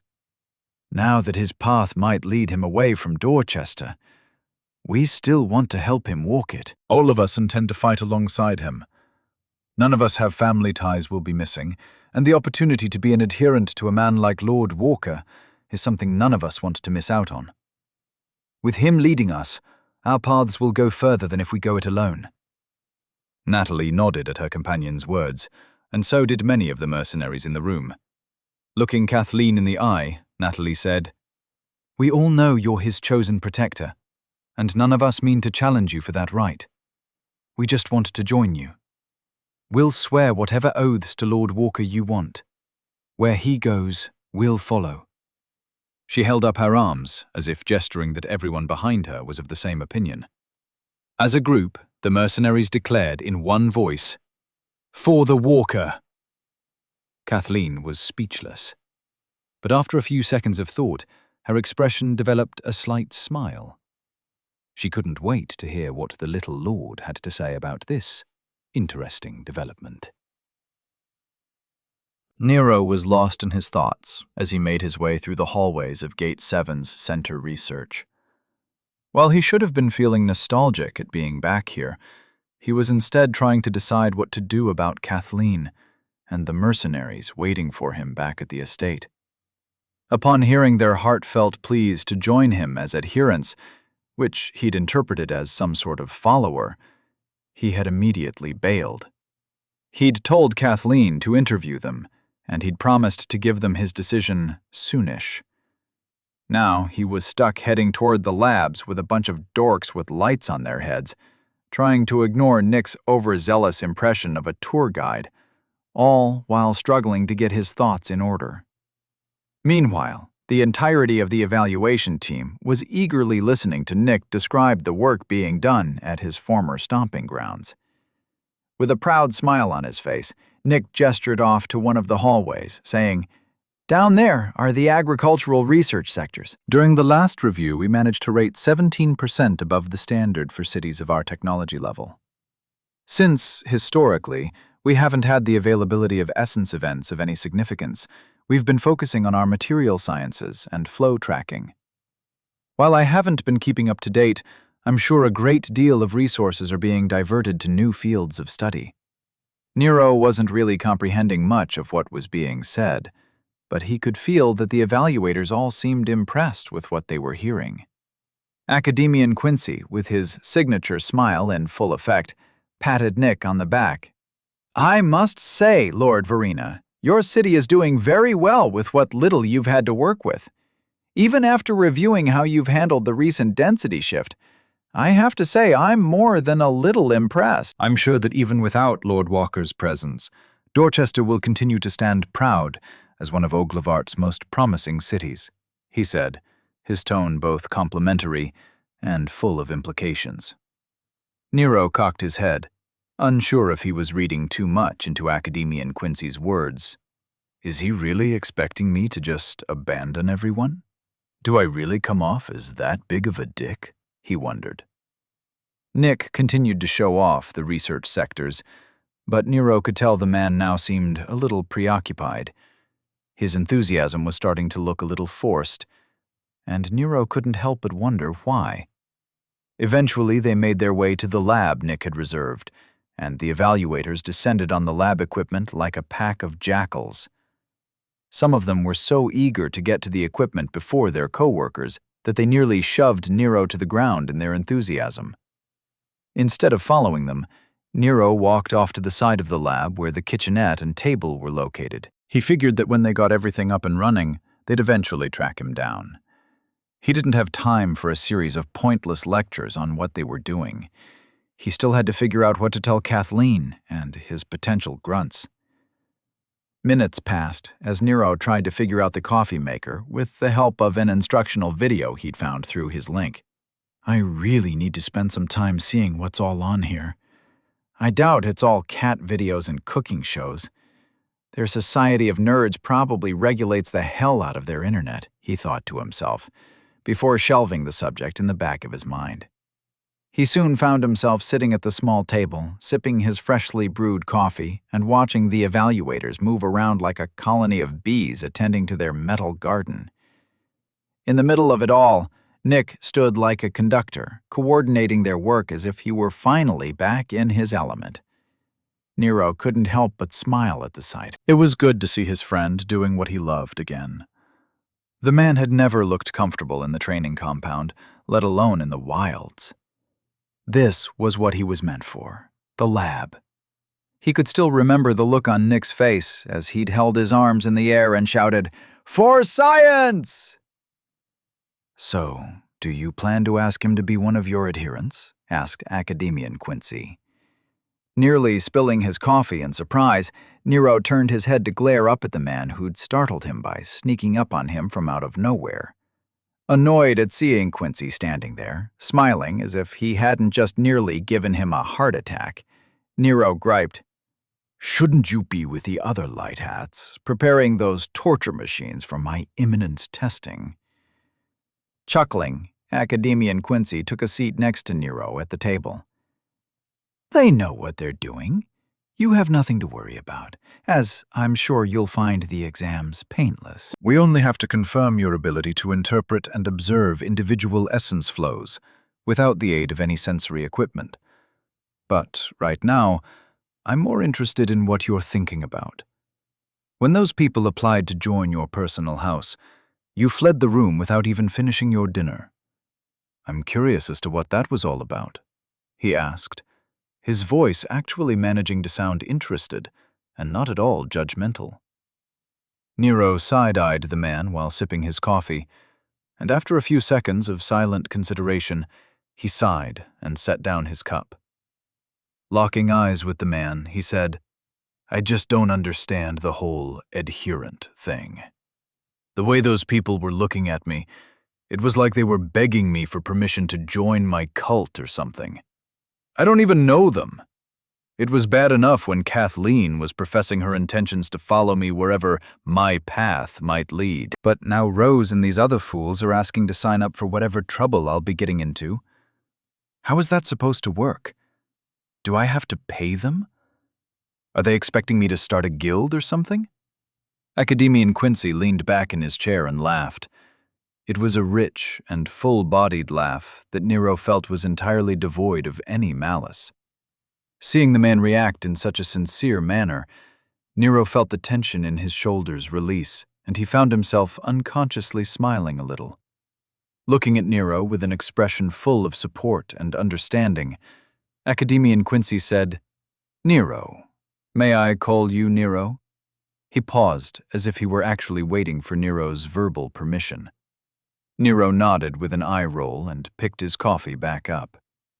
Smiling widely, Academian Quincy continued, Nero, I think you might be misunderstanding what being an adherent means. As a unique, you're like a private house that isn't tied to anywhere but the kingdom. You're essentially a citizen of the Oglevark, rather than one of its cities.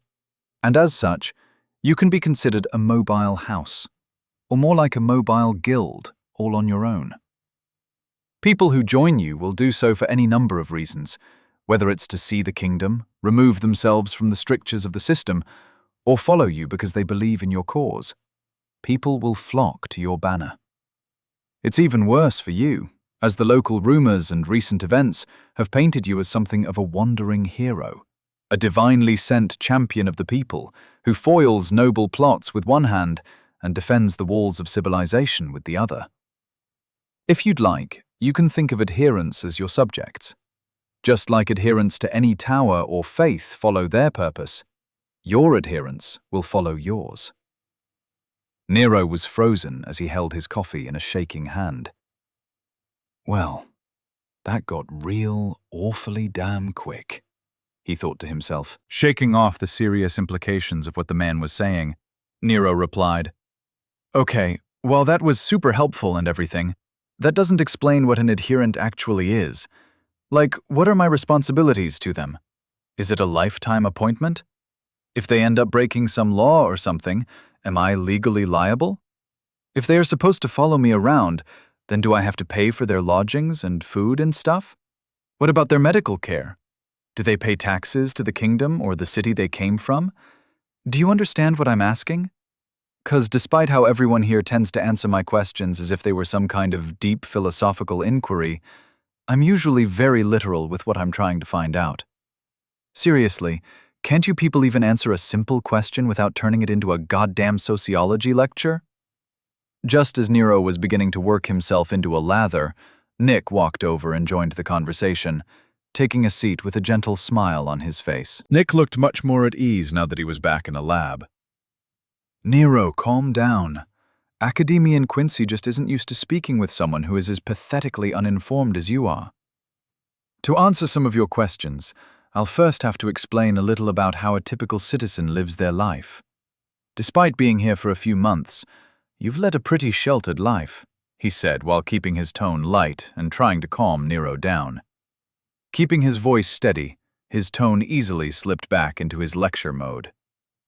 People are citizens of their city first.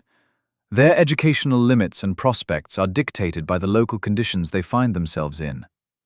If they manage to climb the ranks and feel the need for more, they have to leave their city and start over in a new one from the very beginning.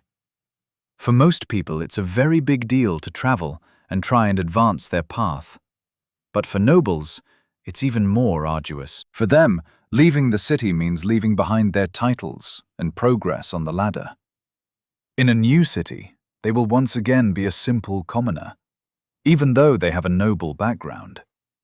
The only advantage they have is that they're able to apply for the noble trials, though only their local achievements will count toward their completion. And then, even if they succeed, they'll still start at the bottom of their new city's local ladder. So, most people tend to take advantage of the exceptions, and that is through joining a tower, or a guild that operates throughout the kingdom. But even then, they are then tied to their job, and their progression is on the ladder associated with whatever organization they've joined. Nero interrupted, as he immediately recognized a flaw in that system. Hold up. What about their assets and savings and stuff? It's not like they'd have to leave everything behind, right? Having a big-ass bank account would set them up pretty well in the new city, regardless of whether or not they were still a noble, he said, not believing for a second that coming from money didn't offer someone an inherent advantage. Academian Quincy, now with a better idea of what Nero had been asking, joined in.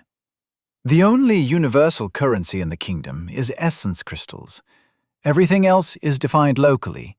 Even trade between cities is filtered through a weighted average of how much an essence crystal costs in the cities in question. It's why there aren't too many advanced enchanted items or technologies in places like Dorchester. Cities are intended to be self-sufficient, and even if the law allowed it, it would simply cost too much to acquire anything useful from outside the walls. Nero frowned in confusion as he struggled to understand what they were saying. If anything, the lack of local essence crystals should make them worth more here. Suddenly, understanding blossomed as he asked, "Essence crystals don't always have the same density or something, am I right?" Both Nick and Quincy exchanged looks of surprise. Academian Quincy leaned forward and asked, "And how did you come to that conclusion?" Nero replied quickly, "Because if they were, then someone with an enchanted mirror from some fancy place could come here and buy a mansion after selling it to some local merchant. Even if it were illegal, I'm sure there must be some sort of black market or something."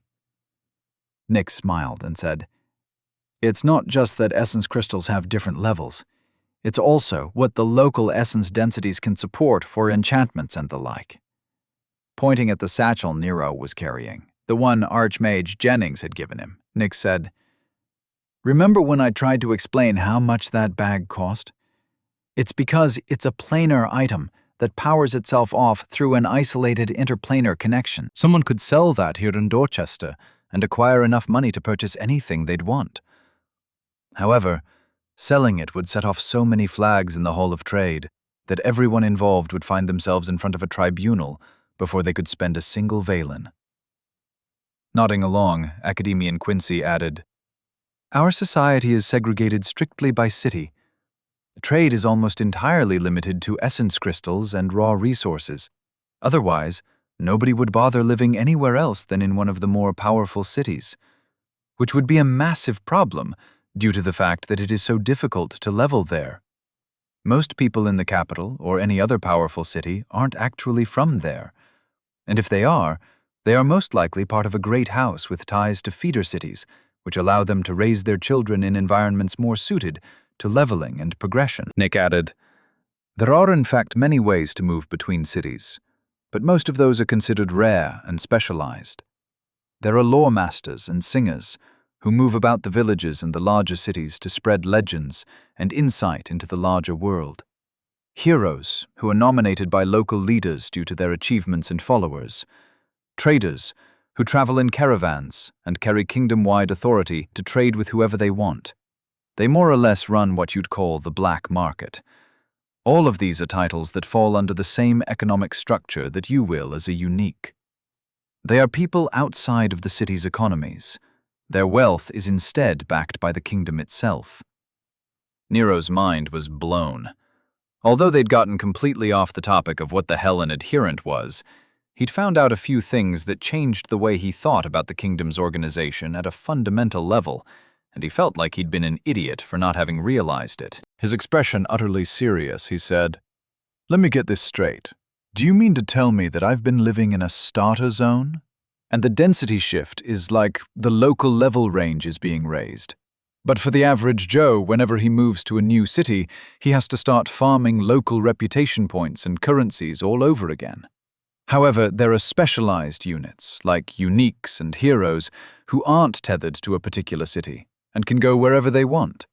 How do you all not realize that everything here is like a real-life game?" Once again, the two older men shared a look, but this time it was one of confusion. Nick replied, "Of course we realize that life is a game. Haven't you heard us talking about the game from the moment you've arrived here?" Nero didn't know what to say. He still didn't understand what he needed to know about adherence, what being a unique actually meant, or what he was going to be doing for a living. But he at least felt like he was finally able to see the board he'd been playing on. Chapter 179. I think I've seen this type of thing before. The coordination it took to hide a meeting like this behind privacy wards was something they'd perfected over the years. Whether it was dealing with a troublesome noble house that needed to be quietly suppressed, or having to simply get their stories straight before they publicly discussed something in the Hall of Leadership, they'd had plenty of practice at this type of thing. Walking into the room chosen for the meeting, City Lord Cosgrove felt the wards pushing against her essence field. While at one point it had been an unpleasant sensation, over time she'd come to associate it with a feeling of safety. Looking around the room, she could see that everyone she'd invited was already there. General Branson sat at one side of the square table, his usually stoic face showing subtle signs of stress. Next to him was Lord Volton, whose familial ties with the Royal Academy made him an excellent resource, whose help would aid them understanding their recent guests. Across from them was Lord Bennings, who, as usual, looked mildly annoyed at having to deal with the plotting nobles that plagued her day in and out.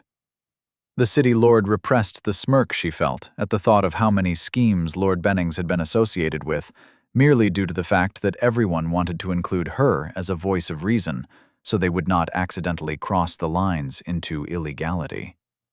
The Tower of Law was responsible for making sure the kingdom's laws were followed, so there were protocols in place for nobles to request private consultations for meetings just like this, specifically to help them stay within the rules while they schemed and plotted against each other. While it was in no way mandatory, considering all that was happening, she'd be a fool if she didn't take advantage of the opportunity for a personal consultation with the Tower of Law's director. Despite Lord Benning's tendency to send lawmasters to meetings like this, at the level they were currently playing at, the woman's presence was both necessary and unavoidable. They were using a dimly lit room in the basement of the keep for the meeting, and unsurprisingly, it was just as cold and damp as she expected it to be. The pulsing runes along the walls, which had been clandestinely installed, were almost overpowering the singular essence light hanging over the table. Had she had more time, she would have ensured their meeting took place somewhere a little more dignified. Taking her seat, she began without any preamble. "Lord Volton, let's begin with you. What have you found out from your granduncle?" Lord Volton barely cared about the current happenings. As far as he was concerned, the new lord and his escapades had very little to do with him. Nevertheless, he'd still dutifully looked into what the city lord asked. After all, banking a favor or two with so little effort was simply the most logical play, considering how little he had to lose. Leaning back in his rickety chair, he sounded extremely bored when he replied, "Well, for starters, the new evaluation team is made up of a tight-knit group of scholars who've followed Academia in Quincy for years. From what I've been told, They're typically involved in ferreting out internal issues within the academy, and for the most part, they are seen as investigators rather than scholars. How they came to be assigned as a last-minute replacement is anyone's guess. My granduncle made it clear that there was something fishy about their appointment, but he had no idea what. Even with everything happening quickly over there are still a lot of parties paying close attention to this matter. Regardless, I got the distinct impression that most of the Royal Academy's upper echelons were glad to see Academian Quincy and his team out of Hennings, and no longer able to poke their noses into whatever plots the locals were currently up to. The general looked pensive as he crossed his arms while raising a fist to his chin in thought. Lord Bennings didn't look remotely interested and seemed to be patiently waiting for her turn to speak. City Lord Cosgrove pursed her lips and said, That's a worrying development. Do you think they're here to look into how Dorchester has treated its new lord? Even if they were, it had very little to do with him. So Lord Volton merely shrugged lazily and replied, I couldn't say.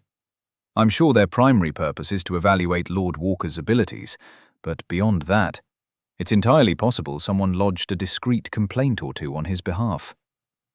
The general, fed up with the situation, growled, We did nothing illegal. Everything that happened to the young man was perfectly within the bounds of the law. We made sure of that. Lord Bennings took that as her cue to join the conversation. While technically correct, your lack of action considering your foreknowledge of the plots against him, the noble spies you allowed to be assigned to watch over him, along with the agent you personally included on his team, are all documented facts that could contribute to you being stripped of your position on the grounds of incompetence, and possibly even lead to charges on the grounds of gross negligence and misconduct.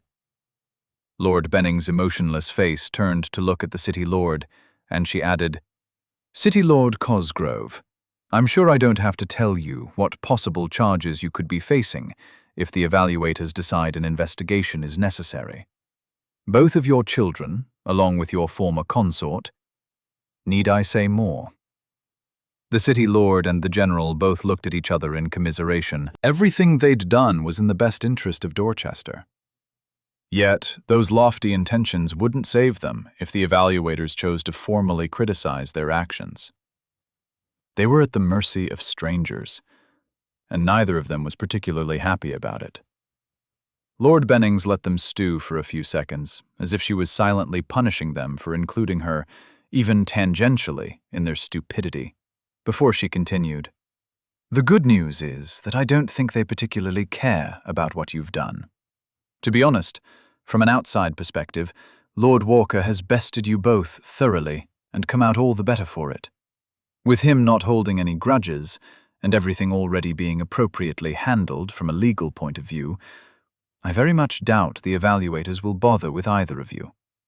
From what my agents have observed, the evaluators are currently focused on helping Lord Walker adjust to his new position. They seem to be taking it as a given that his new status will be ratified without issue. To them, his time as a noble in Dorchester will be nothing but a footnote in his legend. From the moment they arrived, they've been digging into House Walker's public accounts and arranging for the legal transfer of his interests over to House Verena. They've also been using their legal authority to access the private records from the centre concerning what little testing Lord Salvatore Verena had done on Lord Walker. That is more or less all they've been doing. So I very much doubt you have anything to worry about. Both the General and the City Lord gasped in relief, while glaring at Lord Bennings for giving them such a scare. Seeing their faces, Lord Volton couldn't contain himself and started laughing unabashedly, not caring in the least when their glares turned to him. He seemed to believe they deserved it, and wasn't shy about showing it. The City Lord seemed to freeze in place, as if she'd had a thought. If they're going to be directly transferring House Walker's interests, then are we still going to be able to tax them for the transfer? The only upside to having Lord Walker pulled out of the local ladder was that he would no longer be able to have so many business interests in Dorchester. After the exploit he'd found, it was a gift from the heavens that he wouldn't be able to keep his house here. She'd been planning to host the auction here at the keep, and then, justifiably, tax the hell out of the transfers. Lord Bennings smirked and said, "As far as I can tell, the evaluators are planning to fold House Verena as a branch house under Lord Walker's personal house, and then transfer all his interests to them as a welcome gift. I believe the only thing he'll retain is his ownership of the former Dorchin estate, which will probably be rebranded as his personal lodgings, and therefore exempt from local property taxes. I regret to inform you that they seem to be very thorough with their paperwork." The city lord clutched her fist in annoyance. She immediately recalled one of her mother's favorite sayings: "When the world offers you a reprieve from your mistakes, immediately check with your accountant, as you've probably just been robbed." Nero was trying to put things into terms he could understand. It was the only way he'd be able to keep his sanity. Running his hand through his hair, he tried to keep it simple. "Okay, so I'm like a walking house that is registered in the capital. My money and stuff is all going to be stored there in whatever local currency the capital uses, which are also called valens for whatever reason. But as it's the kingdom's capital, the valens there are what all the cities base their conversion rates on.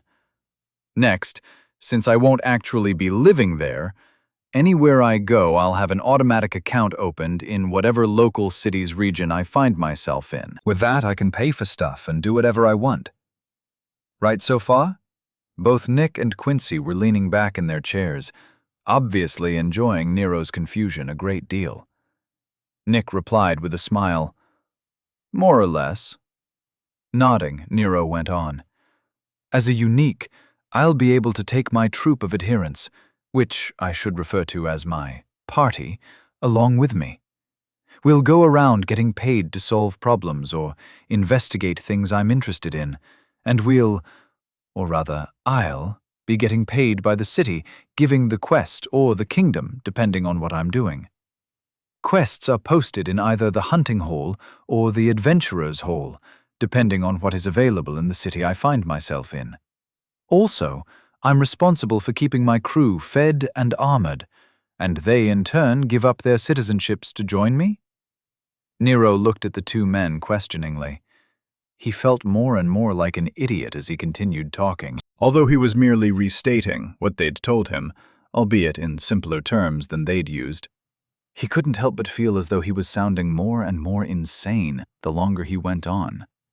Which, of course, led to him being more than a little shocked when they continued to nod along as if he were actually making sense to them. Trying to repress the urge to laugh at the absurdity, he continued his recap. "And it is expected that I will travel around the kingdom, visiting cities and sticking my nose in whatever strikes my fancy, whether it is slaying beasts or dealing with local threats. Then, as an added bonus, I'm probably going to end up marrying various local nobles, starting houses, having a few kids, all before I head off into the sunset for my next adventure, leaving my new wife and kid to run the local house I've left for them. Have I got that part right?" Nick shrugged and replied, "I wouldn't exactly put it that way, but yes, that's how it usually works." Nero had essentially distilled more than an hour of conversation into a few short statements, which, when heard out loud, sounded completely crazy. Yet he couldn't stop himself from seeing parallels to all the stories he'd ever read, along with the countless games he'd played. What was even more maddening was that he could see how their society all fit together like a giant puzzle, coming together in a grand tapestry to create a logical, albeit bonkers, system. Nero sat in silence, ignoring the two men who were patiently waiting for him to come to terms with what he'd learned. His thoughts were churning like a maelstrom in his head. Despite how crazy it all sounded, he couldn't help but wonder if any of the governmental systems back home would have made any more sense after being boiled down to a few honest paragraphs. His own former government was rife with contradictions and insanities. It was a land of freedom, with libraries full of law books on how that freedom could be legally expressed. Free speech zones, dedicated crosswalks and bike lanes, building codes, leash laws, enough required licenses to fill 20 wallets, and countless other subjects spurning multiple opinions nobody could agree on. And it was all under a democratic government that was run by a two-party system, with delegates chosen from a limited pool determined by the country's elite, which in turn was elected by a committee as a hopeful representation of the country's actual opinion. And he didn't even want to try and tackle states' rights versus federal ones, as he knew he'd only sound like a dipshit if he tried. But he'd lived there, and it had worked fine. Better than fine. People got up in the mornings, went to work, and lived their lives without issue. Taxes were paid, roads were paved, and most people even had internet access. All in all, it was a wonderful country. The massive countrywide arguments were fun ways to pass the time, and he really hadn't had much to complain about if he were being honest with himself. So, who was he to criticize it outside of his chat room ramblings? Now that he was in this new world, shouldn't he give it the same courtesy he gave his old one? It's been pretty fun, despite people trying to kill him and the co-ed bathrooms. It wasn't like the system was any crazier than what he'd read about the Middle Ages. Those times were batshit crazy. Not that the Renaissance was any better, come to think of it. Hell, at one point in history, people walked 20 paces and shot at each other to decide whether or not someone should feel insulted. Was that any more logical than a sword fight determining legal culpability? When it came down to it, all forms of government were just complicated social constructs to dictate who was right and who was wrong. Violence and words were always the bedrock of humanity. Both the Greeks and the Romans had colosseums. While one was filled with argumentative old men, and the other filled with gladiators, they both fought a whole hell of a lot without solving anything. So perhaps having roving bands of homeless busybodies was a perfectly valid way of handling things. And going around charming ladies while kicking ass with his own personal squad of thugs didn't sound so bad if he were being completely honest with himself. Coming out of his thoughts, he looked up at the two amused locals and asked, "So, how many adherents can I have in my party? And how are they usually organized?" Academian Quincy leaned forward to put his forearms on the table, replying, "As many as you can afford, and in any configuration you want. You could have all warriors, mages, administrators, or any combination thereof. And with your income from the interests you have here in Dorchester, as long as you stick to visiting the weaker cities, you could probably afford to have around 50 adherents under your banner. Although, if you plan to travel by teleportation, that would end up being quite expensive, not to mention rather wasteful." Nero nodded, deep in thought. His brow slowly furrowed, his lips pursed, and his eyes narrowed, as if he'd come to a difficult decision. He decided then and there to embrace the game-like logic of the world and treat all of this as some kind of strategy-type kingdom simulator. He had unlocked Dorchester and was now earning Valens from his local house, the Verenas. After promoting his character profile from commoner to noble and now unique, he'd finally unlocked the travel option. He now needed to fill his follower slots and then finish up the quests in this starter city so that he could start unlocking more cities. At the top of his unfinished quests list, there was the density shift and the kobold threat. Cocking his head in thought, he went over his mental gymnastics, trying to see if he'd stuck the metaphorical landing. Yeah, sounds about right. I'm sure there is stuff I'm missing, but as long as I keep putting things in terms I'm familiar with, I should be able to figure it out. I've got a pretty high reputation with Dorchester, and I'm working on my Oglavark rep with every quest I complete. I just have to remember to not get bogged down in the details. I can do this, he told himself firmly, trying to sound encouraging. Refocusing on Academian Quincy, he asked, "So after I do this evaluation thing, when will I officially be a unique?" Academian Quincy replied, "Well, we shouldn't have a problem getting you a provisional appointment by the end of tomorrow. However, your evaluation will be ongoing. Don't worry, the kingdom is paying us to be here, so you are not responsible for us. We'll stay with you, help you with whatever you need, and compile a report over the next few weeks. After that, if you want us to stay with you, you'll have to take us on as adherents." Nero widened his eyes at the thought of Academian becoming one of his followers. Suddenly, a lot of the little things he'd noticed suddenly started making sense. Although what Quincy had just said was probably meant to be a throwaway line to subtly put the idea in his head, Nero thought it explained some of the man's actions he'd been wondering about.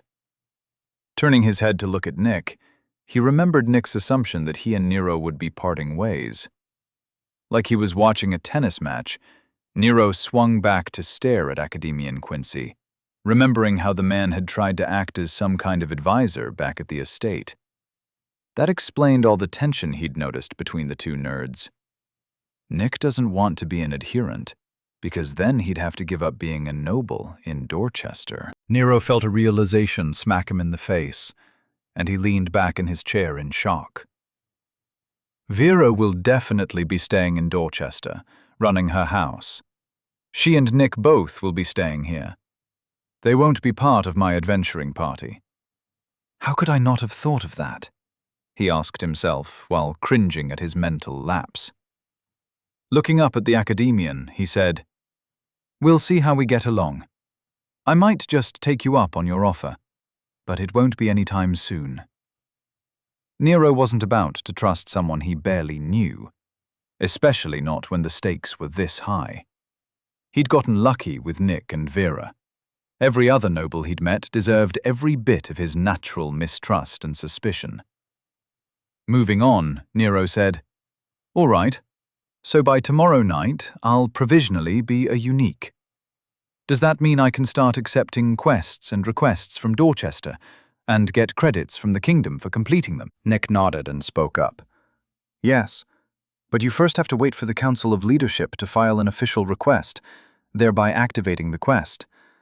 I imagine either the City Lord or General Branson will want to talk with you to work out the details before they finalize anything." Nero was about to ask Nick to help him speculate on how he could help the city while maximizing his benefits when they were interrupted. Scholar Idrius walked up and said, "Please excuse the interruption, but we're ready for Lord Walker now. If you could follow me, my lord." She then turned on her heel and walked off without another word. Despite her amiable smile, Nero had the suspicion that the woman was very much a ballbuster, and her gentle demeanor was skin-deep at best. Standing up, Academian Quincy said with a wide smile, "All right, Nero, let's see what you can do. I have to admit, I'm a little excited to see you in action." Not knowing what they had in store for him, Nero just shrugged and said, "I'm not gonna make any promises, but dollars to donuts, you're gonna love it. Just ask Nick. I always leave them wanting more when I play lab monkey." Chapter 180. Doctors are literally there to judge you. Mike came to with a start. He immediately curled himself into a ball and started sobbing. Large, heaving sobs. The healer who'd resuscitated him didn't bother to even pat him on the back or offer any semblance of emotional support after his traumatic experience. Instead, she hopped quickly to her feet and moved on to the next dead soldier waiting for another chance at life. Mike could hear the sounds of fighting off to his left. It was like a loud echo forcing him to remember what had happened. The bloody ground he was lying on shook occasionally from the artillery fire. Closing his eyes and clutching his hands to his ears, he tried and failed to block it all out. But his efforts to alleviate the pain he was feeling proved futile, as what he really feared wasn't the battle going on around him. It was the empty void he'd just escaped. He could still feel the shadow of that emptiness inside him. It was awful. And unlike a nightmare, he could remember everything. Flashes and images from the memories of the kobolds overrunning their position were like spell blasts going off in his head. He recalled with excruciating detail the feeling of his flesh splitting open under the kobold's spears. Rolling over onto his back, he stared up at the smoke-filled sky and tried to forcibly calm himself down by sheer force of will. The feeling of emptiness was fading quickly, his mind's natural defenses repressing the trauma as best they could. Reaching up, he touched the side of his neck, which had been ripped open by a kobold's bite. Feeling his heart rate slow down, he finally felt composed enough to sit up. Looking around, he could see that his unit had been pulled back behind the barriers. Fresh, or at least fresher, troops were now holding their former position on the line. Even from this distance, he could see their strong backs piling up kobolds by the dozen. They must be one of the rapid reinforcement units. I suppose I have them to thank for being alive, he thought to himself, while not feeling particularly grateful at the moment. Still sitting on his ass, he closed his eyes and focused on centering himself. The mechanics of what he'd gone through weren't unknown. He knew that he was just suffering the after-effects of what his remnant mind print experienced after his actual mind and soul were unseated from his body. He knew that had the healers not gotten to him in time, that imprint would have faded after his mind and soul lost their tether. It wasn't like he hadn't read the research. Everyone over the age of 14 had been given the talk by a family member, or at the very least by someone from either the center or one of the faiths. But none of that theoretical knowledge was much help to him at the moment. It couldn't compare the visceral experience of having his center forcibly ripped from his body. The memory of those few minutes of being trapped in a body without a soul, the overwhelming feeling of emptiness. It was haunting. He could still feel the lack of identity deep in his bones. Calm down. You just need to let your mind reintegrate with your brain.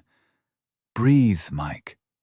Breathe, he told himself, while mentally reviewing the recommended coping techniques he'd memorized years ago.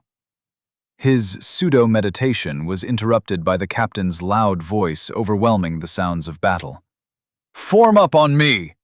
Looking over his shoulder, he could see the battle-worn sergeant who'd been leading them, standing next to an equally ruffled Captain Durza. He had to give it to them. Neither of them shied away from the battle. But, judging by their still intact armor, they most likely had managed to survive their most recent disaster. Lucky bastards, he thought sourly. He forced himself to his feet, looking around for his weapons. Unsurprisingly, they were nowhere to be found. Glancing over his shoulder, he wondered if they were waiting for him under the pile of kobolds. Joining what was left of his unit, he and the other surviving members of his unit surrounded the captain and sergeant in a half-circle. When Mike saw how few men and women were left, he felt his shoulders sag a little in defeat. Captain Durza's voice was hard, with no hint of remorse or compassion. "As you all can see, we're down to 12 members. So it shouldn't come as a surprise to any of you that the 39th Search and Clear Team is being disbanded. After consulting with Command, we're temporarily being merged with Penal Division 3. Mike wasn't sure exactly what a penal division was doing out here on a battlefield, but it didn't sound good. And the groans of complaint he heard from what remaining comrades he had practically confirmed his fears. The captain held up his hand to quiet everyone down. "I understand where you're coming from. I don't like it either. But at least you'll still be earning the combat rates you were getting while you were part of the S&C teams.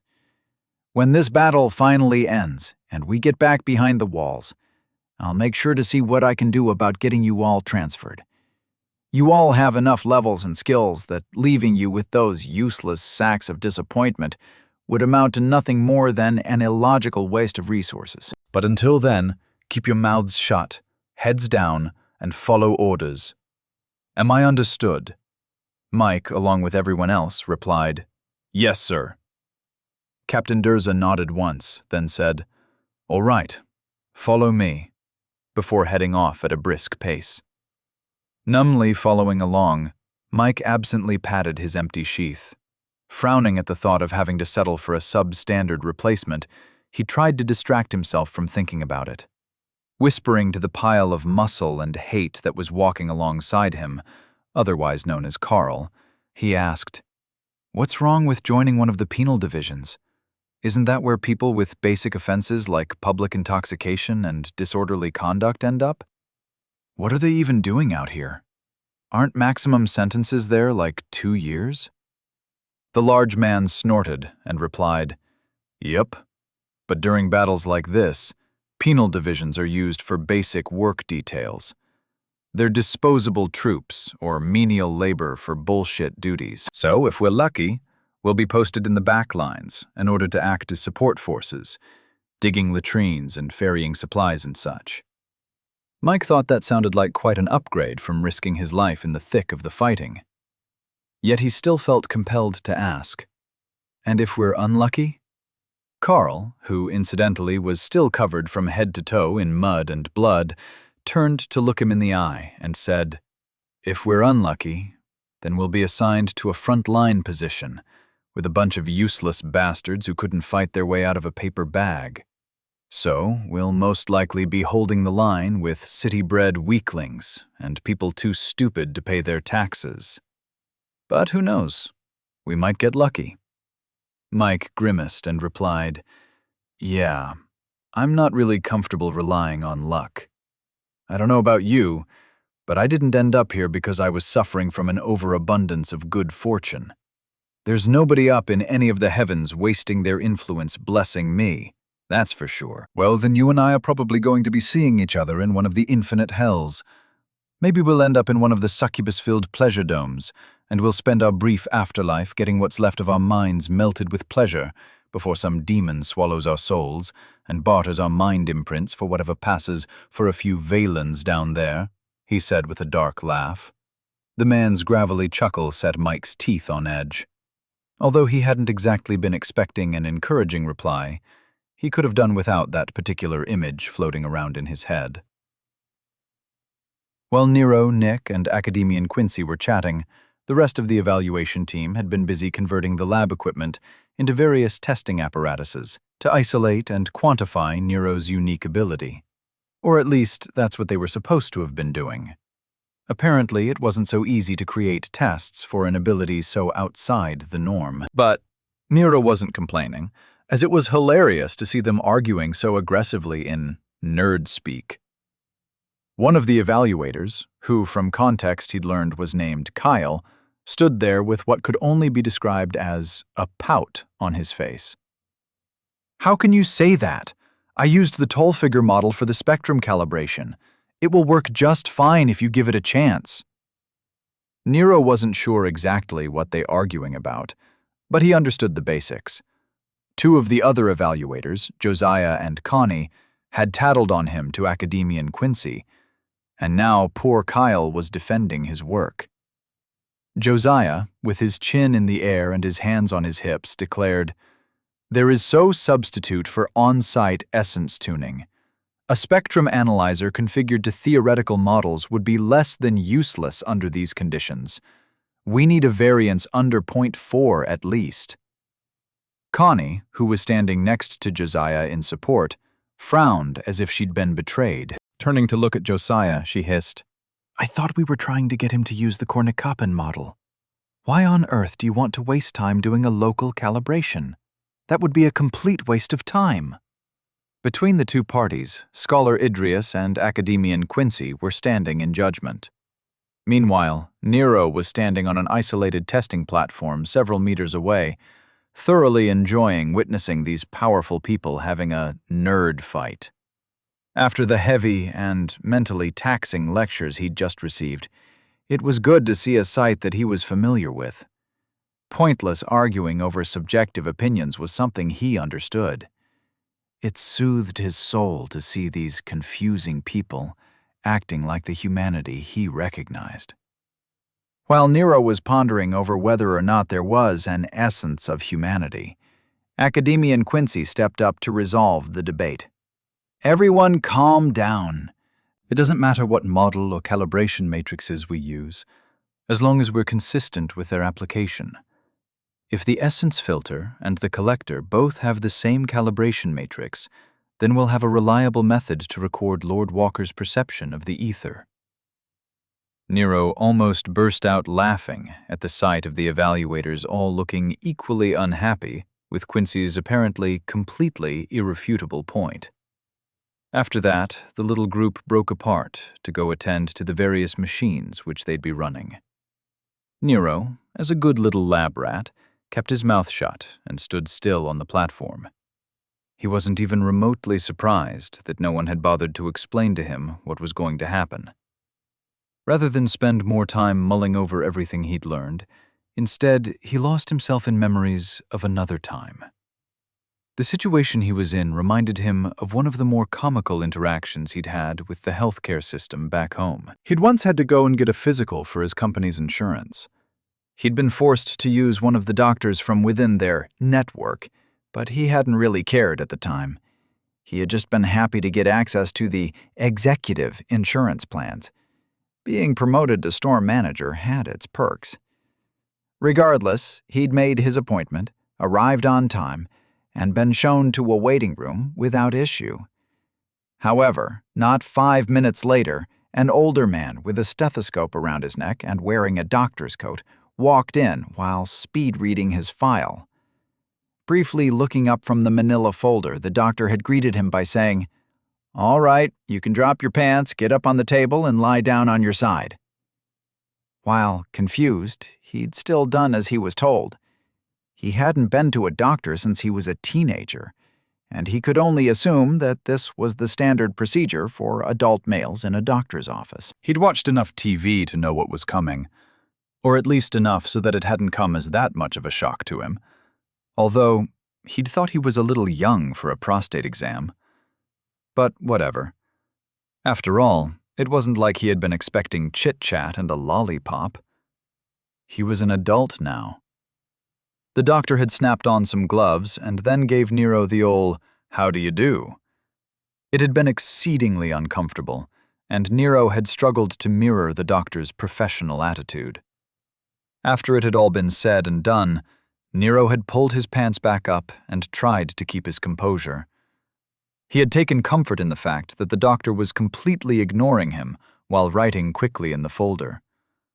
Looking up at Nero, he then told Nero everything was fine and there was nothing for him to worry about. Of course, that had been great news. The bad news, however, had been that the doctor kept referring to him by the wrong name. It had turned out that the doctor had gone into the wrong room, and a 32-year-old Nero had not needed a prostate exam. The doctor had offered a perfunctory apology before storming off and yelling at some nurses, clearly blaming them for his mistake. Nero still remembered feeling conflicted about whether or not he should have made a big scene out of it. Yet he had decided that the story was anecdote-worthy, so he'd figured he could let it slide. Not to mention that it wouldn't have been too smart to argue with the guy who had been in charge of signing off on his executive insurance plan. While Nero was recalling that experience, he thought about how many times he'd told that story. Between bars and parties, first dates and work functions, he must have told it 100 times. It had always been met with chuckles, successfully breaking the ice wherever he'd told it. But now that he was in a new world, a world with healing magic and a completely different healthcare system, not to mention their incomprehensible lack of body issues, he would never be able to tell that story again. No one would get it. Suddenly, he felt very far from home. "Nero, are you listening?" asked Nick loudly. Coming out of his thoughts, Nero looked down to see an annoyed Nick staring up at him with a frown on his face. All around the lab, he could see the evaluators looking at him with patient expressions on their faces, clearly waiting for him to do something, or maybe say something. "Yep, I hear you. What is it you want me to do?" asked Nero, trying to keep his tone light. Scholar Idrius, from her perch behind some type of control console, replied, "When the essence ejector on your right begins to emit its essence stream, we'd like you to identify it with as much detail as possible." Nero frowned. "That's it?" he thought. Sure. I'm ready when you are, he said, suddenly feeling very bored. Glancing off to his right, he saw a massive machine come to life. It was about 7 feet wide and maybe 5 feet tall. It looked like one of those CNC machines he'd seen in one of those industrial documentaries. The major difference was what he was seeing it do to the ambient essence all around it. Looking at what was happening with his field, he was very surprised to see the essence flows in the area begin converging on the humming machine. It looked like it was pulling in everything it could, before simply shooting it all out one of the exhaust ports on its side. He was about to question why they wanted him to identify a bundled essence stream of everything, until an ejector port he hadn't noticed shot a concentrated essence stream directly at him.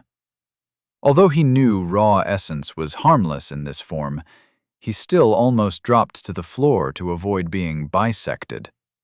But he managed to catch himself before he looked like an idiot, and instead stood stiffly as the essence stream washed over him. He barely needed to interact with the stream to recognize it. It was so concentrated that it was nearly shouting its identity at him. It's heat essence. Or thermal essence, maybe? I don't know what you want to call it, but it's an essence that deals with temperature, he declared loudly. Scholar Idrius flicked a few control knobs or switches and then asked, "And this one?" Nero felt the essence flow being ejected from the machine change, and he said calmly, "This one is some kind of plastic? Or maybe the essence of processing into plastic? Or acrylic?" This went on for over 10 minutes, and Nero decided to pull out his trusty tree stump from his personal space so that he could take a seat. Aside from a few looks of surprise from the evaluators and a glare from Nick, nobody seemed to have any objections. Essence after essence, he identified them all to the best of his ability. In a way, it was almost like trying to describe a series of cliches or concepts. The concentrated streams were very loud, but not very specific with their metaphorical shouting. He wondered if this was what it felt like to take a Rorschach test. Without any warning, Scholar Idrius suddenly changed gears. "Lord Walker, now we'd like to see if you can direct the essence stream coming from your right into the appropriated relay on your left," she said, her tone never wavering in the slightest. At this point, Nero had grown used to just doing what she'd asked, so he thought nothing of it. He reached out to grab hold of the concentrated essence stream with his field. This one was something like lack of friction or smoothness. He nearly started chuckling when he realized the irony of the essence stream being rather slippery. Yet he persevered, and in no time at all, he successfully wrapped his essence field around it. Looking to his left, he saw a series of small holes in a giant box-looking machine. Each hole seemed to have an essence associated with it. Or more like, there was an emptiness that matched a particular type of essence. The feeling reminded him of the inputs he'd seen on spell forms. With nothing more than a simple glance, he located the matching receptacle.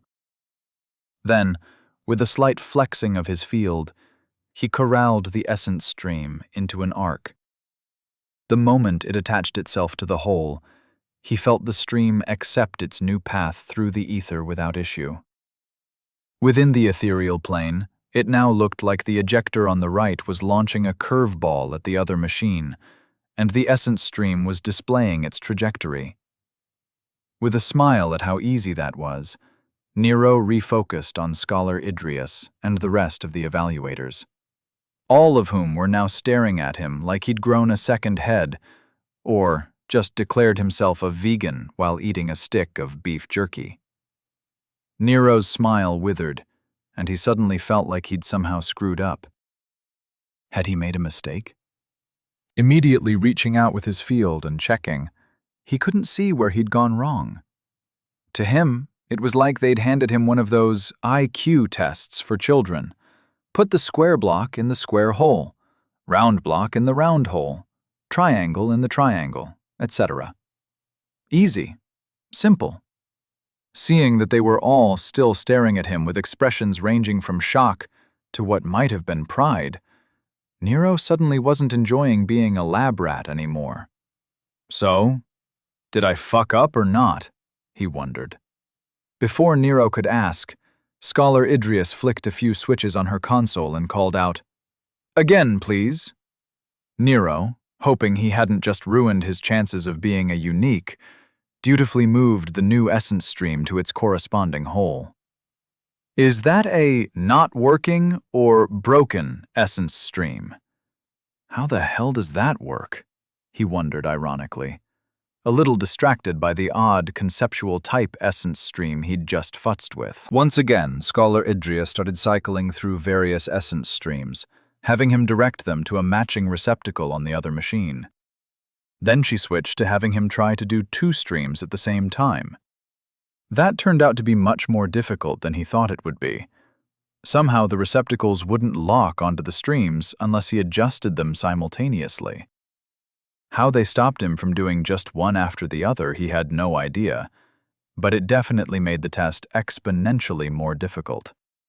For the first time, he felt a little bit of a challenge, and he liked it. After he managed to figure out how to do 2 at once, Scholar Idria switched to 3. Nero had to close his eyes and concentrate to pull off that level ether manipulation. It was like trying to thread 3 needles while holding 2 in his hands and 1 with his feet. Difficult was an understatement. Finally, when she calmly asked him to do 4, he came out of the fugue he'd fallen into. He opened his eyes and just stared at her, with an expression amounting to, "Seriously?" Academian Quincy called out, "That's enough."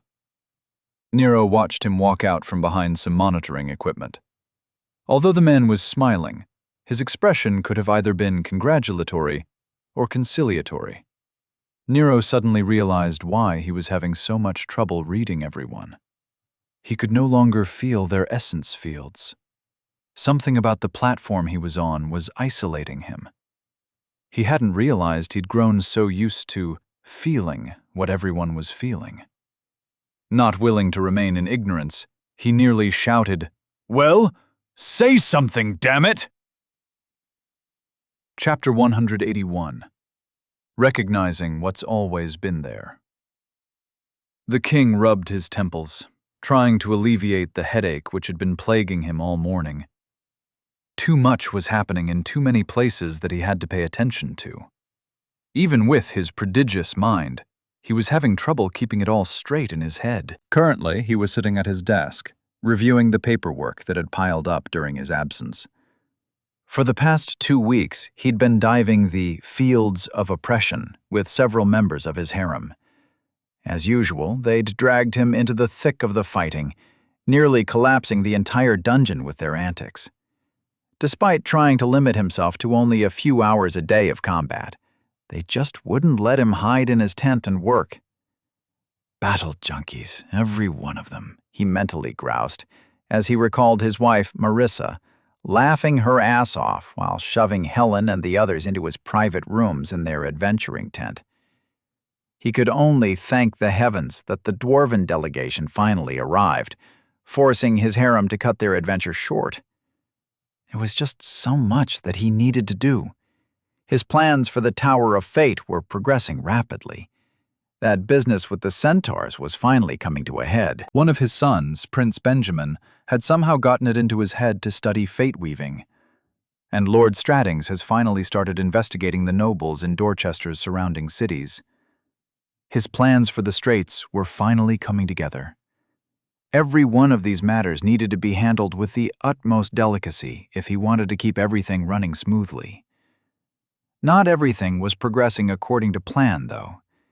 He'd expected Lord Walker to be advanced to the status of a hero, not a unique. Although the difference is academic at the moment, in the future, it could end up being a problem. Unique citizens were able to start houses wherever they wanted, while heroes were tethered to their home city. The anomaly that was Lord Walker was supposed to stay put. Too many plans required him to act, and act soon at that. By now, the king had expected Lord Walker to already be heading toward the front lines, destabilizing portals and breaking through the Kobold's mirage technique as he spearheaded Dorchester's army's assault into the mountain. It doesn't matter. A plan that is unable to adapt is doomed to fail, he told himself.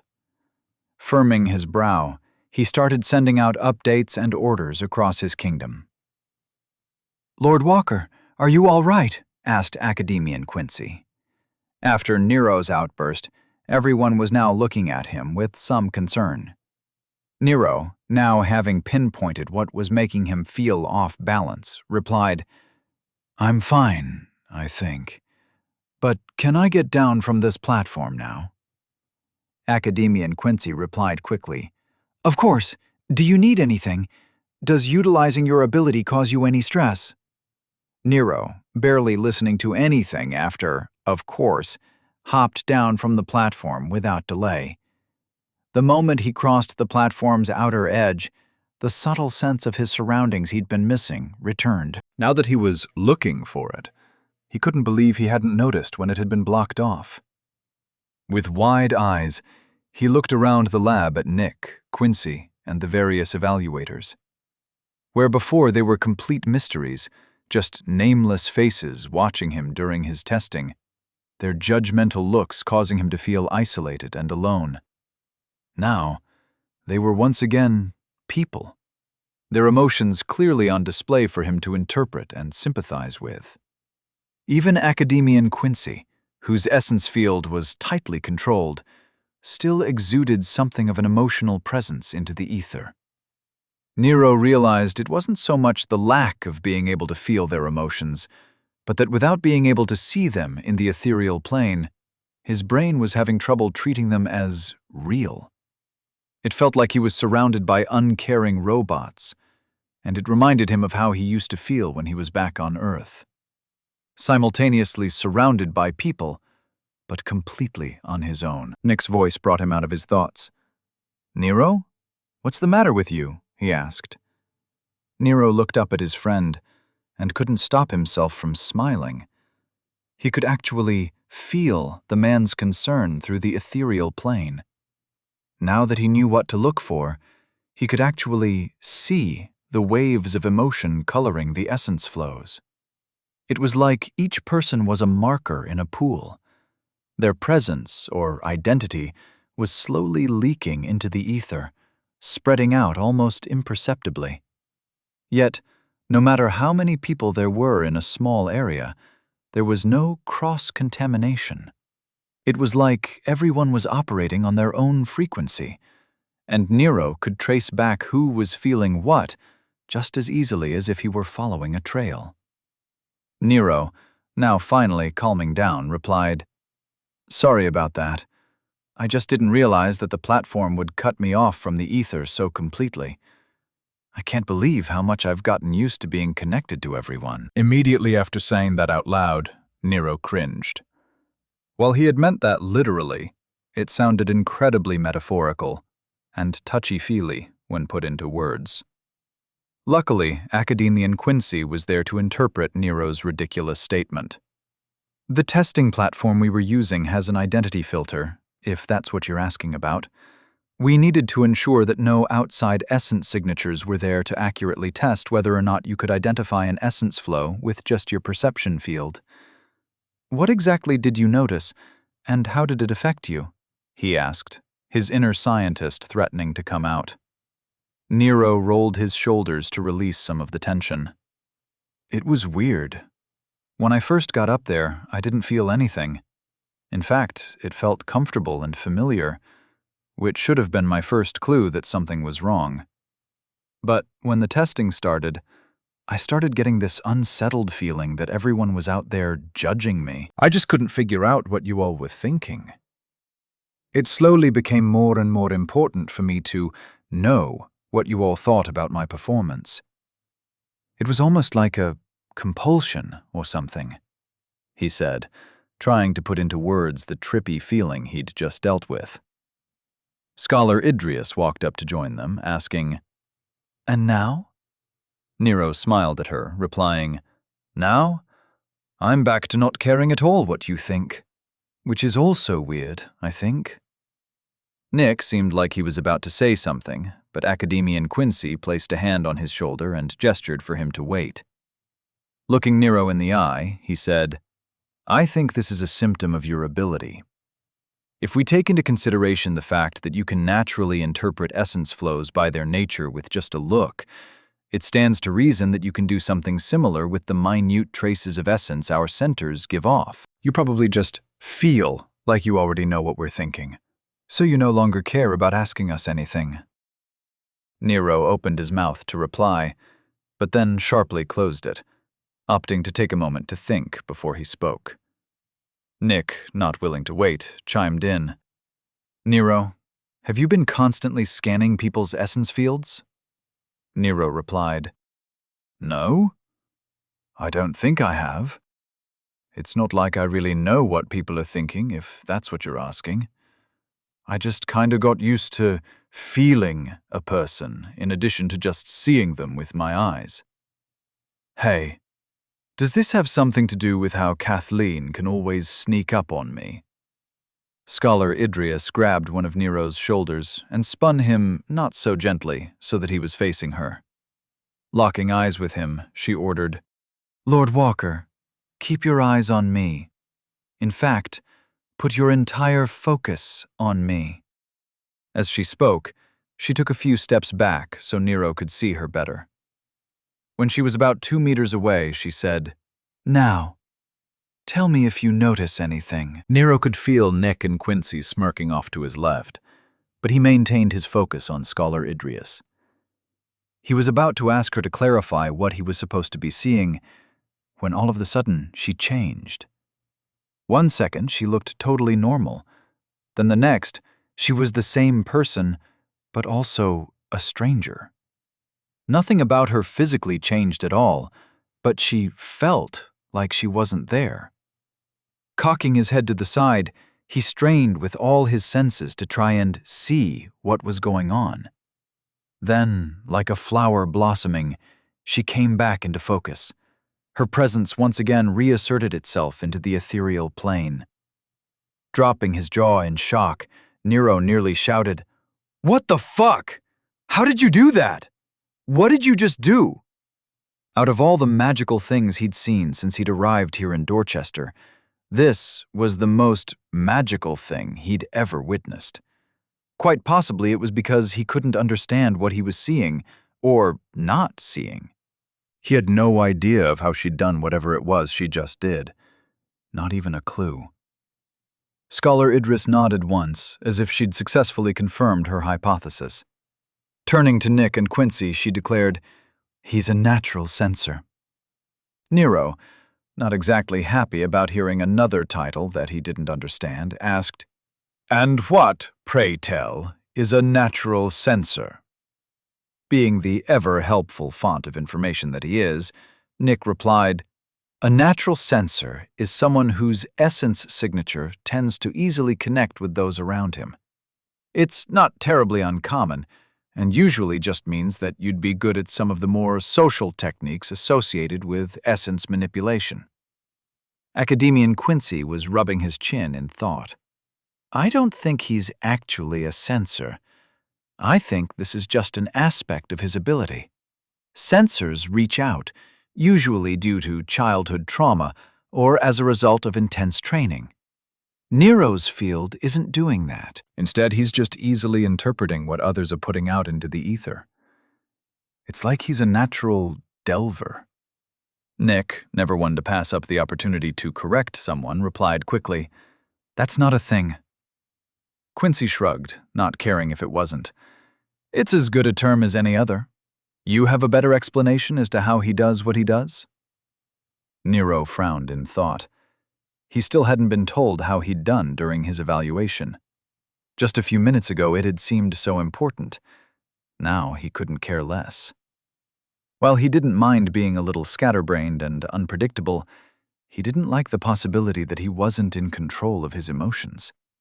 Trying to get them to focus on the real-world consequences of their theories and hypotheticals, he asked, "So how is me being able to sense people connected to the little freakout I just had? 1 minute I needed to know what you were thinking, and then nothing."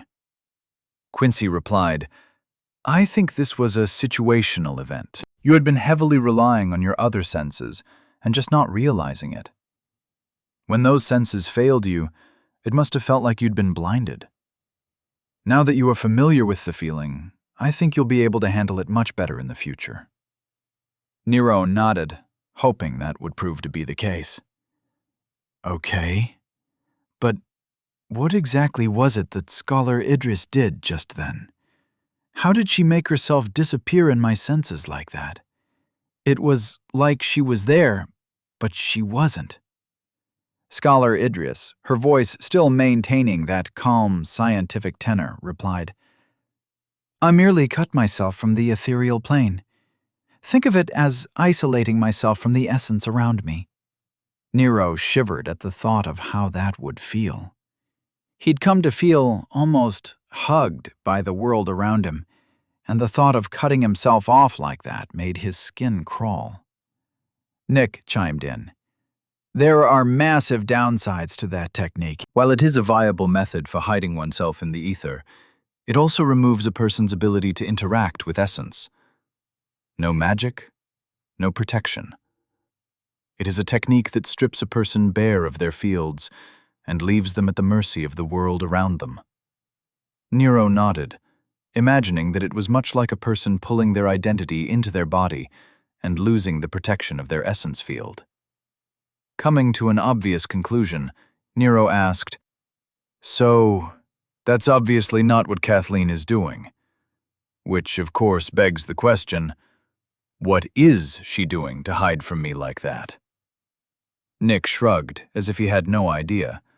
But Academian Quincy replied, "I'm guessing she's infusing her field with a desire for people to not pay attention to her. It's a technique used for infiltration and hunting. It's not all that difficult to do, but it does require a better-than-average skill level in essence field control." Nero tried to wrap his head around this most recent revelation. It was like a whole new field of study, one that he'd been aware of but put off learning about. People's fields were their identities given form, and control of them could probably do any number of crazy things. He'd stopped bothering with telekinesis and had for the most part been focusing on his perception abilities. Maybe that had been a mistake? He should probably put some more effort into determining everything that his fields can do. The evaluators took the lull in conversation as an opportunity to present their findings. For whatever reason, it was Connie who ended up being pushed to the front of the group. After quickly glaring at the other evaluators behind her, Scholar Connie staggered forward and said, "Pardon the interruption, but we've finished the report for our initial findings." Nero, semi-interested in what she had to say, looked up at her with a smile. Scholar Idris and Nick both looked at her expectantly, while Academian Quincy simply asked, "Anything of note, or outside of our projections?" Connie, while referencing something that looked suspiciously like a computer tablet, replied, "Lord Walker is confirmed to be able to identify essence streams. He also is confirmed to be able to manipulate them individually. There was minimal identity leakage during the manipulation tests. We were unable to determine how he can do it, but we can confirm that he is doing it. We'd like some time to go over the data and determine how best to proceed." Nero asked, "What do you mean proceed? Didn't this prove that I can do whatever it is you say I can do?" Academian Quincy chuckled and replied, "Yes, it is enough to get your provisional title.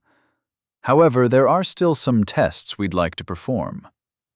Nick, feeling excited about the idea of further testing, asked, "Are you going to try and isolate his field strength numbers? Or are you more concerned about his application density?" Scholar Connie replied quickly, "I believe we should first focus on tracking his essence dispersal rate. If we can determine how he can interact with essence flows without tainting them with his identity, then we can possibly recreate it in the lab. From there, we could revolutionize the field of mechanized casting. Scholar Idrius, while nodding along, added, "That's a good point. If we could remove the identity bleed, we'd be able to run a shield generator as if it were lossless casting. That would change the face of modern warfare as we know it." Nero, not even remotely understanding the connection, asked, "Can one of you explain what exactly it is that you are all so excited about? Better yet, explain to me why what I'm doing is so special, because I'm getting a little fed up with being the only one not impressed with myself." Nick, as usual, stepped up to translate. "Nero, we've explained to you how most people see and interact with essence, right?" Nero replied, "Yes, most people see it as clouds, or more like intersecting fog banks, and I see it as individual streams. I get that part. But I'm still having trouble seeing why it matters." Nick, not discouraged, said, "It matters because you are able to pick and choose which stream you want to interact with. That's not normal. Remember how when you first started doing magic, we couldn't understand how you were using the ambient essence to cast your spell forms?" Nero nodded, paying close attention to what Nick was saying. Nick continued, "Well, that's because people can't really do that. Essence streams and flows are brought into spell forms by their included inputs. The creation of a spell form determines which essence streams are brought in to fuel them. The fact that you can manually determine what streams are being connected into the spell form allows you to change what the spell does with alarming versatility." Caught up in the excitement, Scholar Connie added, "And not just that. The way you interact with the essence streams is also worth noting. Most people, when they connect to an essence stream, they mix their identity into it, thereby claiming it and gaining control over it. It is required before a spell can call upon a particular type of essence. For example, if someone wants to perform a basic ice spike spell, then they must first assert their control of both heat and water essence streams. Only after they join with them can their spell form call upon them for the creation of its ice spike. For simple spells, it doesn't matter all that much, but for more complicated castings, intense study and meditation are usually required." By the time she was done speaking, she was nearly out of breath from talking so quickly. Academian Quincy picked up the explanation. "You, however, don't seem to have that limitation. You seem to be able to grab hold of essence streams and manipulate them without leaving any of your identity behind. It's a very interesting development." Nero, thinking quickly, asked, "Wouldn't me not infusing the essence streams with my center make my spells weak?" Nodding, Academian Quincy replied, "Yes, in a way that's true. But it isn't like you can't infuse your center into your spells. It's just that you don't have to. To be honest, I'm not sure of all the ramifications that your unique talent will lead to. We'll have to spend some time theory crafting and testing how to best utilize your ability." Nero decided that sounded like a logical endpoint to the conversation and pounced on it. "All right, so you guys do that then.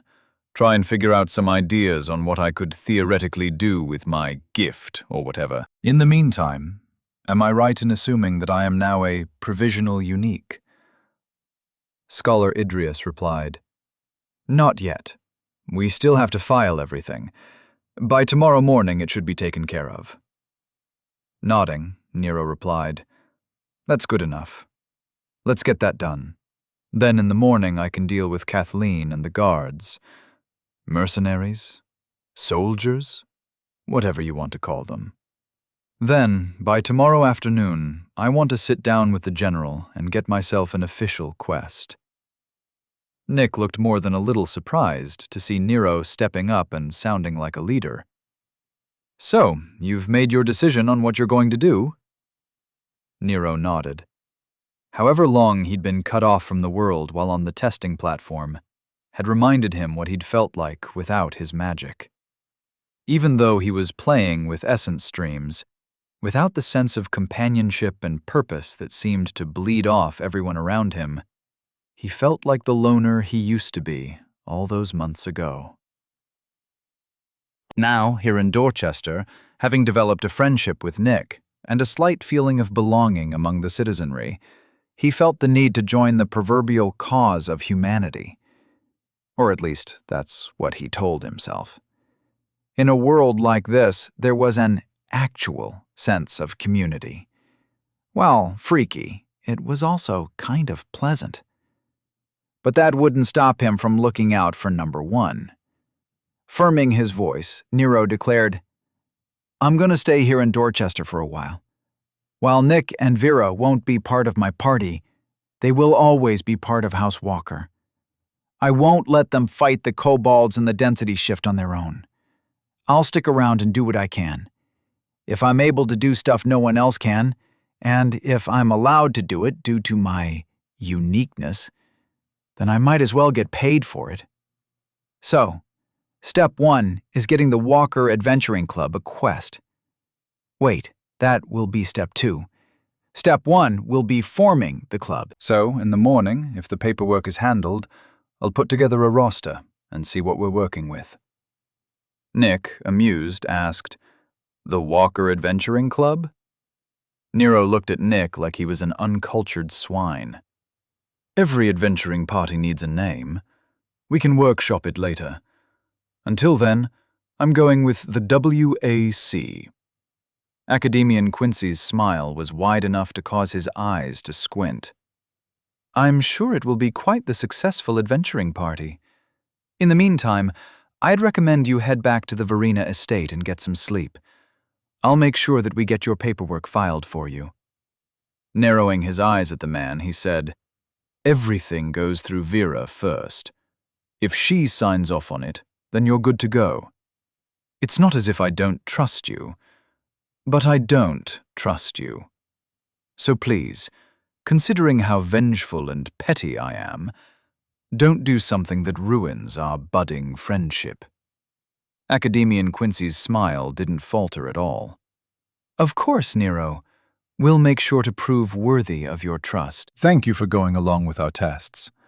Rest assured, your results are more than enough for us to begin our work on your behalf. Leave it to us."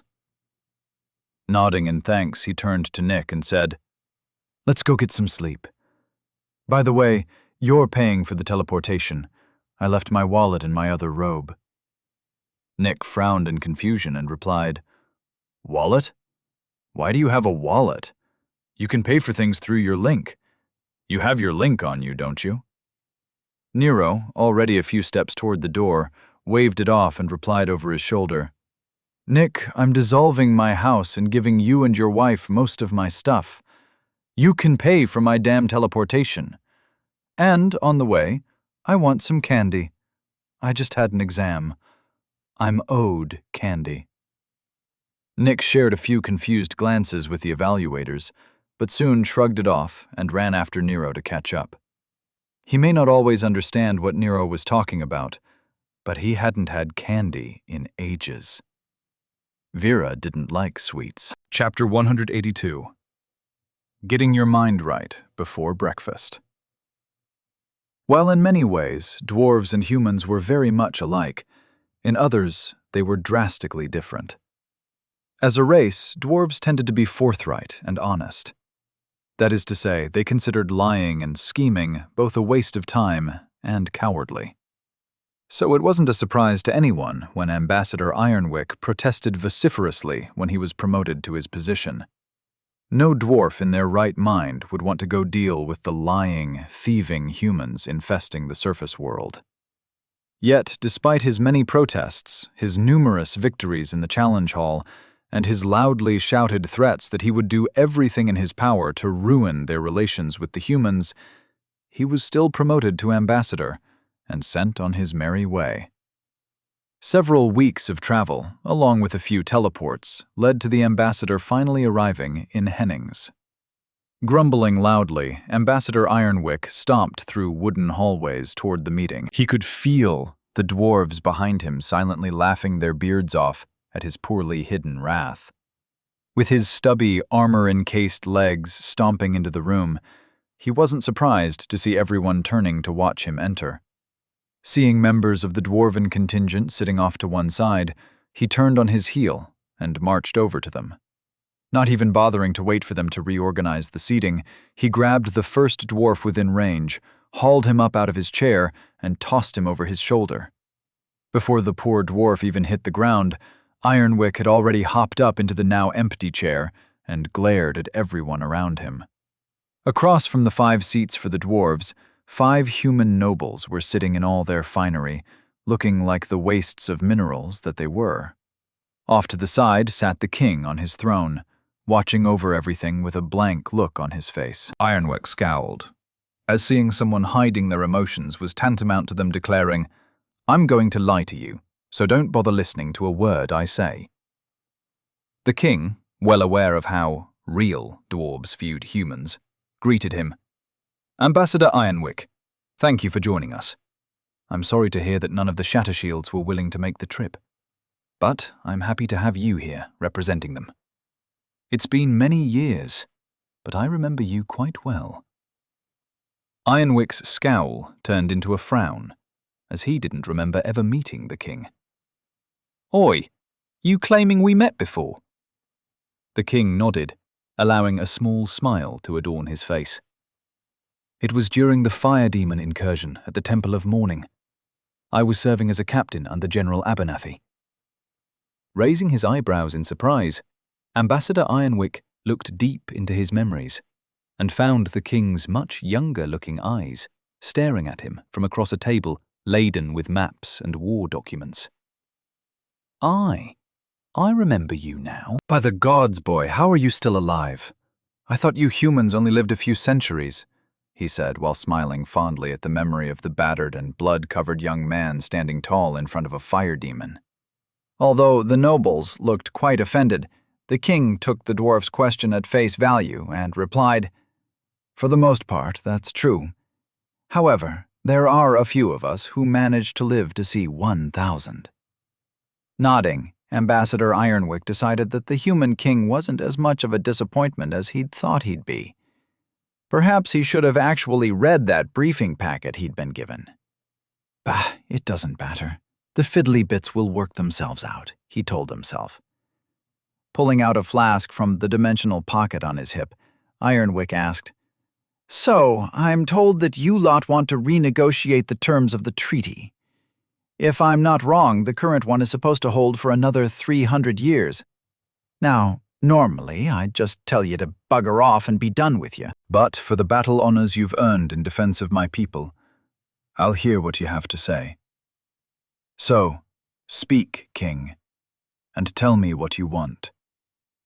The dwarven contingent was mostly made up of dwarves who'd spent a significant amount of time above ground. All of them had gotten used to how humans do things, and as a group, they all collectively face-palmed at having their ambassador embarrass them so completely. Dwarven society was complicated, but at its core, it was based around clans and their leaders. Their personal honor and accomplishments meant everything to them, coming second only to their responsibility to their clan. So, for surface-based dwarves, they were caught between the societal need to respect a powerful elder like Ironwick and their desire to succeed at their duty as envoys. The king saw all, and he knew that despite the envoys being essentially shorter human nobles, dwarven policymakers were all gruff warriors and blacksmiths who were not made for leadership halls and politics. Dwarves with real power would have never been assigned to serve their clans above ground. He could waste hours speaking with the envoys, but unless he convinced the ambassador, his efforts would be wasted. When it came right down to it, dwarves followed their clans, and their clans followed the will of their leader. Here, now, Ironwick was acting as the clan chief's representative, and he's who the king had to convince. A dwarf like him preferred straight talk and respected actions, not words. "I'd like for Clan Shattershield to open up their passes through the Oakentree Mountains. We, as a people, would like access so that we may expand into the fields of rock.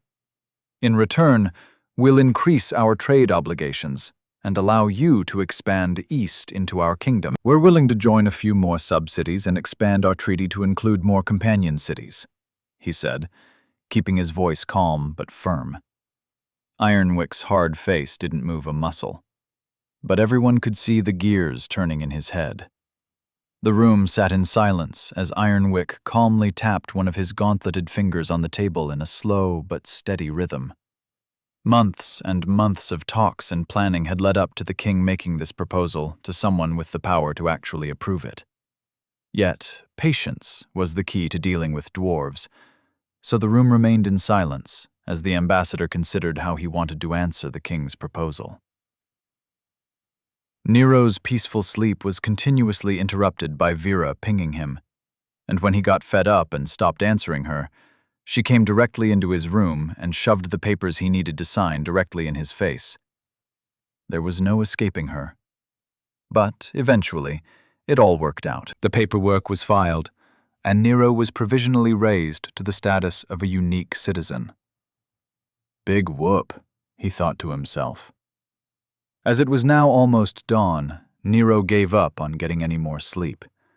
So, instead, he decided to tackle the experience he felt weighing down on his center. He'd come to think of it as an empty kiddie pool attached to his soul, which filled itself up from the random encounters and situations he kept finding himself in. Even though it had only been a few days since he'd leveled, he still had a few realizations and personal revelations that he needed to work through. So, seeing as he had a few hours before he'd planned on doing anything, he decided to go through what he could in the time he had available. As usual, he laid down on his bed and let his mind sink into his inner world. Returning to his cobblestone path, he looked around to see a fresh batch of memories waiting for processing. Surprisingly, it wasn't nearly as bad as he thought it would be. Digging in, he started with a random memory, which was surprisingly his first encounter with the Rippers, who were the army division sent to escort him back to Dorchester. Replaying the memory led to more than a few chuckles, and a broadened perspective as to what it meant to be in the army.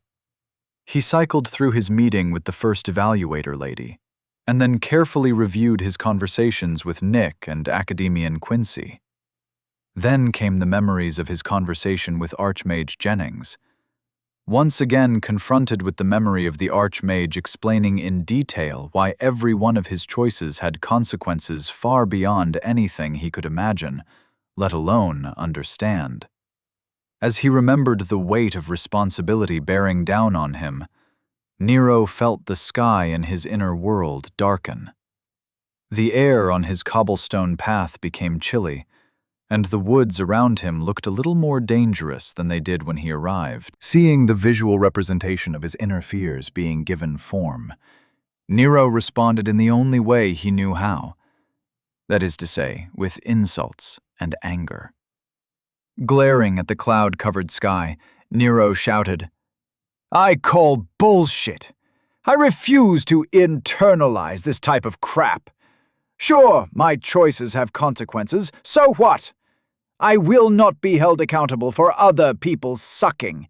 If I'm going to take responsibility for something, then it damn well will be someone I've personally done. I'm going to do whatever the hell that I want, and however the rest of the world responds to my actions is up to them. So bring back the sun, as I'm not leaving here until I purge this emo-charged bullshit from whatever this place is supposed to represent." Like a switch was flipped. The clouds in the sky broke apart, revealing the sun again. The shadows lightened, and the woods returned to their enchanting beauty. Nodding in appreciation, Nero stood with his hands on his hips and congratulated himself on not embracing the responsibility of managing other people's stupidity. Doing his final review of everything he'd experienced, Nero focused on trying to look at things from a wider perspective, setting their local beliefs in a context he could understand. It wasn't easy, But by the time he was done, he was able to think of himself as a unique, without wanting to punch himself in the balls for being overdramatic. Coming out of his inner world, he opened his eyes to stare at his identity panel. Name: Nero Walker, level 15. Race: human. Growth: 48%. Tier 1. Condition: 100%. Age: 14. Center: 100%. Body: 4.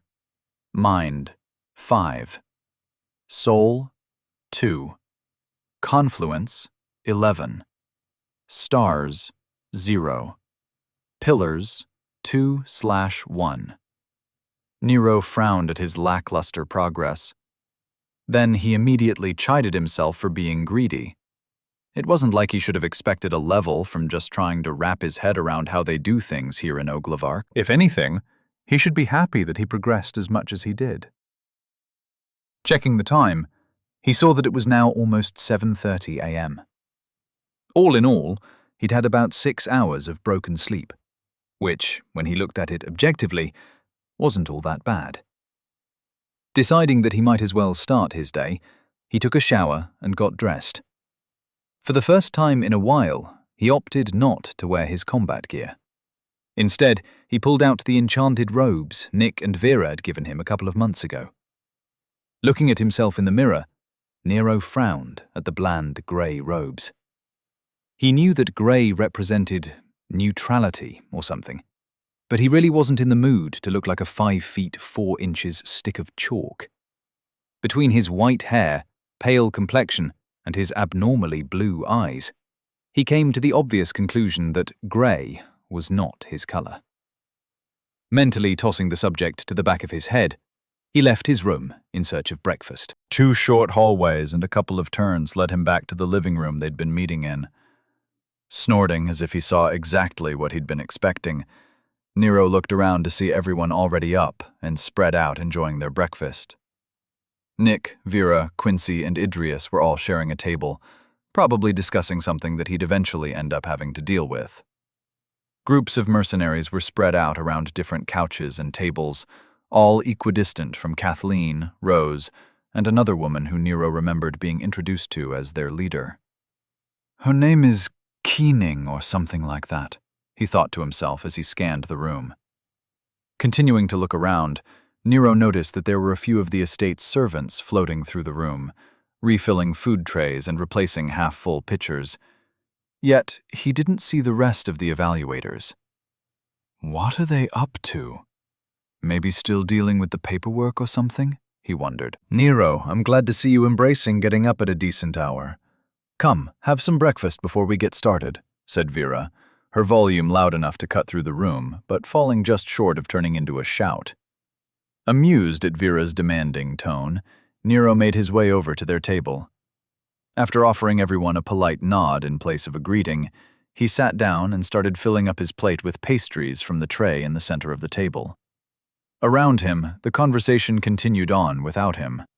Quincy and Idrius were discussing their living arrangements at the keep, questioning if Vera and Nick had a problem putting them up while Nero was staying at the estate. Vera, of course, pretended to be delighted to have them, stating categorically that scholars from the Royal Academy were always welcome within the walls of House Verena. Then came the predictable trading of compliments. Your home is lovely. It must be exciting living in the capital. It's a shame you won't be traveling with Lord Walker. Blah, blah, blah. Nero looked up at that last one, giving Nick and Vera a glance that tried to convey his understanding. He now knew what his being a unique meant for their little pseudo-family. They'd only been together for a few months, but they learned to trust each other enough to rely on one another. Nick coughed into his hand to clear his throat and said, Yes, well, Nero won't be going anywhere anytime soon. And when he does, he knows that we'll be here if he needs us. Technically, we're now a branch of House Walker, so this is his home now too. Vera, ever the pragmatist, added, Although he still has the estate he acquired from the noble war with the Dorchans, that is in actuality his home. Which reminds me, she turned to look at Nero and asked, do you want to move there? Or shall I tell the staff there to continue treating it as an unused holding? Nero, mid-chew with a pastry, looked up at her with some confusion. After swallowing, he asked, What does that mean? We're not going to fire them all, are we? I thought I had enough money coming in to let them carry on with their duties and whatnot. Vera nodded and replied, You could. Technically, they are now all employees of House Verena. And as the lady of the house, I don't like seeing wasted potential. So if you're not going to be staying there, I'll be transferring them to other positions. Having them perform upkeep on an empty estate is pointless and more than a little wasteful. Nero was happy to hear that the employees he'd been ignoring were now in Vera's capable hands. No, that's fine. If you don't mind me staying here, then you can do whatever you want with them. In fact, do I even really need the estate? Do you guys want it? Academian Quincy butted in. Actually, Nero, that estate is now your formal residence within Dorchester. You can think of it like an embassy of sorts, but just for your personal house. Nero wasn't sure exactly what that meant, but rather than ask for clarification, he decided to skip to the end. So, I need to keep it? Everyone around the table nodded, while Vera added, Yes, Nero, you need to keep it. The purpose of an estate is to... Shrugging, he interrupted her before she got going. Fine with me. I'll keep the place. Moving on. After a few seconds of silence, where no one chose to bring up a new topic, Nero asked, So, all the paperwork and crap is filed? No problems? Scholar Idrius replied, Everything is filed, and it turned out exactly as expected.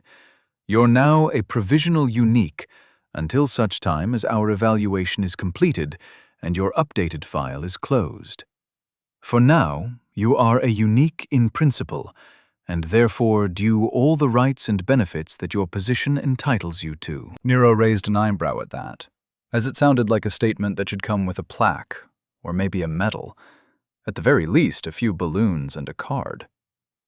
Academian Quincy joined in by adding, You can now legally acquire adherents, choose your personal house's colors and words, and formally refer to yourself as Lord Walker. You now are, in fact, a lord. You are no longer under the trials, and your rights are no longer provisional in regards to your standing as a new noble. Nero frowned as thought of something. So, am I no longer under the protection of the royals? Not that it really stopped anyone from trying to kill me, but whatever. Academian Quincy replied, That's correct. Your protection under the accords governing new nobles no longer applies. That being said, I doubt anyone would bother trying to kill you at this point. It would be both counterproductive for Dorchester's well-being, and not to mention short-sighted. Nero snorted and replied, Yeah, 'cause everyone here is so logical. There must be some weird cultural thing that helps you all ignore the blatant self-interest that your entire system is based on. It's like you recognize that humans are horribly self-centered, and you somehow think by recognizing it and incorporating it into your laws, you'll somehow escape the drawbacks of people being assholes. Nick, stepping up once again to defend Oglavarkian culture, replied, It's not that we believe we'll be able to stop people from breaking the law or acting against the greater good. It's that we have dedicated millennia to crafting a system of government that incorporates that self-interest while channeling it towards socially progressive outlets. If someone wants to move up the ladder, they must serve the community. It's their self-interest which compels them to act responsibly. Vera added, I've cautioned you before about looking at this world through the lens of what you've experienced in your previous life. Here, you can't expect people to behave in a way that conforms to social structures that don't exist here. I promise you, there is literally no longer any reason for anyone from Dorchester to try and kill you. Nero lazily looked up from his plate of pastries, his mouth riddled with frosting. Uh-huh. I'm totally safe now. Got it.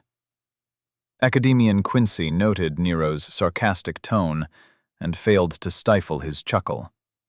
Scholar Idrius, on the other hand, seemed to want to understand what Nero was thinking.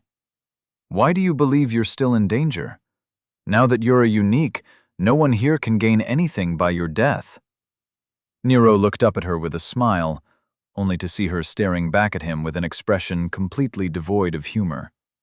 Seeing that, he scoffed loudly, amazed at what he could only assume was naivety. Setting down his pastry, he leaned back in his chair and adopted his "I know better than you" look. People don't need an actual reason to do anything. They think they do, but they don't. Usually, someone decides they want to do something, then they go about doing mental arithmetic until they can justify doing what they wanted to do in the first place. If someone wants me dead, then they'll find a good reason to try and kill me.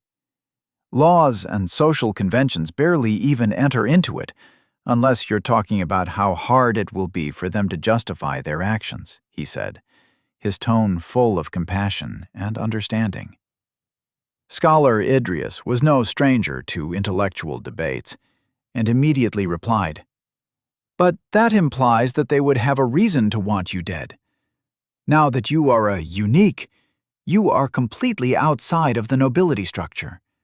There is no shortage of resources or gains to be had with your removal from the board." Or do you believe your mere presence is enough to elicit homicidal feelings in the local nobility? Nero laughed, as that was a good one. No, I don't think I'm that bad. However, there are probably countless reasons that someone could be pissed at me. Whether it was because I did something that caused them problems, or it could even be something simple, like jealousy. Academian Quincy joined in the conversation by saying, "It's conceivable that someone would be jealous enough to try and arrange for your death. I would classify it as extremely unlikely, but it is possible." Nero saw Scholar Idrius frown, as if Academian Quincy's statement somehow refuted her argument. Looking around the table, he could see that everyone was acting worried for some reason.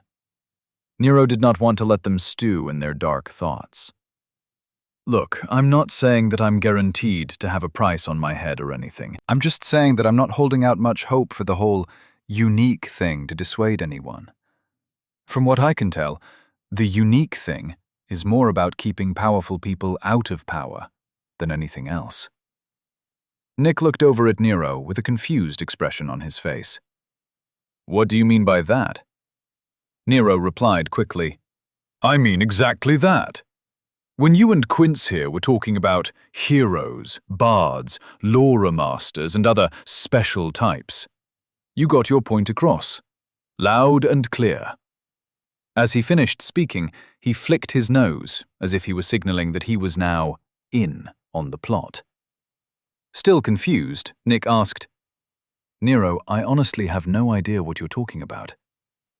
Looking back and forth between Nick and Quincy, Nero could tell that neither of them knew what he was referring to. Thinking that he might have misunderstood something, Nero asked, You both told me that all those special citizen types were outside the nobility structure, and that they couldn't own business interests and the like, right? The entire table nodded. Nero then continued. You also said that they were taken out of the politics so they would no longer be under threat by the noble games and ladders and stuff. Which, of course, is a completely logical and civic-conscious way to save the lives of special citizens who could aid the kingdom with their special skills. However, if you look at it another way, it's also a great way to make sure that people who are capable of disrupting the delicate balance of power are kept politically weak and ineffectual. What better way to handle difficult people than to promote them out of the advancement pool? The entire table sat in silence, digesting Nero's theory. Academian Quincy broke first. Well, he's not wrong. Since its inception, the class designations have kept some pretty powerful people out of politics. Even the Siren now runs her city from the shadows, as she can't hold a position in the court she established. Vera added, In a way, Nero is lucky to be a unique. If he were to have been raised to a hero instead, then he would have been forced to sell off all of his assets so that he could represent Dorchester as its champion. While in many ways it would be an honor, not to mention profitable, it would also severely limit his options. As a unique, he can still travel and set up houses wherever he wants. Nero shrugged. He didn't really care too much about the details of why he was right, just that he was. He always looked at things from a pessimistic standpoint, bordering on conspiracy theory-level nuttery. It was one of the many reasons he refused to take anything he heard at more than face value. Nero really didn't want to continue with the conversation, as blowing people's minds with the truth was not on this morning's agenda. So instead, he clapped his hands loudly and changed the subject. "So, who's ready to sign up some folks to follow me into adventure, glory, and possibly death?" he asked, with a grim yet excited smile on his face. Chapter 183. Managing Expectations.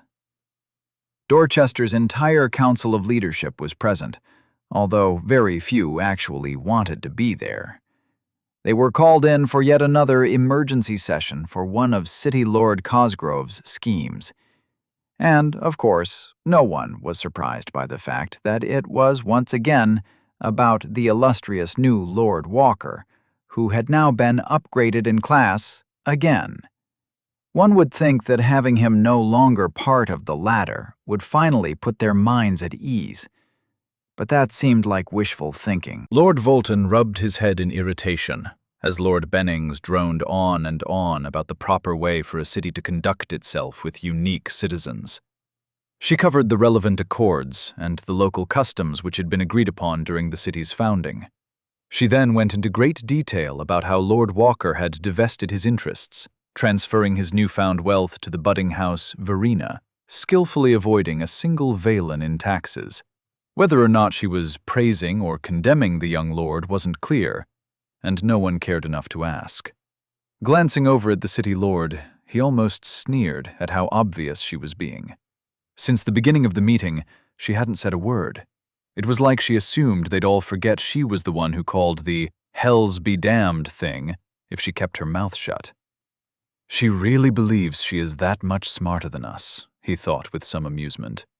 These were the kind of meetings he hated. It was obvious Cosgrove, Bennings, and Branson had already come up with a plan, and now they were preemptively arguing their position.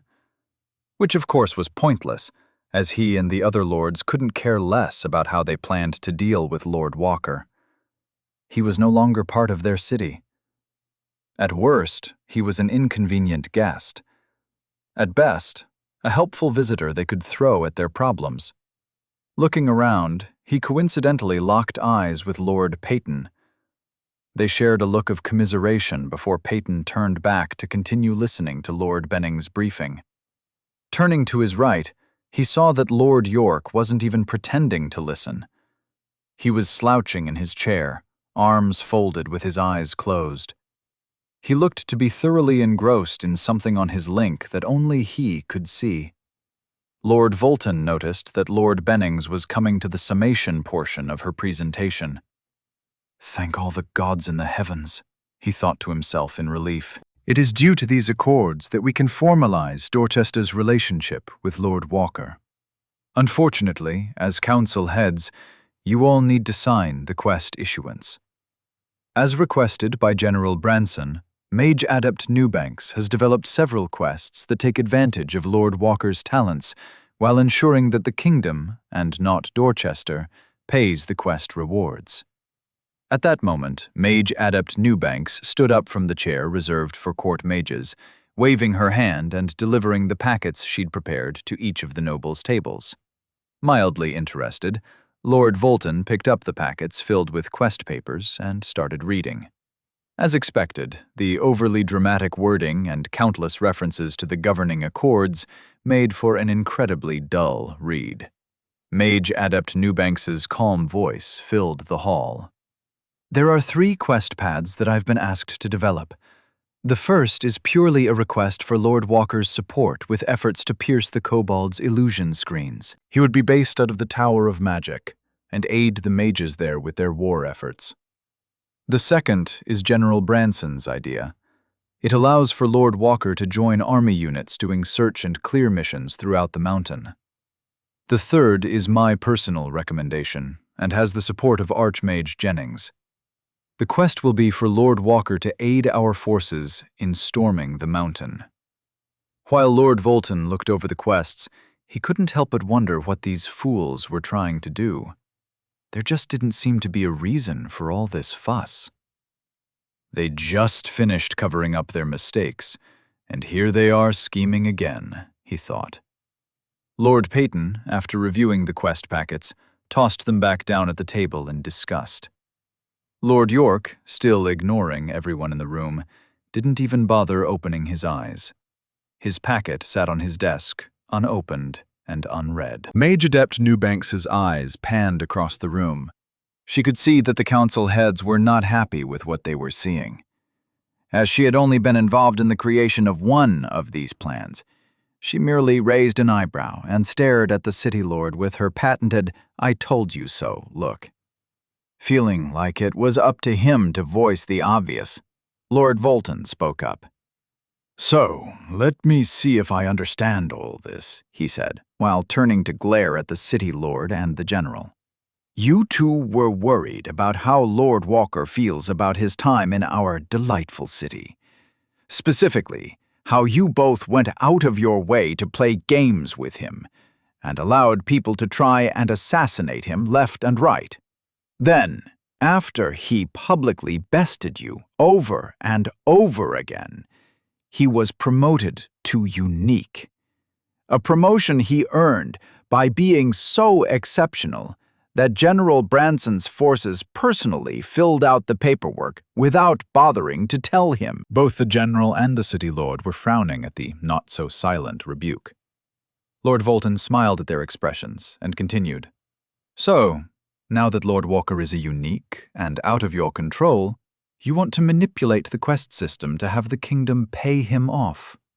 But you know that you need him, so you can't just give him the reward without getting what you can out of him.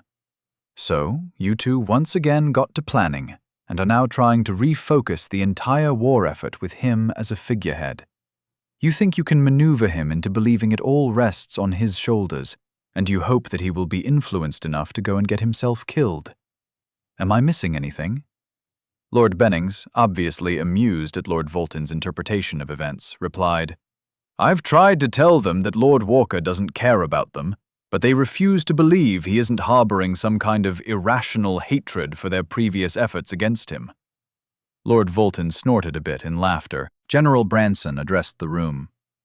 "The city lord and I share the opinion that Lord Walker is not nearly as forgiving as you all seem to believe. We need to make Lord Walker believe that saving Dorchester is worth his time. We, as a city, can't afford to offer quest rewards nearly as high as what the kingdom can. Therefore, it is only logical to use the quest reward system to the best of our ability, having the kingdom pay him to serve our interests." Mage Adept Newbanks, still standing in the center of the hall, said, "There is something to be said about the clever use of the quest system to aim Lord Walker at your enemies. However, the most basic facts are not in dispute. 1. Lord Walker can do something you need. 2. He's been at odds with the people in this room before. 3. Half of Dorchester is thinking about what it would be like to join him as one of his adherents." Lord Peyton laughed loudly and shouted, "Who wouldn't want to cut ties with everything and go off on an adventure? No more politics and business deals, just the wide-open path stretching out before you." "I don't blame them." Mage Adept Newbanks nodded and continued her pitch. "That's why I think it's best to give Lord Walker the adaptability he needs to see this through. Sticking him in the tower and paying him off is all well and good, but it doesn't help us nearly as much as his active participation. But we can't just ask him to rejoin the army. He doesn't trust them. So, that's why I believe giving him a long-term goal with a massive payout is the best option. We can offer incentives for local objectives, but let the kingdom pay for the final victory over the mountain." Lord York finally opened his eyes and looked up from his lap. I agree with the mage. The time for games is over. Lord Walker is a unique now. We'd be fools to still treat him like a local noble, he said, his voice barely louder than a whisper. Lord Volton sighed. He just couldn't understand why they thought they had any control of the situation. Has anybody actually spoken to Lord Walker about all of this? He asked. Several people, including the city lord, the general, and Lord Bennings, all shared an uncomfortable look. Lord Volton glared at them all, then said, This right here is why I hate half of you. You scheme and plot, simply for the sake of scheming and plotting. This entire meeting is pointless. Your plans are pointless. I'm not going to agree to anything until we hear from Lord Walker. I agree, shouted Lord Peyton. The young man has made you all look like fools while gaining honor and accolades despite your interference. He obviously has plans of his own, and now he has the clout to see them through. From what I've heard, he's a warrior of legend in the making. And I, for one, want to see what he can do without anyone interfering in his path. Surprisingly, Lord Volton saw Lord York and Mage Adept Newbanks nodding along with him while listening to Lord Peyton's outburst. Perhaps we can salvage Dorchester's relationship with the young man after all, he thought with a smile. Nero spun his chair around to face the large living room. Throughout the floor were several couches arranged in small circles around coffee tables. 20 or so mercenaries were spread out enjoying their breakfast. Kathleen, Keening, and Rose were the only ones paying attention to Nero, so they were first to stand up when he started his impromptu court.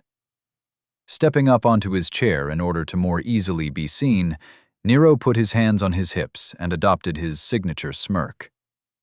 Okay, everyone, let's all gather around and figure out this whole adherent business, he shouted, just loud enough to get everyone's attention. In quick order, all the mercenaries stood up and organized themselves. Meanwhile, Academian Quincy and Scholar Idrius stood up and took their position on Nero's right, though Nick and Vera remained seated at the table. Nero felt a sliver of disappointment when he saw his friends easily letting themselves be replaced as his advisors, but he recognized why they were allowing it to happen. Things change, responsibilities conflict, and friends move on, he told himself, remembering all the relationships that he'd lost through the vagaries of fate. Easily shrugging off the dour feelings, Nero focused on the present. If the powers that be wanted him to form some kind of personal force, then that's exactly what he'd do. But he'd do it his way. He'd fall back on his many years of management experience. Between his tenure as a store manager and his brief stint in college as an online guild leader, he figured he had this in a bag. Still standing on his chair, Nero looked out over the group of mercenaries. It was both disturbing and oddly satisfying to see them all looking at him with excitement and hope in their eyes. Now that he understood what an adherent meant, he could empathize with them a little. This was a rare and exciting opportunity for them. It was like they were local security guards being given the opportunity to join the CIA or something. They look like adventure junkies, just like me, he thought. So what we're going to do is simple. I'll be conducting interviews with you all, one by one. We'll see how we get along and talk about what you're looking to get out of following me. As we're eventually going to end up working in close quarters, I plan on doing these interviews in the open. I'm not going to go all noble on you, keeping secrets and hiding things that end up getting you all killed, he said, using his "I may be your manager, but I'm still just one of the guys" shtick he'd perfected over the years. Before we begin, let me tell you what I'm looking for. I'm putting together a team, an adventuring party. I'm sure that's not news to you, as from what I'm told, this is exactly what I'm supposed to be doing. However, the details of how I'm going to run my crew are entirely up to me. So I'll be creating what I'll henceforth be referring to as the Walker Adventuring Company, he finished with a shout, holding his arms out his side as if he were presenting them with the greatest idea they'd ever heard. Although he was met with confused stares, he didn't care.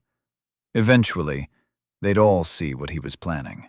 It's going to be epic, he thought to himself with a smile. The WAC will have one primary purpose, and that is to seek out interesting events and places while making money and acquiring knowledge, he said proudly, before pausing for a few seconds and amending his statement.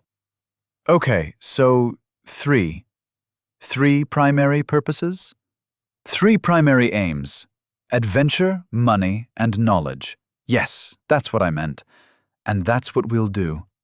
First, we'll deal with the crap going on here in Dorchester and get the nobles and the kingdom to pay us for our efforts. Then, when everything here is all good, we'll take off and see the rest of the kingdom. We'll fight the fights we want, and when we get ourselves in over our heads, we'll run like hell and live to fight another day. I'm telling you all now so that you won't be surprised in the future when you hear me scream, "Run away!" I have absolutely no intention of dying for a worthy cause. I intend for us all to live, to see things we've only read about in legends. I want to see all manner of cities, species, and sunsets. Who knows? Maybe we'll get to ride a dragon or two. It will be dangerous, but if we stick together, if we look out for each other, if we dedicate ourselves to the WAC, then we'll get to live lives full of magic and wonder, he declared loudly, holding his arms out in welcome while he tried to channel his inner nerd herder. Everyone was staring at him with varying levels of excitement, so he thought the speech went well enough. Although he doubted he'd instill the die-hard loyalty gaming guilds develop without putting in some effort, he hoped he was off to a good start. He was willing to do whatever it took to create a guild that would follow him blindly into danger, manage his affairs for him, and support his quest for adventure and magic, all while requiring as little personal effort from him as possible. All right, let's go one at a time. Feel free to sit down and take a load off. I doubt I'll be maintaining much discipline outside of combat, so we may as well foster a casual attitude during our downtime. If all goes well, we'll be considering each other family soon enough, he said while stepping down and taking his seat. Gesturing with his hand at Kathleen, he said, "Let's start with the illimitable Kathleen Averitt, the deadly femme fatale who hides in plain sight. Step up and introduce yourself. Then tell everyone why you are interested in joining the Walker Adventuring Company." As the mercenaries dragged and rearranged the furniture, Nero looked over and gave Vera and Nick his best smile. Unfortunately, they didn't seem to care about Nero messing up their living room. Shrugging off his failed attempt at annoying Vera, he locked eyes with Kathleen and nodded to her as if giving her permission to begin. Kathleen stood tall, or as tall as a 5 feet 6 inches woman could stand, yet her force of personality was more than enough to quiet the room and gather everyone's attention. As I'm sure many of you know, I am an Averitt. I come from a long line of exceptional warriors, from a culture dedicated to the pursuit of martial excellence. We are of the North, where the beasts own the land, and we fight for our right to exist from the moment we open our eyes and see our mothers setting us free by cutting our cord, she said, her tone remaining even and devoid of hubris. Several mercenaries scoffed as if they were mildly offended by Kathleen's understated humble brag. Kathleen didn't seem to notice, or, if she did, she didn't care. It is because of that shared pursuit that I choose to follow Lord Walker. He is young, brash, and equal parts foolish and brave. He lives his entire life as if it were combat. Every action he takes is that of a warrior seeking advantage. I like that, she said, while looking at Nero with a slight expression of pride. Nero had heard her weird opinions before, so he responded with his standard eye roll and indulgent smile. As I said, he is young. So I have decided to stay with him, to train him, to keep him alive while he learns everything the world is trying to teach him, she said, then looked over at the table and continued. Vera and Nicholas were his first family, but I am his first follower. Whether he is a new lord or a unique, it doesn't matter to me. I'm here for Nero, the future Warblade. Nero smirked at Kathleen's overly dramatic introduction. Clapping lightly, Nero said, "It's very brave to expose your crazy to the world, so let's all thank Kathleen for putting hers out on display for us to enjoy." Nero, chuckling at his joke, stilled as he felt the essence in the room shift. His eyes snapped up to see Kathleen staring at him with the same small smile she used to have before she spent a few hours training him to death. Her presence seemed to vibrate in the ether, and Nero could feel her desire to get him back in the ring. The smirk died pathetically on his face, and Nero coughed lightly to clear his throat. "Well, of course, Kathleen is my first follower, or my bodyguard, or whatever the hell she wants to be. I, for one, don't plan on giving her any orders," he said, then mumbled under his breath, "Being alive is much better than being in charge." The oppressive feeling in the ether faded away, and Nero managed to offer Kathleen a smile that looked somewhere between apologetic and rueful in return. Moving on. Next, we have Rose Vikander, former teammate with what some would consider a politically complicated past. Is she a young, eager student? A clever spy playing multiple sides? Or maybe she'll surprise us all and let us see the truth behind the lie. "Rose Vikander, come on down," he shouted with a smile. Rose stepped forward, offering Nero a look that could either be indicating her support or her promised retribution. Nero narrowed his eyes at the easy confidence she was displaying. Yet another mask. Is she trying to mimic Kathleen? He wondered. "My name is indeed Rose Vikander. I am a child of the villages. After being apprenticed to a hunter, I followed him to Dorchester. When I met Lord Walker, I knew that he was special. I agreed to join his training unit with the elites at the behest of General Branson. Lord Walker knows about my affiliations and was kind enough to offer me a way out. I have served with him in battle, and I will gladly follow him into many more," she said, her voice carrying smatterings of pride and arrogance. Nero stared at her in shock. This chick is something else. I just can't pin her down. She really is like a chameleon or something. Why is she acting all warrior woman now? Is she trying to ensure her place in the hierarchy or something? Isn't she like barely level 10?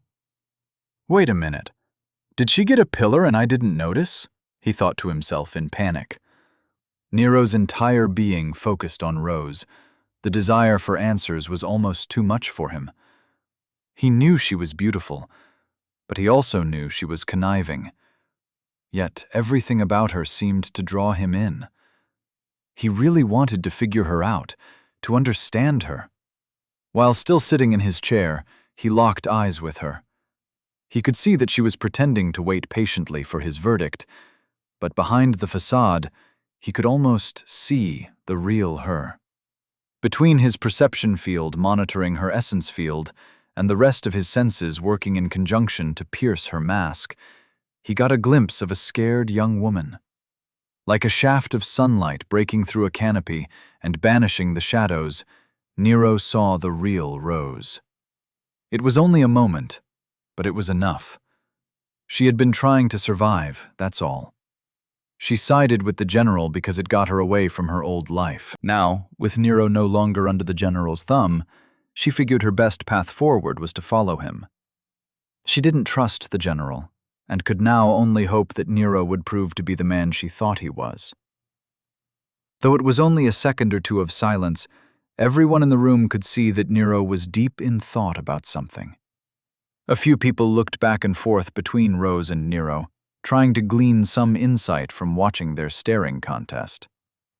A smile broke out on Nero's face, and he said, That's our Rose. Though you probably all out-level her by a lot, I recommend that you don't provoke her. She is a true hunter. She never attacks from the front. Before you know it, you'll be dead and not even understand the how or why. Offering Rose a look filled with acceptance, Nero continued, She's been with me for a while, so if she wants to sign up, I'll be more than happy to have her. Welcome to the WAC. In response, Rose smiled, and Nero thought for a second that it looked almost genuine. Turning to the woman standing beside her, Nero said, Next is Ms. Keening, I believe. The woman in question stepped forward. Her bearing was a little more military than Nero expected it to be. She was a little under 6 feet tall, lithe, but well-muscled. Her leather armor allowed her upper arms to be shown off, and Nero could see that cool bicep vein fitness people have. Her gray cloak was swept back over her shoulders like a cape, and her weapons and various metal bits were all shining like they'd been recently polished. Her light brown hair was pulled back in braids as if she were cosplaying a Viking, and her eyes were showing nothing but determination and intelligence. Nero remembered her from when Vera had sent her and the others to escort him to the Tower of Law several weeks ago. I wonder where Vera found this woman. She looks like she was born to lead an adventuring party. Or a CrossFit class. What was she doing signing up for a mercenary job? He thought to himself. Chapter 184. Dissatisfaction is a universal phenomenon. Natalie Keening had been aware for some time that her growth had stagnated. It had been years since she'd felt the rush of progress, the indescribable sensation of her identity expanding deeper into the world around her. Without that feeling, she'd felt that the world around her had lost some of its luster. It was as if she'd lost her purpose. The moment a person stops fighting to live, they begin to die, she reminded herself as thoughts of the past floated through her mind. So, what do you think, Mom? She heard a voice ask. Turning around, Keening brought her thoughts back to the present. She ran her eyes across the room, noting that everyone was eager to hear what she had to say. The bunkhouse they had been given was larger than necessary. Considering their entire contingent was only 34 people at the moment, the amount of space they were using was almost wasteful.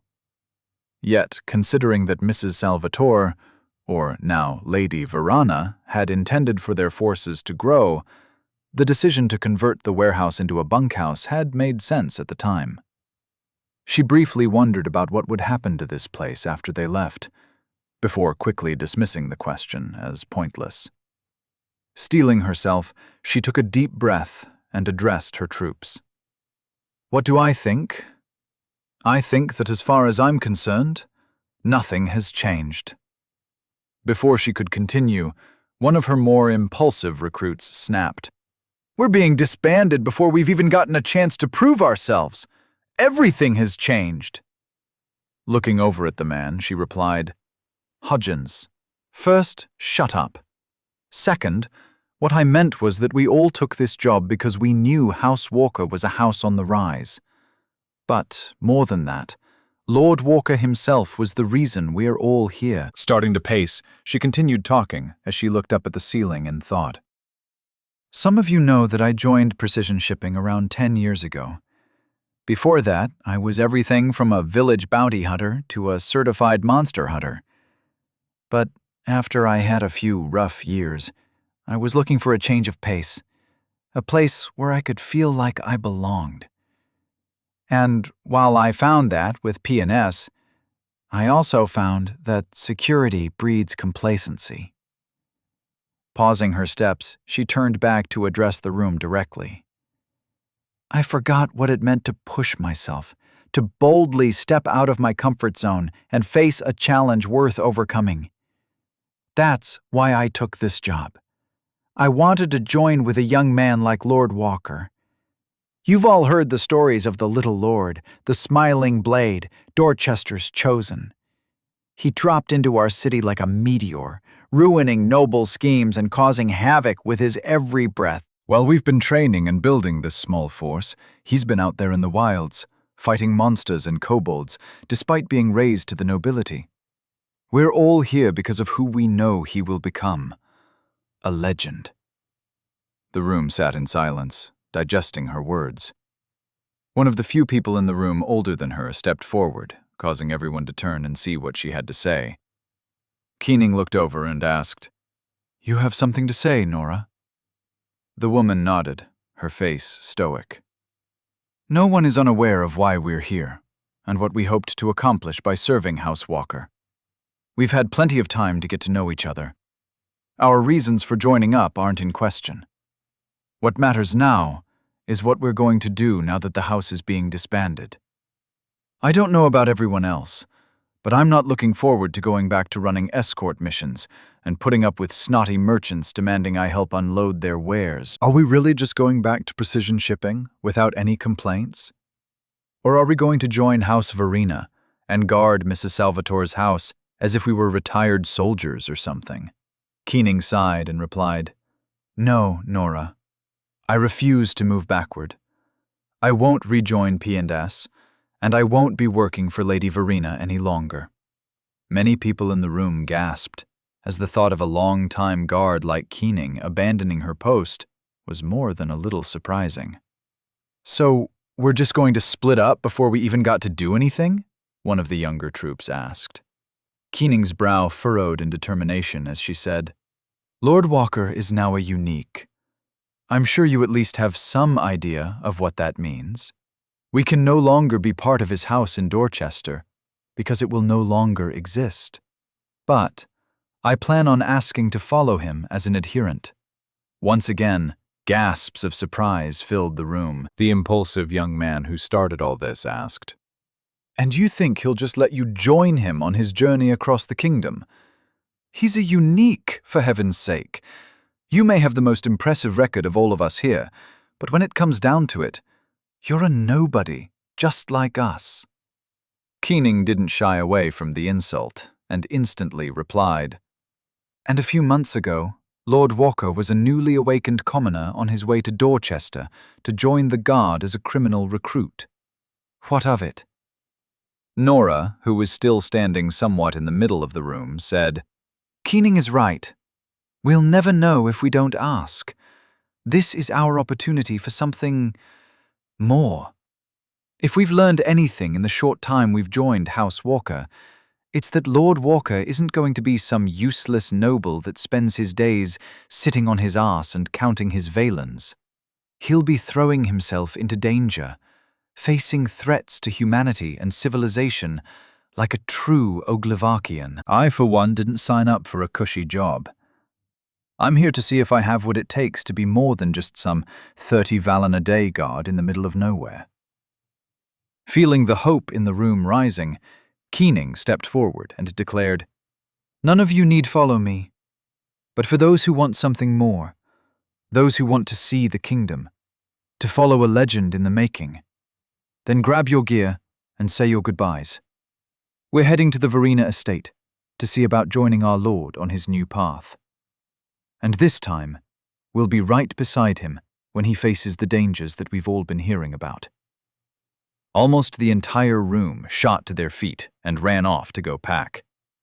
Although Keening had expected a few of the troops to follow her, she was surprised to see how many seemed to share her excitement and desire for this new, unexpected opportunity.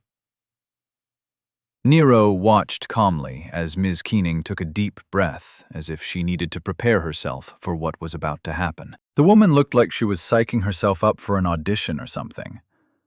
Looking Nero in the eye, she said, "As you know, I was hired to lead your house's forces. Mrs. Salvatore offered me— Oh, I meant Lady Verena. No disrespect intended, milady." Nero tried to hide his smirk as he watched Ms. Keening's wide-eyed apology to Vera. Glancing over, he saw Vera wave away the mistake as if she couldn't care less. To Nero, It was obvious the two had known each other for quite some time. Coughing lightly to clear her throat, Ms. Keening rolled her shoulders and resumed her introduction. What I meant to say was that I took the job to organize, train, and lead House Walker's forces.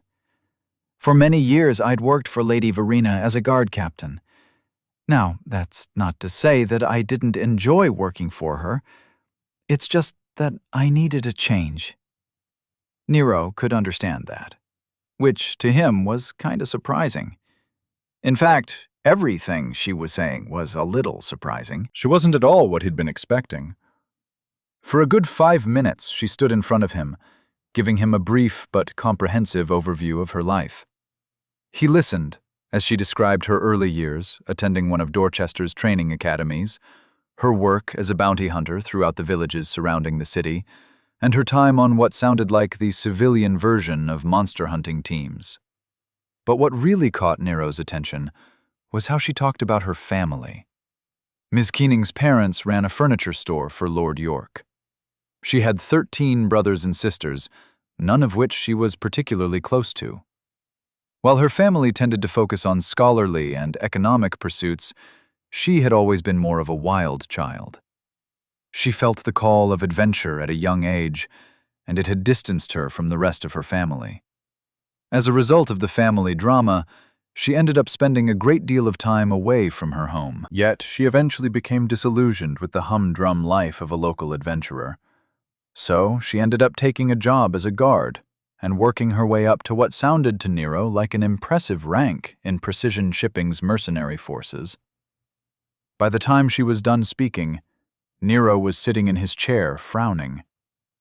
The woman's life story was just so boring. He didn't want to feel that way. And it wasn't like he was looking down on her or anything.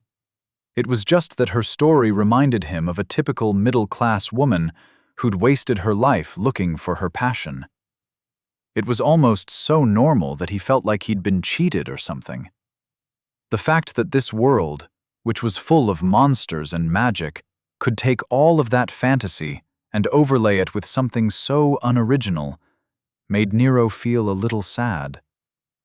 After she finished baring her soul, Nero watched her shoulders sag, as if saying all of that out loud was somehow cathartic for her or something. His voice barely above a whisper, he asked, "So, you're here looking for some excitement?"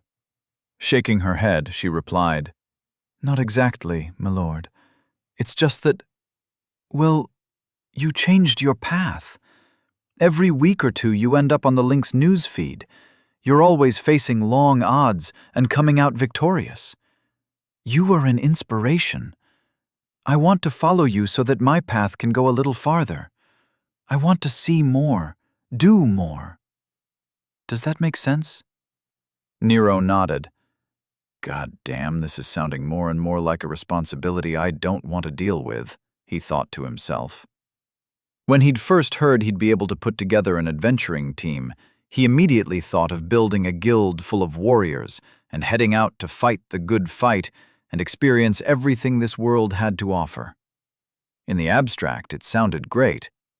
Now, though, this woman's story was forcing him to confront the fact that this world was not just filled with NPCs. These were annoyingly real people. And real people aren't all that interesting. Nevertheless, whether he wanted to admit it or not, he sympathized with the woman. Despite having a life filled with memories of fighting monsters and hunting bandits, she was a depressingly ordinary person. She was the kind of person he'd known in his old life. Kind of. He'd never really hung out with middle-aged women who'd fought and killed before, but her tone of voice and perspective seemed close enough for the details not to matter. "All right, Miss Keening, you're in. Welcome to the WAC. We'll have cookies or something soon. We'll get to your paperwork and whatnot after everyone gets a chance to introduce themselves," he said with a warm smile on his face. Seeing the overwhelmingly joyful look on her face, Nero couldn't help but feel a little happy with himself.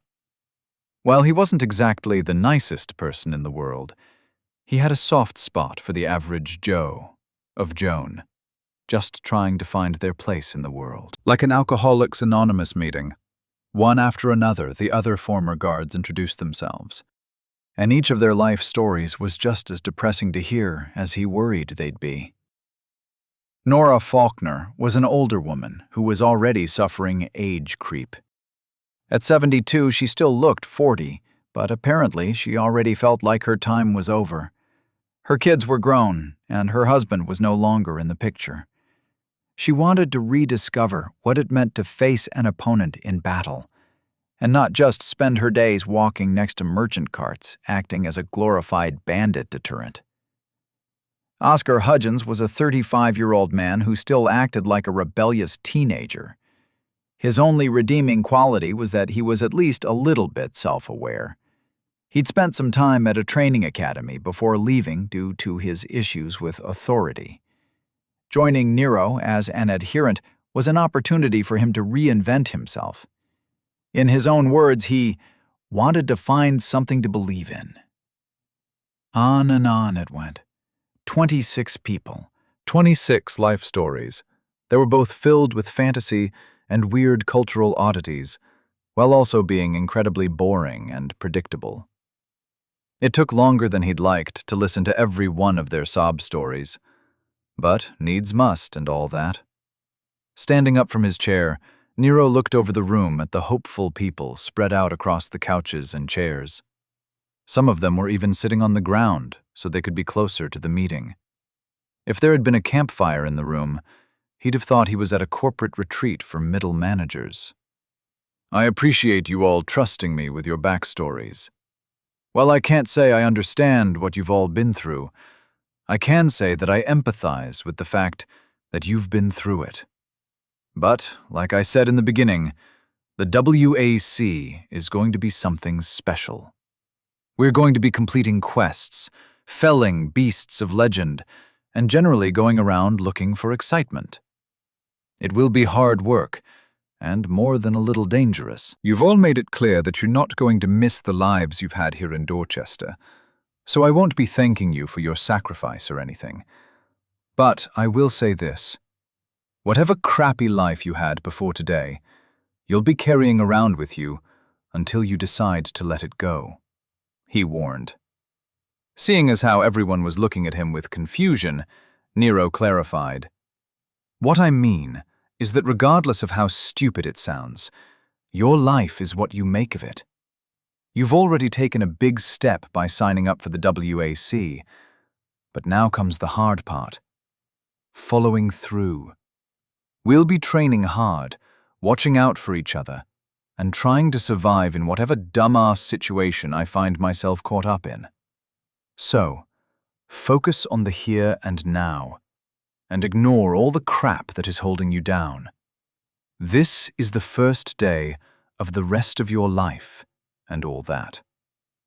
Behind him, Nero heard Academian Quincy reverently repeat his words, as though he were committing them to memory. Looking over his shoulder, Nero narrowed his eyes.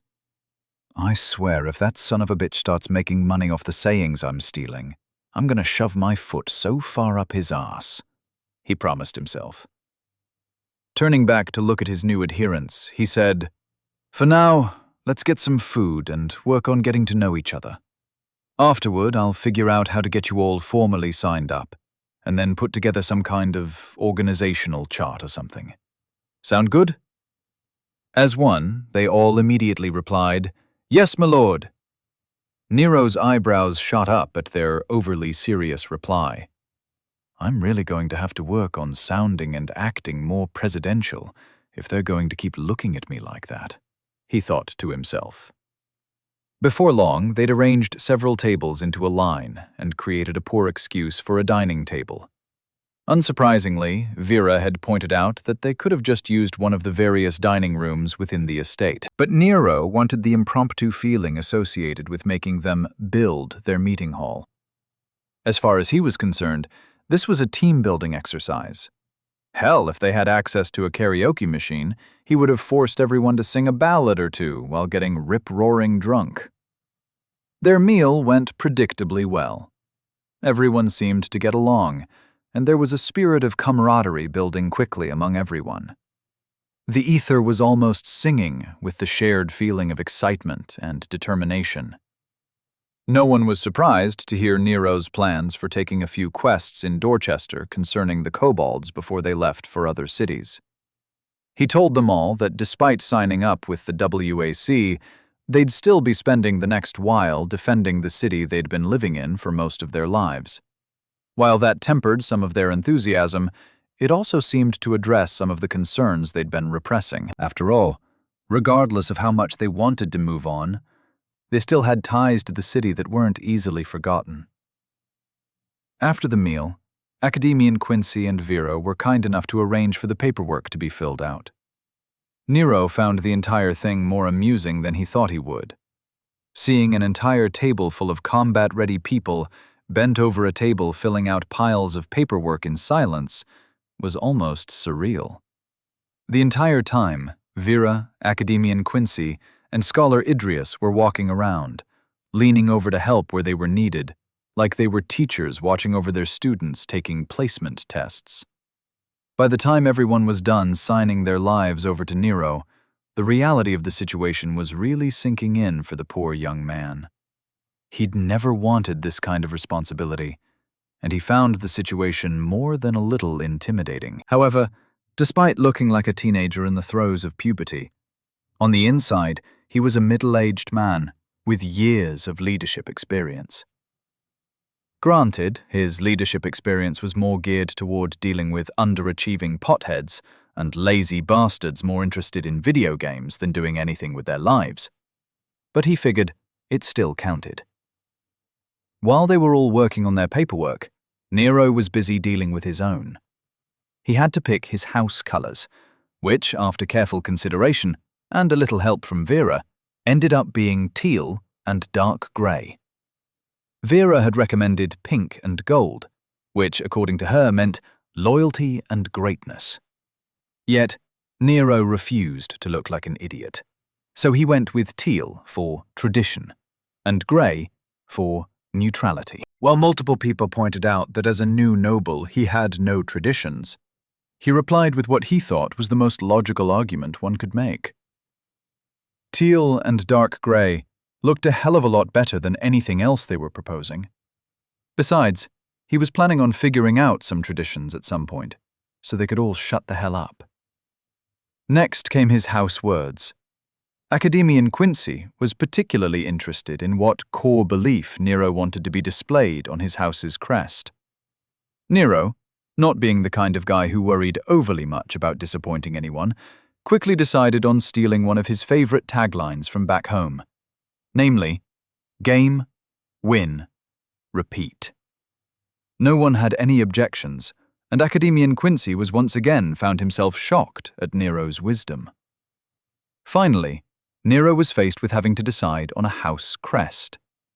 Although he'd never actually noticed anyone displaying their crest, he was assured that each house had one. Lacking any better ideas, he went with the old standby of the evil smiley face he'd once used as a profile avatar. Unfortunately, that didn't go over nearly as well as his stolen house words.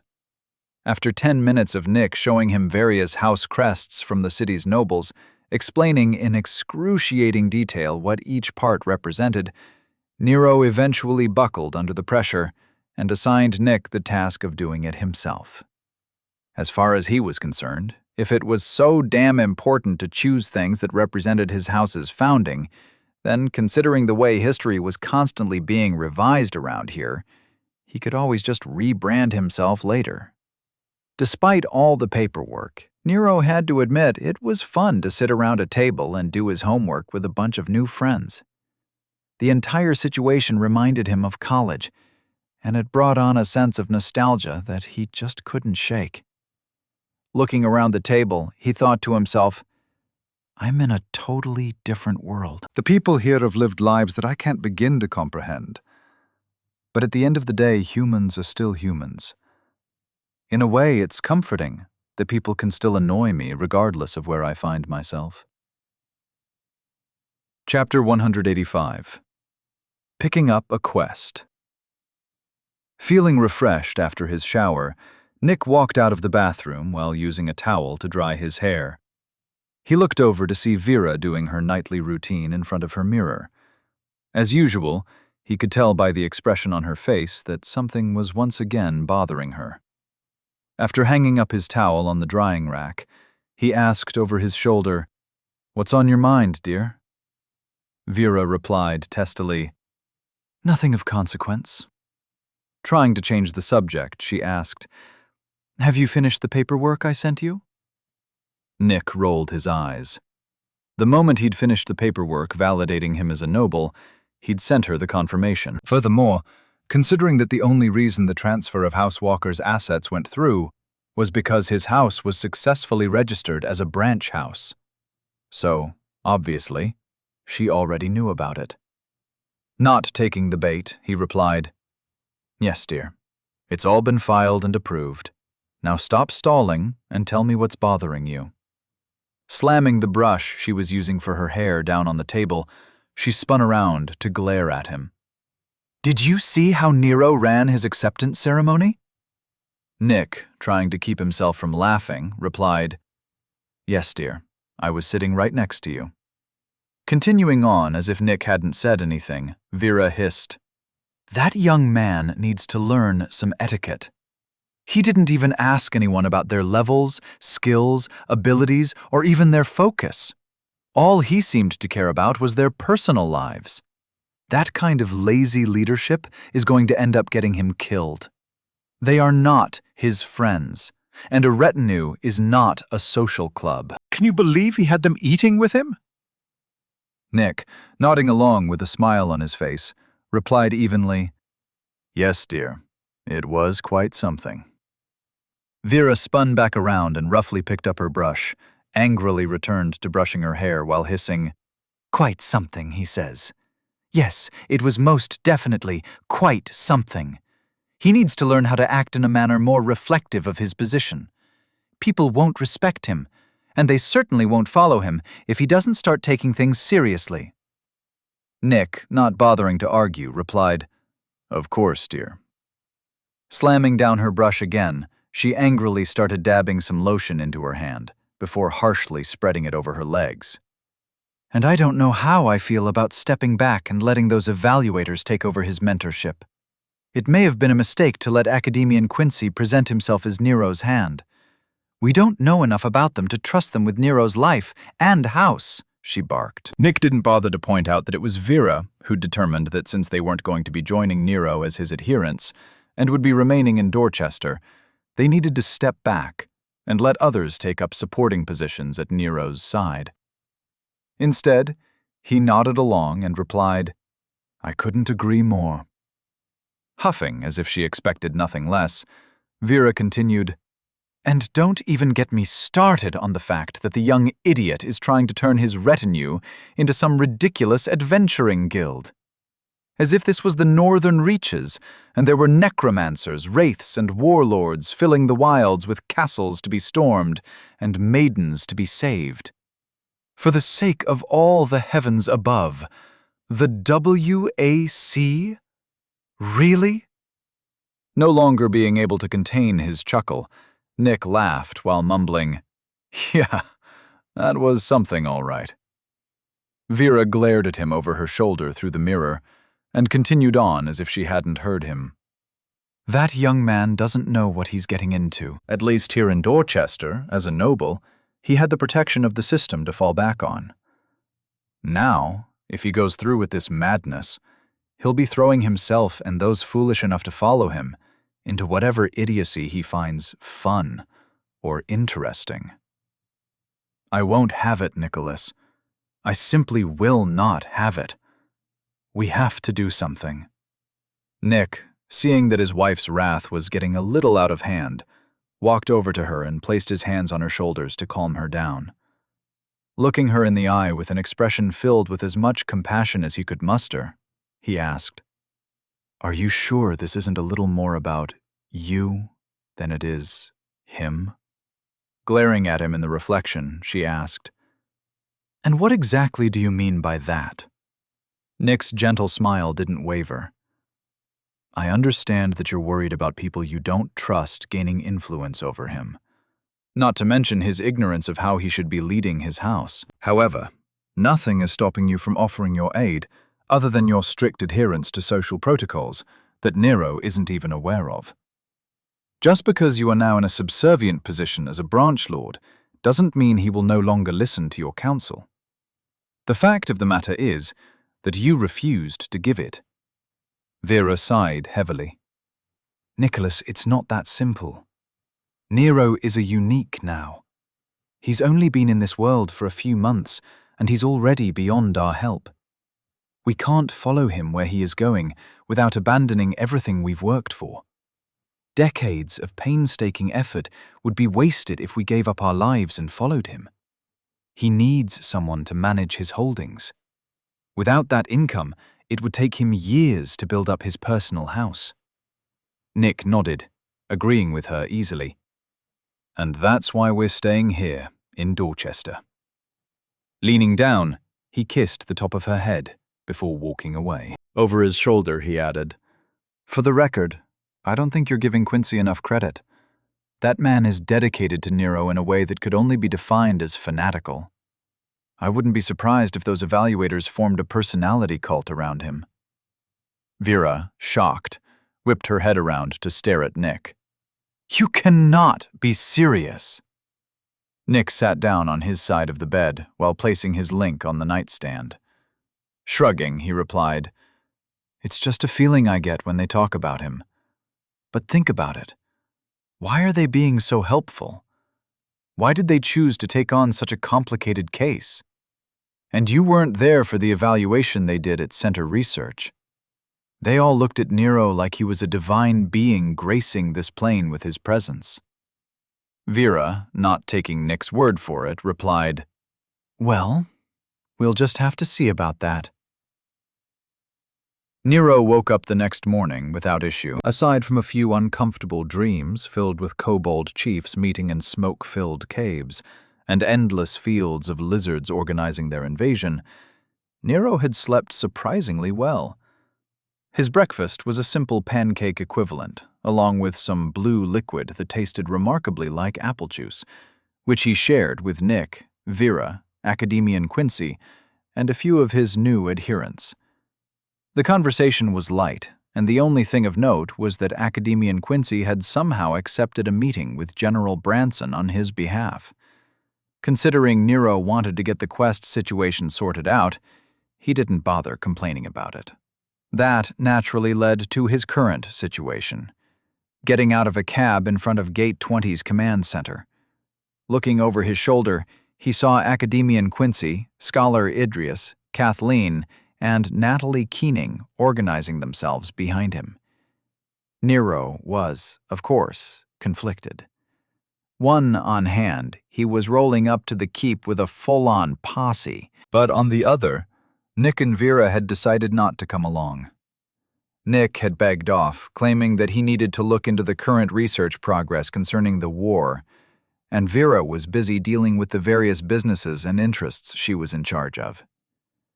Nero, frowning at the feeling of not being able to rely on Vera's guidance, squared his shoulders and started walking. It wasn't as if he didn't realize what they were doing. It was just that he didn't like it. He knew they were trying to get him to learn to stand on his own, as if him now being a unique had somehow pushed up whatever imaginary time frame they had been following concerning his development. No matter what world I'm in, people always equate titles with competence. Stupidity must be one of those universal constants or something, he thought to himself. Before long, he found himself being escorted into a conference room. At the head of the table sat the general, along with two aides Nero vaguely recognized. The room was nothing special for Dorchester. Intricately carved wooden walls, fancy paintings of nature scenes, and sunset training tableaus filled the walls. The overhead essence lighting made the room look like it could have been in any number of buildings he'd been in. Not knowing the protocol, and not really caring, Nero took a seat next to one of the aides and said, "General, good to see you. As you no doubt remember, this is Academian Quincy, Scholar Idrius, his second-in-command, and, of course, you remember Kathleen Averett, my bodyguard who doesn't guard my body. Leaning forward a little, Nero pointed to Natalie Keening, who was just sitting down. And that is Natalie Keening. I don't have a title for her just yet, but she is one of my new adherents.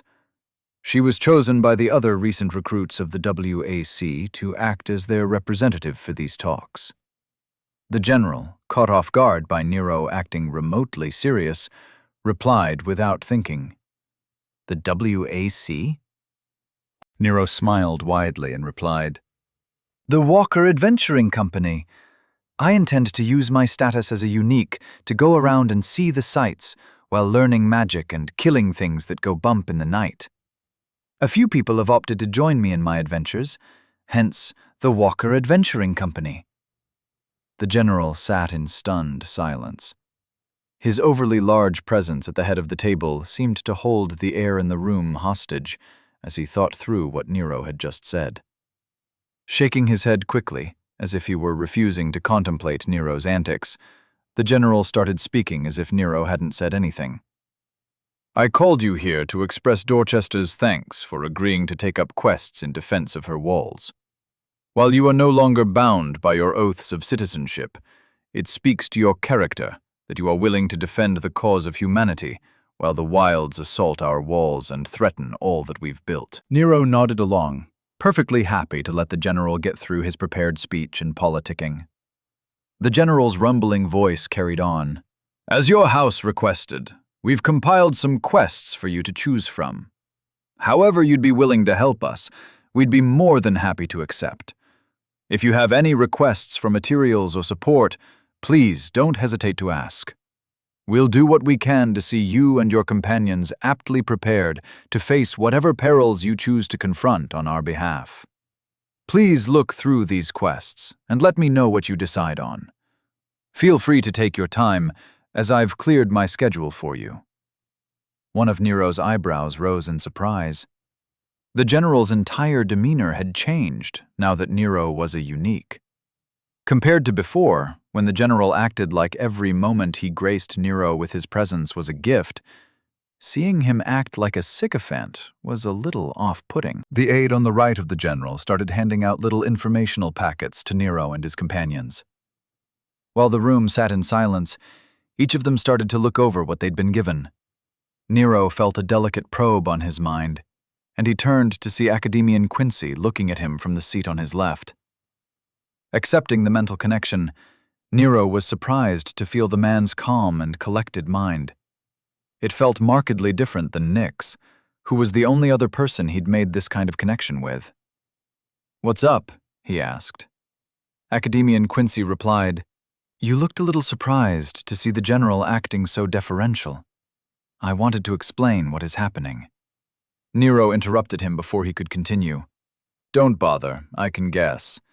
Me being a unique puts me outside of his control and elevates me to a social position above him. I'm guessing that's why he's pretending to be so helpful all of a sudden." While Nero and Academian Quincy was speaking, neither allowed their expressions to hint that they were having a private conversation. Nero was staring at his packet, pretending to read through the quests he'd been given. Yet Academian Quincy had no problems multitasking. He could converse with Nero while simultaneously evaluating the quests the general had given them. The Academian replied, "It's not just that, Nero. As you know, you were treated rather poorly by the local nobility here in Dorchester. Between their flouting of the royal protections you were given and their strict adherence to the noble trials, they wronged you terribly. By allowing constant threats on your life, they failed in their duty as protectors of their citizenry. Had you been so inclined, you could have asked for my assistance on behalf of the kingdom to redress the slights you've been forced to accept. In fact, you still could if that's what you want." It's for that reason that he, and most likely the rest of the local nobility, will be treating you with the utmost respect going forward. Nero felt his stomach lurch. He had once again underestimated how much his new position had changed the game.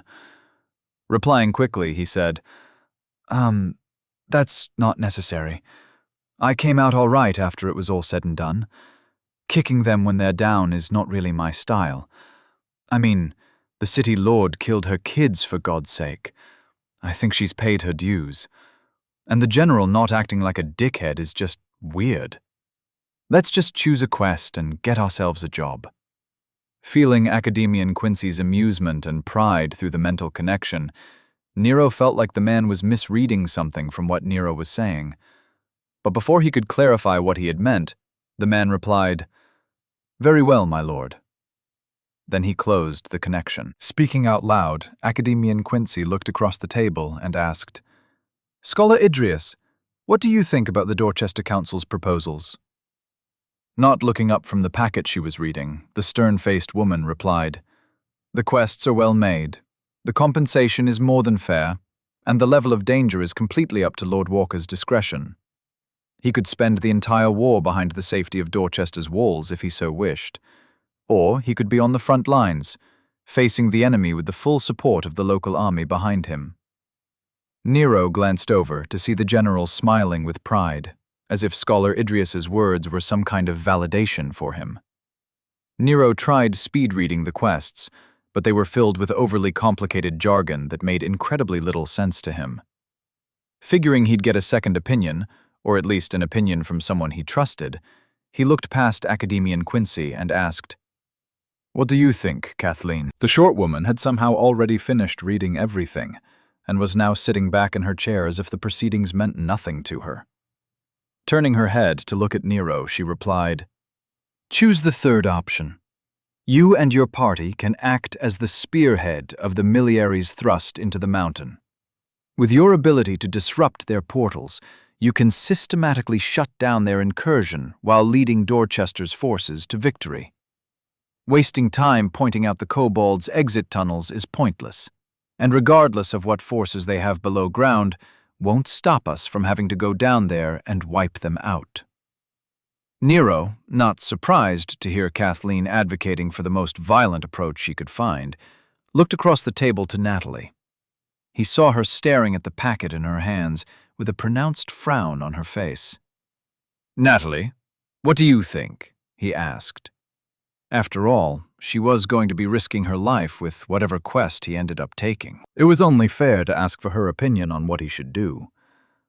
Sighing loudly, she replied, I think it might be a little reckless to just have us go storming the mountain without having a single engagement under our belt.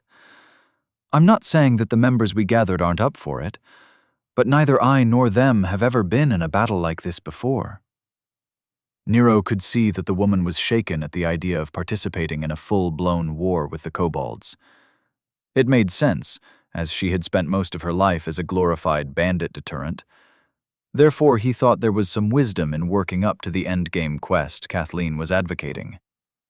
Nodding at the decision he'd come to, he said, "Okay, so here's what we're going to do. We're going to join in the battle that's currently going on outside the walls. The general here can add us to his forces as an independent unit, and Kathleen can lead us into getting some experience with actual combat. Afterward, depending on how we do, we can decide where we go from there." The general frowned, apparently unhappy with Nero's decision. "Lord Walker, we don't currently have a quest that allows for that. Perhaps we could—" Academian Quincy interrupted the general, his voice calm but edged with steel. "Then you can make one. I'll be more than happy to fill one out for your council to accept. A series of quests is just as likely to save your city as a singular one. You wouldn't want Lord Walker and his forces to get in over their heads, would you?" The general's overbearing presence shrank, his shoulders sagging in defeat. "Of course not, Academian Quincy. Lord Walker's help will be appreciated in whatever form it is offered." Nodding quickly, Academian Quincy stood up and replied, "Very good, General. Then we'll be in touch." Looking down at Nero, he waited patiently for him to stand up and lead them out. Nero, smirking with amusement at the Academian's attitude, stood up and said, Thank you for your understanding, General. The WAC will do everything in its power to aid Dorchester in its time of need. Giving each of his companions a glance, he gestured for everyone to follow him out. Without even looking back, he led them out of the room and through the command center's halls. By the time they got to the front of the building, Nero had processed everything that had happened during the short but intense meeting. Looking over at Academian Quincy, he said, "Thank you for your help. I don't think that would have gone nearly as smoothly if it weren't for your presence acting as a subtle threat to the man." Academian Quincy smiled, seemingly pleased with himself. "Not a problem, my lord. It shows a great deal of wisdom to refrain from rushing recklessly into combat without the requisite experience behind you. I'm sure that you and the members of the WAC Will perform admirably during your first foray into combat." Nero thought for a moment, then replied, "Wackos. We're going to be calling ourselves wackos. You know, likey wacky, but like a person. It takes a certain level of insanity to go out looking for trouble, and that's exactly what we're going to be doing." Academian Quincy looked down at Nero with a befuddled but intense expression on his face. "Yes, I suppose it does. Forcing yourself to face uncomfortable situations and stress is contrary to the peace that everyone strives for in their heart. To face the unknown without fear, to stride courageously into battle and force yourself to become more than you were to survive. To set aside the desire for safety and stability, for the rush of combat and uncertainty, and the rewards that come along with it. That is both insane and necessary to progress further along the path." By the time he was done speaking, he'd turned to stare off glassily into the horizon, as if he were declaring something profound into the heavens. Nero looked up at him while they were waiting for their cab to show up. "Uh-huh. Not to change the subject or anything, but have you ever given any thought to public speaking? I think you'd be great at it. You've got a whole vibe about you that just screams self-help guru." Academian Quincy came out of the trance his words had caused him to suffer and looked back at Nero with a confused expression on his face. Self-help guru? Chapter 186. Faking It Till You Make It. Archmage Jennings knew there were lessons that a person never truly learned. Lessons like, the easy way is rarely the best way, or to never underestimate an opponent. Even something as simple as remembering to avoid spicy foods before bed was something he couldn't seem to remember until after he was suffering the annoyance of late-night indigestion. Nevertheless, he tried his best to learn from his mistakes. So, as a result of his recent missteps, he was paying careful attention to the local happenings in Dorchester. He would not be caught unaware again. Or, at least, not anytime soon. Probably. While part of his mind was focused on giving himself a pep talk, his other mental partitions were observing the anomaly through a scry and sorting through the various reports he could find through abusing his access to Dorchester's local thought hub. He was both surprised and concerned at how quickly Lord Walker had embraced his new rank as a unique. Based on his limited understanding of the young man, he would have thought he would have struggled with his new title and responsibilities a little more. But through his scry, he could see the young man building up his personal forces, arranging for financial support by essentially buying the loyalty of the Verinas and co-opting the evaluators into his personal house. The thought of the evaluators sent a ripple through his mental plane. As the head of the Mage Council, he knew the evaluators assigned to Lord Walker shouldn't be here. They were assigned a deep cover mission to infiltrate and watch over the Royal Academy. Them being in here, in Dorchester, fawning over the anomaly like sycophants, arranging for their future as his personal adherents. It was troubling, to say the least. What was more disturbing was the fact they had somehow been able to completely erase any record of their mission in the Tower of Magic's archives. As far as he could tell, they succeeded in hiding any actionable link they had to the Tower of Magic. As a result, when they completed their evaluation and filed their paperwork, they'd be legally free to join the anomaly's personal house without consequence. Troubling indeed, he thought to himself while stroking his chin.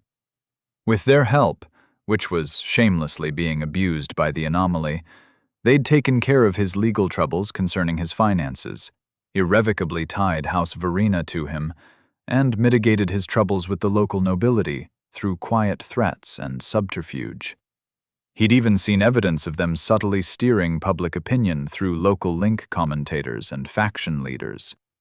The amount of support they were giving Lord Walker was baffling, and more than a little concerning. Just what are they planning? He wondered. Sitting in his chair, he sipped his tea as his mind deftly manipulated multiple screens and managed his communication links, all while keeping a close eye on the anomaly's incredibly confusing actions. Despite his many years of experience, he couldn't understand why the young man was so set on charging into danger and recruiting his wackos. While cleverly descriptive, calling his retinue that is more than a little juvenile, he thought to himself with a frown. A few days ago, when he'd gone out of his way to explain to the young man why he needed to stay in Dorchester, he'd never expected this level of recklessness. He'd even worked quickly to influence the quests being offered by Dorchester's Council of Leadership to allow him to stay in the Tower of Magic, abusing his natural affinity to perceive essence to support the army from afar. Between the availability of magic tombs and the safety of the assignment, he'd estimated a 93% chance that the anomaly would have leapt at the chance to avoid being on the front lines. Had something influenced events that he hadn't noticed? The memory of the young man's decision to join in the noble war came unbidden to his mind. He recalled flashes of the multiple times the little bastard had professed his desire to be an all-powerful mage, free to manipulate reality at his whim. The memory of him proclaiming his idiotic and absurd desire to seek out adventure and magic while ignoring everything around him caused the Archmage to physically flinch with annoyance. Perhaps the personality model I built for him could do with a little adjusting, he thought to himself sourly. Yet, when it was all said and done, he'd gotten what he wanted, hadn't he? The young man was set to solve this little issue with the kobolds, and he'd more than likely stick around long enough to deal with the density shift and subsequent beast tides, wouldn't he? As long as Dorchester survived, the Tower of Fate would be proven incompetent, and his plans for social restructuring would continue without disruption. Even better, as long as the young man survived, he'd probably go through a massive level of growth with all the experience he'd be getting with events and situations he'd never encountered before.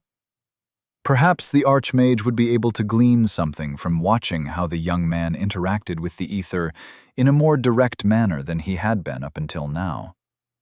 The anomaly was special, an untapped resource of amazing potential. Who knows how much the Archmage could learn from just watching him? All it would take is some subtle manipulations to keep the reckless young man alive. That couldn't be too difficult, could it? Nero stared at the poster-sized printout with an expression of disbelief on his face. Has Nick somehow developed a sense of humor when I wasn't looking? He wondered. Filling the entire sheet was the house crest Nick was proposing for House Walker. Within a white circle with a stylized edge, there was a large gray wall, complete with battlements and a gate. Nero could only assume it was supposed to represent the walls of Dorchester. Above the wall, in extravagant teal lettering, was the House of Walker, and below it were the house words he'd chosen: game, win, repeat. Then, inside the gate, there was an open book, tilted back so that a ball of orange and yellow light hovered above its pages. But what Nero found truly disturbing was the fact that the little ball of light had black lines forming the evil smiley face he'd arbitrarily proposed. To Nero, this didn't look anything like a house crest. Of course, he hadn't seen what passed for one in this world, so he shouldn't have been so surprised. but still he found it extremely off-putting. Nick, seeing Nero was having trouble deciding how he felt about the crest, helpfully added, "As you can see, I incorporated your house's colors and words. The Gate of Dorchester protects a book representing your desire for magic, and the flame of your essence is fueled by its contents." Nero looked up from the overly fancy, while utterly boring, picture, and asked, "And this isn't going to get me laughed at by every noble who sees it?" Nick frowned in offense, while Academian Quincy chimed in, "Not at all. The lettering is quite well done. I believe the base language Lord Verena used is rooted in Bansite, if I'm not mistaken, and the imagery conveys your attitude and beliefs quite well, I think." Apparently, it was now Nero's turn to frown, as he looked back at the large poster and bit back the numerous insults that came to mind. Treating an evil smiley face as anything other than an attempt at mockery just seems wrong, he decided. The crest was, all in all, incredibly detailed. He almost wanted to lean closer to see if he could recognize what was written on the pages of the book. The lettering for his house's name and words were bordered and shaded, and the outline of the circle reminded him of the Celtic tattoos he used to see on douchebags coming into his store for gaming phones.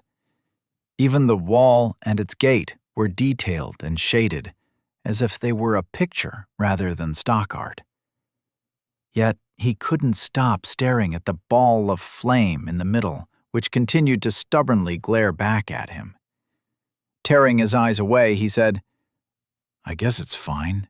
It's not like I'll be seeing it all that much." Nick, looking about as furious as Nero had ever seen him, replied, "If you don't like it, you don't have to use it.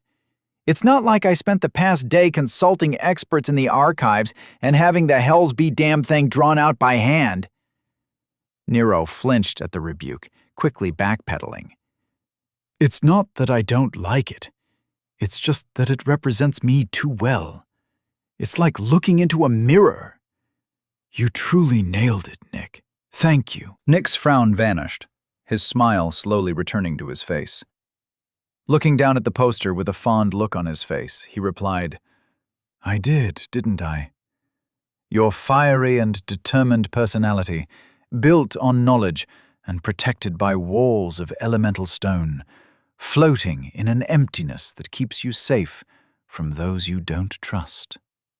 Nero's jaw dropped as he looked over at his friend. Glancing around the table, he was stunned to see Academian Quincy, Vera, and Scholar Idrius all nodding in unison, as if Nick had said something incredibly profound. Looking back at the poster with a grimace, Nero thought to himself with some venom, "This touchy-feely, hippie-loving, self-help-obsessed world really ought to go suck a dick." Refusing to spend any more time dealing with this, he leaned back from the table and said, "Okay, so you guys can go file that with whoever needs to see it. I'm going to go see how Kathleen is doing with the wackos." Vera shook her head and said, "Do you truly have to call them that? It doesn't even remotely make sense to anyone but you." Nero glared at her and replied, "It's not supposed to. Giving a group of people a name like that is intended to subtly form a sense of camaraderie and kinship. It's a form of team building. The fact that it also implies that they are willing to do crazy things for the sake of the WAC will hopefully foster a willingness to follow me into whatever dumbass situation I find myself in. At some point, someone will say, 'We can't do that. That's crazy.' And I'll be able to reply, 'Of course we can. We're wackos.' Not only will it be hilarious, it's also a totally boss way of controlling the troops." Academian Quincy looked over at Nero with an expression of doubt and asked, "Do you actually expect them to fall for that?"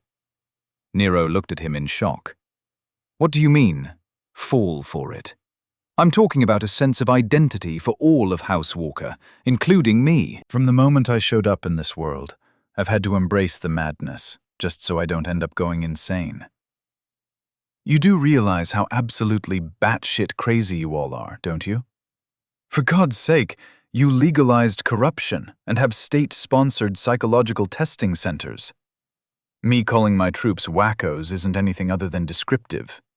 Both Nick and Vera looked rather offended, and Nick spat.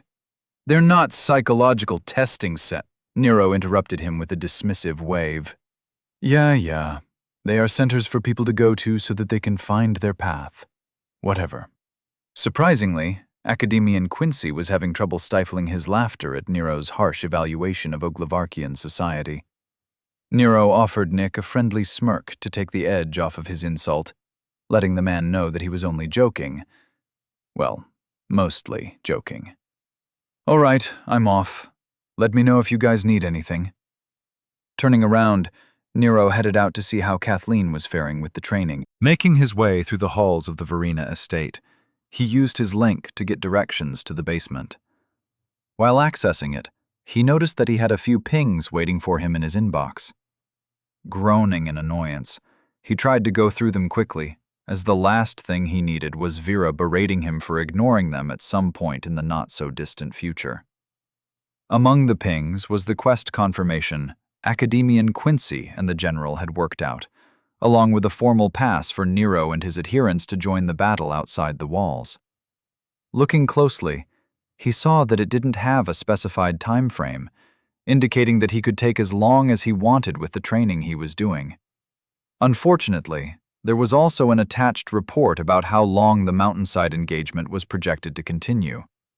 If we don't get moving in the next day or so, we're going to miss all the action, he thought to himself with a grimace. Another ping was from the Tower of Law, updating him on how his exceptions from the exploit he found have changed with him being upgraded to the status of a unique, and probably some more information that he didn't get to. After reading through a few paragraphs of incomprehensible legal jargon, he decided that he didn't want to deal with it and forwarded it to Vera. Pausing his steps, he thought it over, then decided to also send a copy to Academian Quincy. The man had made it more than clear that he intended to fill the administrative position within his new personal house. Next was a comprehensive report from Vera on the financial status of House Verena, along with his projected income as the de facto boss behind the boss. Replying with a quick, "Great job, keep up the good work," he marked it as read and moved on. A copy of his initial evaluation from Scholar Idrius was quickly archived, along with an updated Housewalker roster from Kathleen. As he made his way through the halls, his mind got better and better at evaluating and dismissing what he was reading. If they keep giving me a meeting summary after every conversation we have, I'm gonna freaking lose it, he thought to himself while trying to rein in his annoyance with their obsessive-compulsive culture. Just then, he received a fresh ping from Academian Quincy, which covered the Tower of Law's formal acceptance of his house's crest, colors, words, etc. Growling, Nero immediately marked it red and closed the connection to his pings. Instead of losing his mind and lashing out in frustration, he focused on the map he'd uploaded from the estate's hub. Quickening his pace, he made his way toward the training rooms in the basement.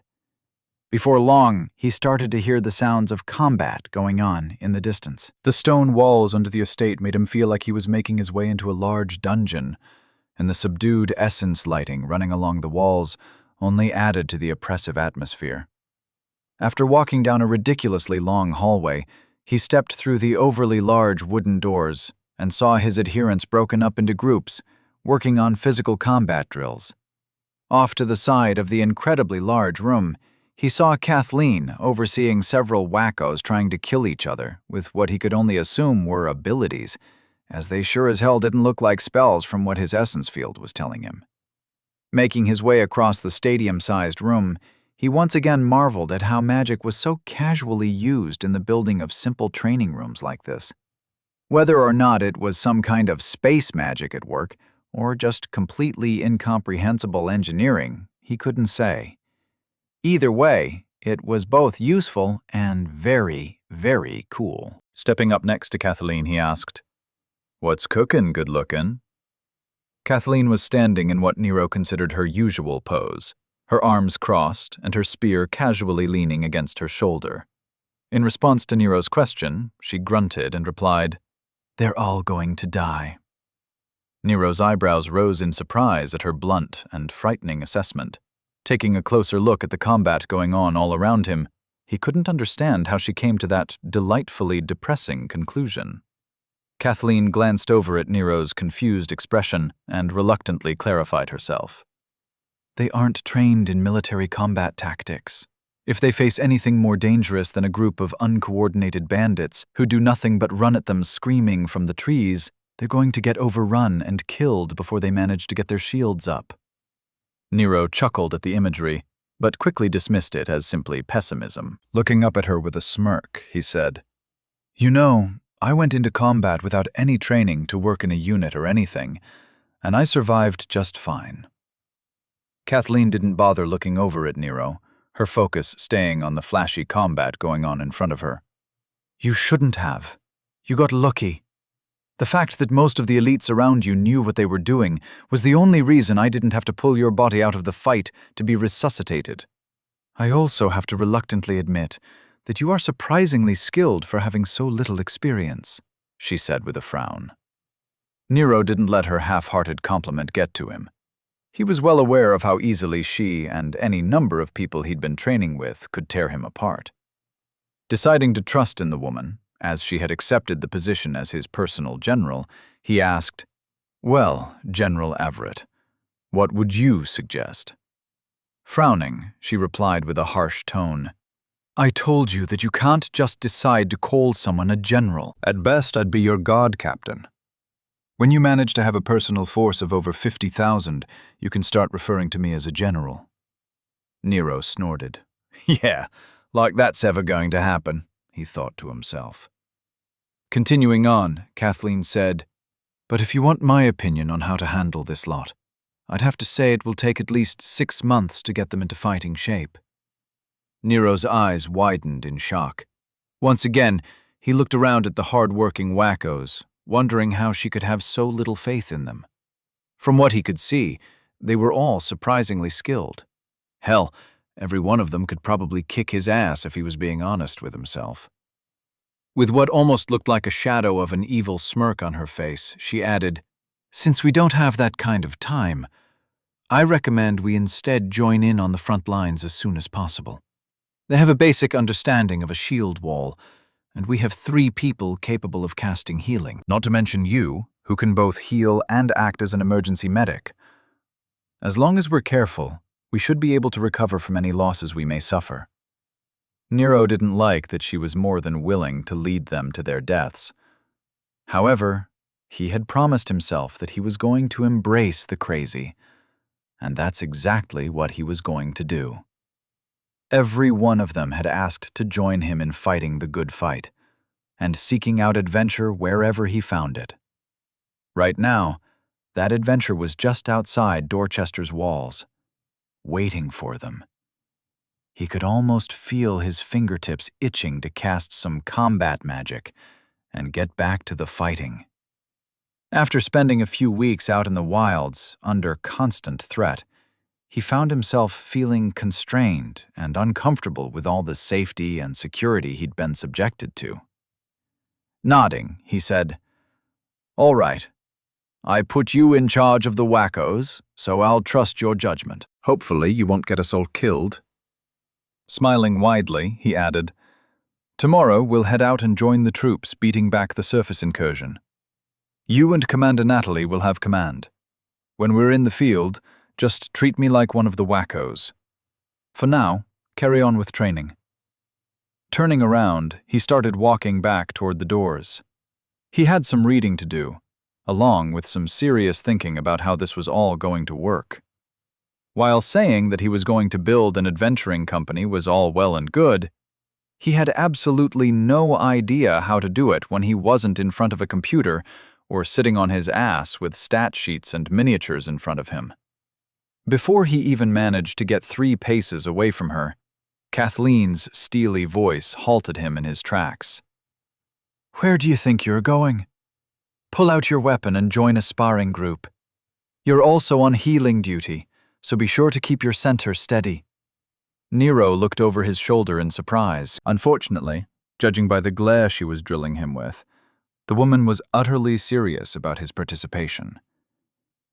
Grumbling, he started taking off his robes to change into his combat leathers, not even bothering to find a quiet corner to change in. He'd long forgotten what shame felt like after having been showering and living with people in such close proximity over the last few weeks. As he was pulling down his pants, he heard Kathleen call out, "And stop referring to Ms. Keening as a commander. She's a team leader at best. Call her Leader Keening or nothing at all." Muttering under his breath, he said, "Like hell, I'm going to call someone under my command Leader. I really should have read that stupid organizational chart she made. Stupid useful information hidden inside stupid useless pings." Kathleen's voice snapped him out of his mutterings. "What was that, little lord?" she said threateningly. Looking up from tying the straps on his pants he'd pulled out of his personal space, he replied quickly, "Nothing. Don't mind me. Just go back to terrorizing someone else. I'll be with you shortly." Seeing her nod once in satisfaction before returning her attention to the two people trying to kill each other in front of her, Nero thought to himself, "Crazy freaking bitch is going to be the death of me. Again." Chapter 187. The most important meal of the day. After finally joining up with the main assault force beating back the kobolds, Captain Angleton was able to get his elites some fresh supplies and rest. But before he could enjoy some bunk time, he'd have to check in with whoever was currently in charge. Making his way to the command tent, he ducked under the entryway and reported to the commander leading the engagement. Looking up from the table, which was currently displaying a hologram of their force distribution, the commander locked eyes with Captain Angleton and said, "We were expecting you yesterday. What kept you?" Captain Angleton stood tall, his presence filling the room despite how many aides, captains, and other soldiers were currently in the tent.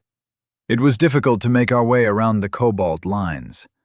While our initial intention was to act as a distracting force from the rear, we may have been a little overzealous with our probing attacks.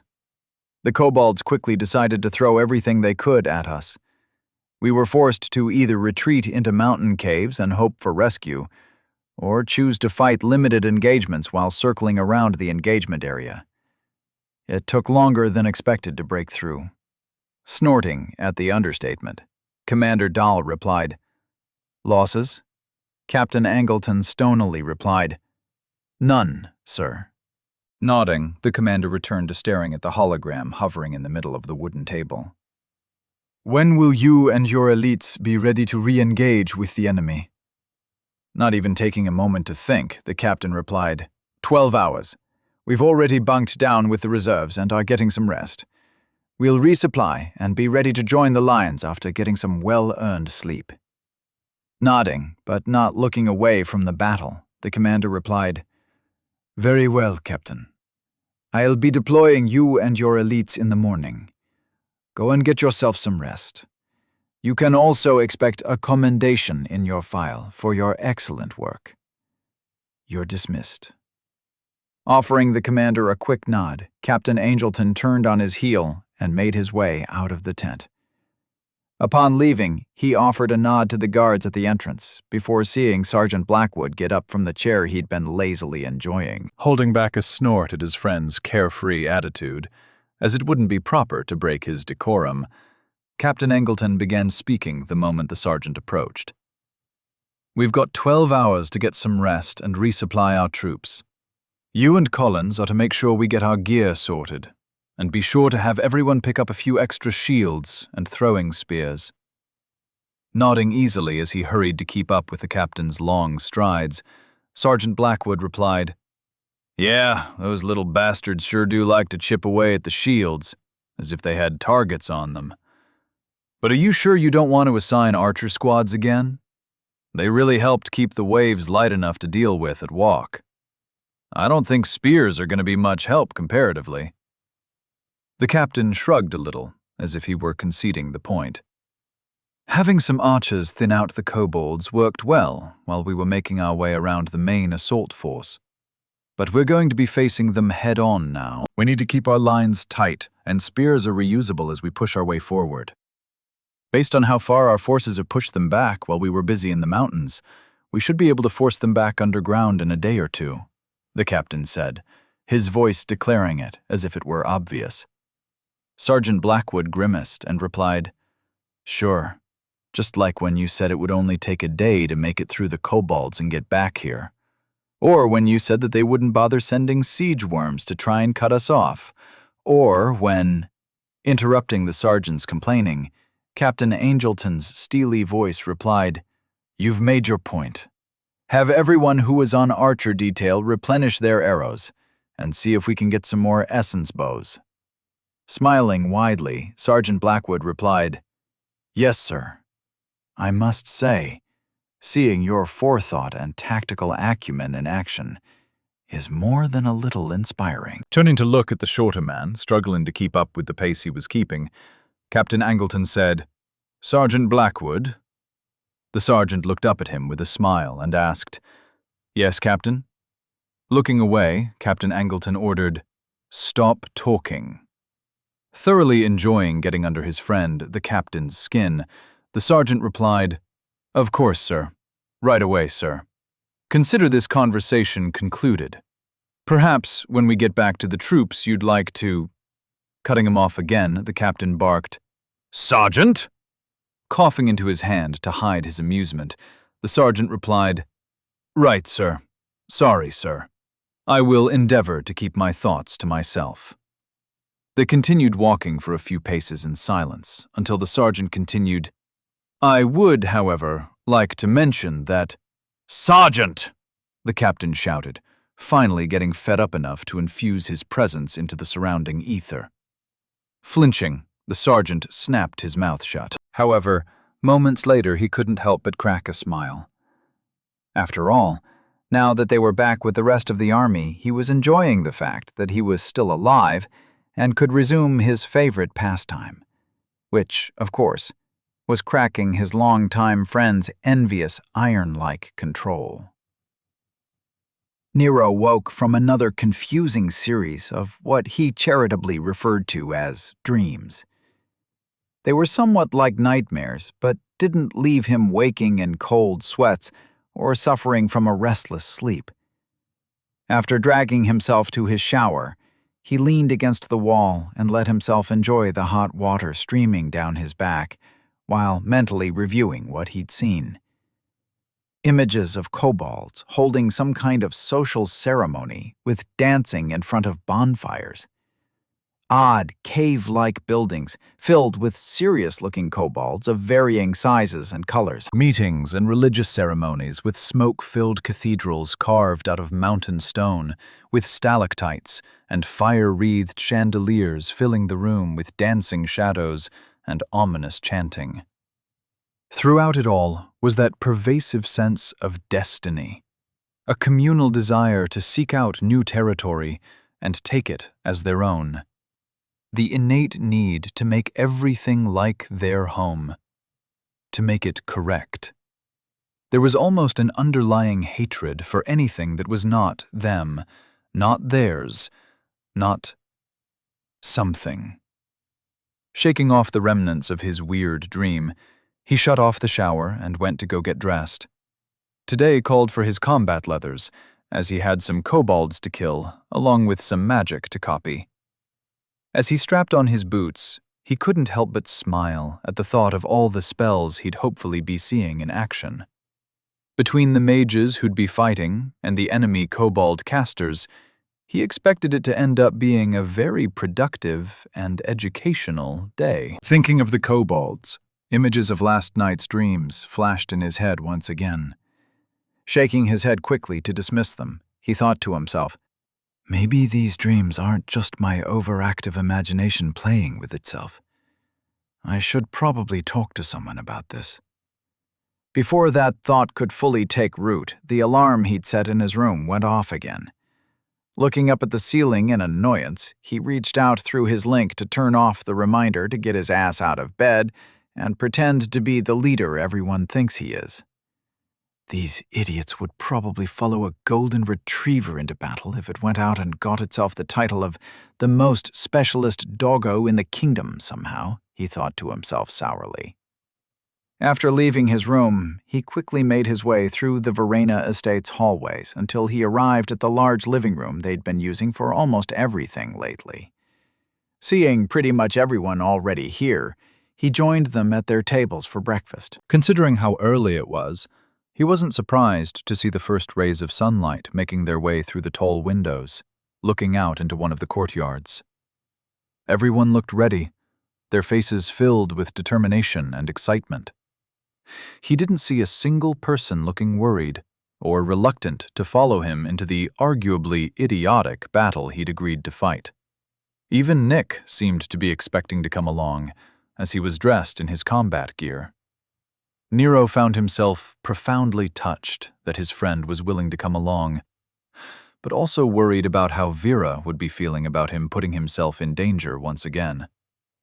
After greeting a few of his wackos with good mornings and some platitudes like, "It's a good day to kill some kobolds, let's show them what we're made of," etc., he made his way over to what thought could be called the command table. Nick, Vera, Quincy, Idris, Kathleen, and surprisingly, Rose were all sitting around a hologram, enjoying their breakfast with serious looks on their faces. As he approached, he could hear Kathleen going over how they'd be deployed and how she expected the day to go. Whether or not she was trying to alleviate Vera's concerns or just doing some last-minute planning, Nero had no idea. "Good morning, ladies and gents. Are we excited for the first official mission of the Walker Adventuring Company?" he asked cheerily. Everyone's eyes other than Kathleen's looked up at him in greeting, while she continued to stare at the hologram depicting the battle lines, complete with little icons depicting things Nero couldn't begin to comprehend. Academian Quincy was the first to reply. "I, for one, am excited to once again see combat conditions. It must be almost 25, maybe 30 years since the last time I was out in the wilds. I'm a little surprised at how much I'm looking forward to it, actually." Nero paused halfway into his seat, his eyes widening as he froze above his chair. "You mean you plan on fighting with us?" he asked incredulously. Returning Nero's stare with a look of offense, he replied, "Of course. I, along with 5 of the evaluators, will be coming along to see how you perform in combat conditions. Did you think we'd just sit behind the walls and watch?" Nero managed to take his seat, setting down his cup of coffee and plate. Coughing into his hand in embarrassment, he replied, "Well, kinda. It's not as if you're dressed for it. You're still wearing that totally not stupid light on your head.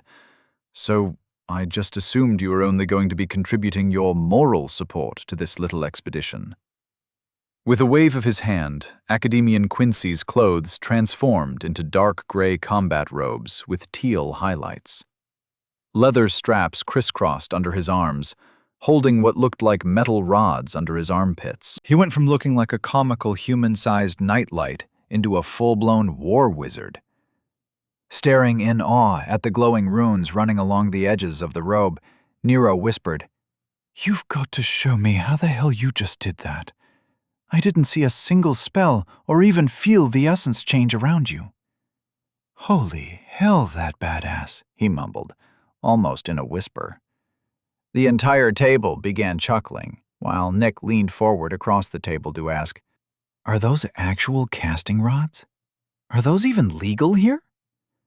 Nero's admiration turned to confusion, glancing down at the metal rods poking out from under Academian Quincy's shoulders. "Why, yes they are. I'm surprised you recognize them. Granted, Dorchester isn't advanced enough to have them, but I'm more than capable of supplying the essence needed for their operation. As a member of the Royal Academy, I'm perfectly within my rights to carry my personal weapons into combat." "Although I won't be able to make much of a difference in the battle. If threatened, I have the right to defend myself," the Academian replied with a smirk. Not truly grasping the subtext he was obviously missing, Nero was about to ask for clarification before Kathleen interrupted him. "If you and the evaluators plan on being present during the fighting, I'll need you to send me personal profiles of everyone who will be coming along with you. I will not have unknowns within my battle group, Royal Academians or not. Am I understood? She asked harshly, her tone completely unamused at what appeared to be a last-minute change of plans. While Scholar Idrius stiffened in her seat, Academian Quincy merely smiled lightly and replied, Of course, Battle Leader. Our blades and magic are yours to command, as much as they can be, that is. We'll still, of course, have to abide by the relevant accords, but I'm sure you'll manage to put us to good use. Nero frowned, finally realizing what they were talking about. As a high-level mage, Quincy probably wasn't allowed to help Dorchester with its fight. And his casting rods must be illegal items in such a low-level area or something. It wasn't as if he hadn't listened to all the explanations Nick and everyone had given him. It was just that he hadn't expected to see a practical example of Oglyvarchian idiocy in action so soon. While he fully comprehended the reason behind their weird, you must learn to survive on your own mentality, he just couldn't bring himself to agree with it. As far as he was concerned, it was like a parent letting their kid get hit by a truck to teach the other kids why looking both ways before crossing the street was so important. While effective, it was way too brutal for Nero's delicate sensibilities, which was quite a surprising realization for an asshole like Nero to come to. Deciding to change the subject, he turned to Nick and asked, You sure you want to come along? I don't think you need to put in any more time with the elites after the official battle we had, do you? Nick smiled and replied, No, technically the battle we had on the mountain to disrupt the Kobold Gate was enough to complete my trial. I've already filed my patent of nobility with the Tower of Law, he said. Looking to his right, Nick locked eyes with Vera and continued while patting her hand. Vera and I discussed it last night. While I'm now fully a lord in my own right, what kind of branch lord would I be if I didn't follow my house head into battle? I won't be taking my house's forces, but I want to be with you during your first foray as unique, fulfilling your purpose. Nero couldn't help but smile at the display of affection his two pseudo-parental figures were showing. He almost burst out in laughter at seeing Vera's normally calm demeanor soften in the face of Nick's heartfelt tone. Kathleen, seemingly oblivious to the conversations going on around her, spoke up. Lord Walker, I believe everyone has finished eating and is now ready to move out. In truth, most of us were waiting for you to arrive. If we want to get to the front lines for a full day of battle, we'll have to get going. Nero looked over at her, surprised at the sudden seriousness in her tone. Feeling the essence in the room shift, he saw that everyone at the other tables was now looking over at him with intense, hopeful eyes.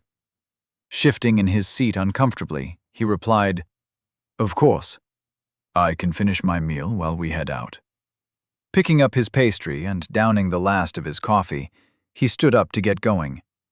Pausing, he noticed no one else was getting up. Everyone was still looking at him, and the essence in the room made it very clear that they were all waiting for something. Eagerly, at that. Feeling a soft push on his mind from Nick, he opened the connection to hear the man say, Nero, you have to say a few words. You're their house head, their leader. They expect a short speech at the very least before they go off and fight for you. Nero stood there, his pasty dangling uncomfortably in his hand.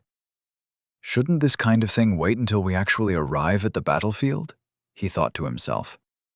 Feeling like he was standing in front of his employees for their weekly corporate update, he tried channeling his manager mode. Straightening up, he ran his eyes across the room, trying to meet everyone's eyes at least once. I know you all joined up with me for various reasons, whether it was to escape a life of boredom or to push yourselves into new levels with experiences you couldn't find here in Dorchester. Each and every one of you signed up for a life of something more.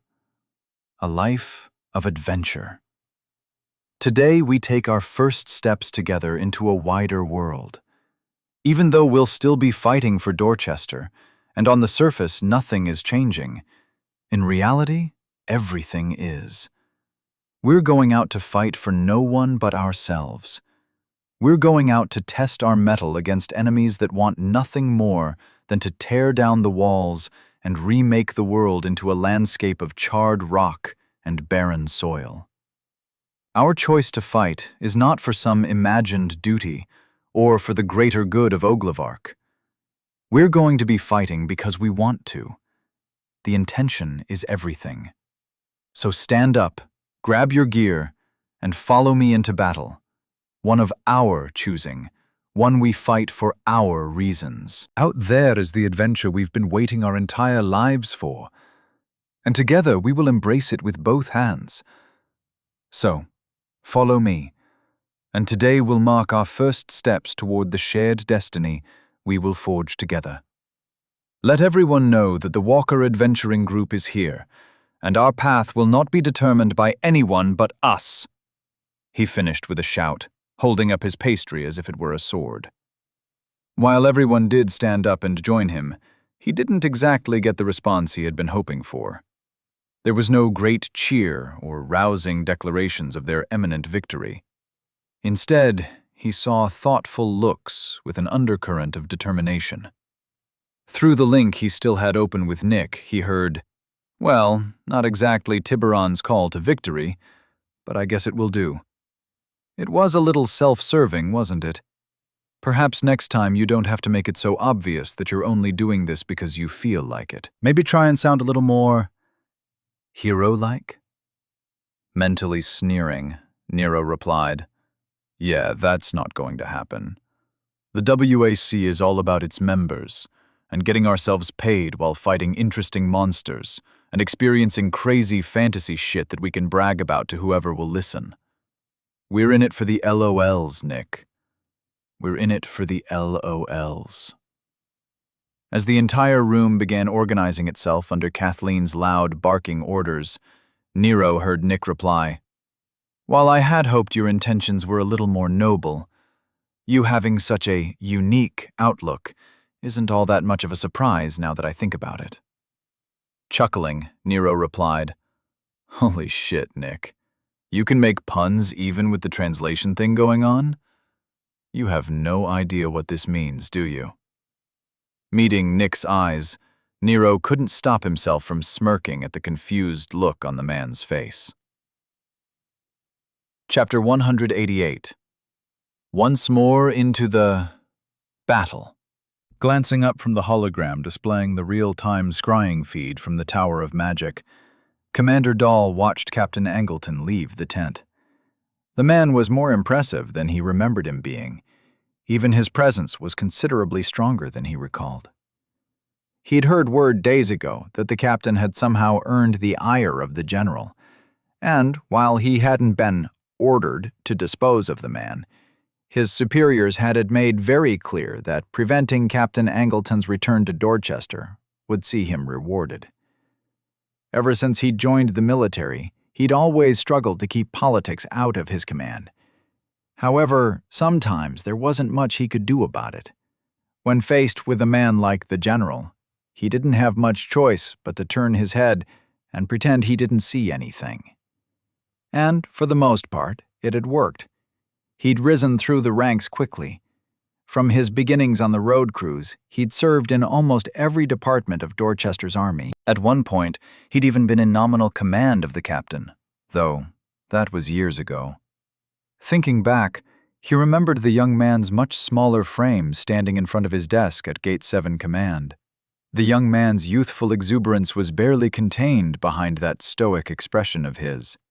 He quite clearly remembered the young man demanding more support for the little reaction squad he'd just been put in charge of.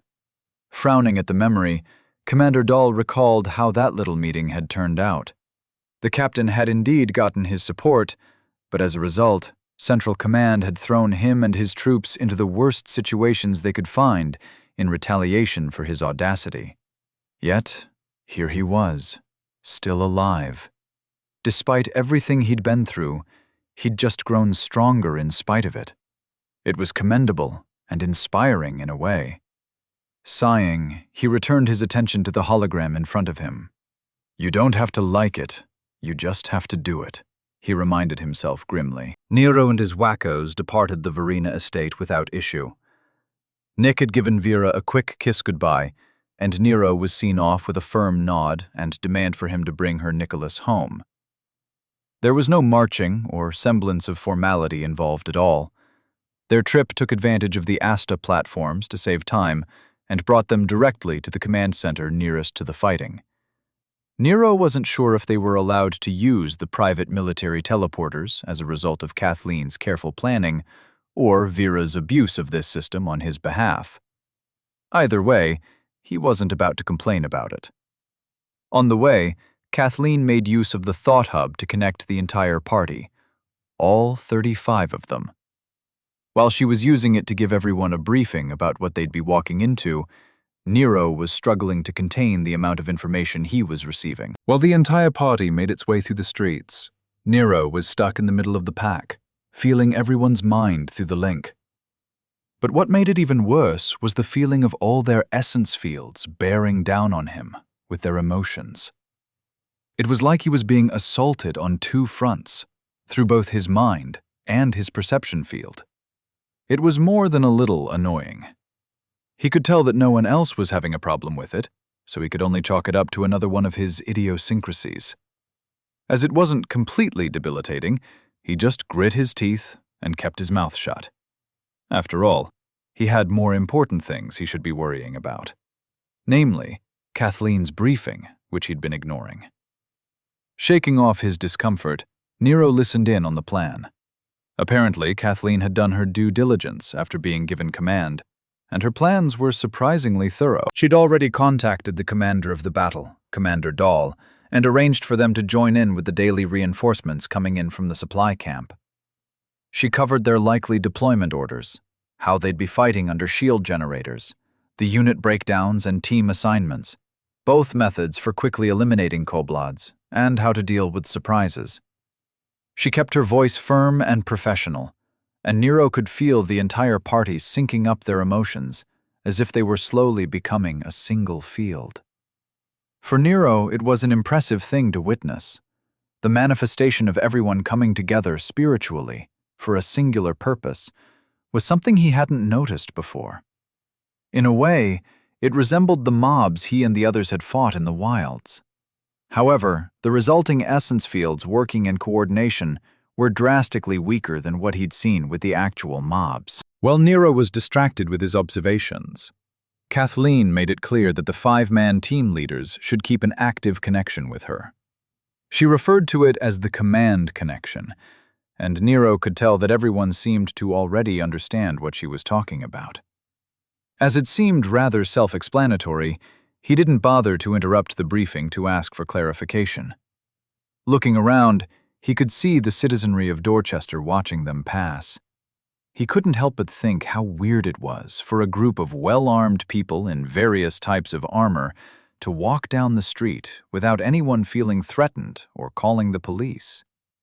With the party all paying attention to the briefing, there was utter silence in their gaggle of mercenaries. They weren't marching or bothering with any sort of formation.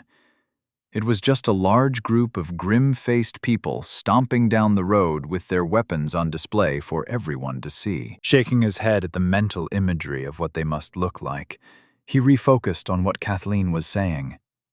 In quick and simple terms, she reminded everyone to stay in formation, watch out for each other, and that they shouldn't wait to call out for healing when needed.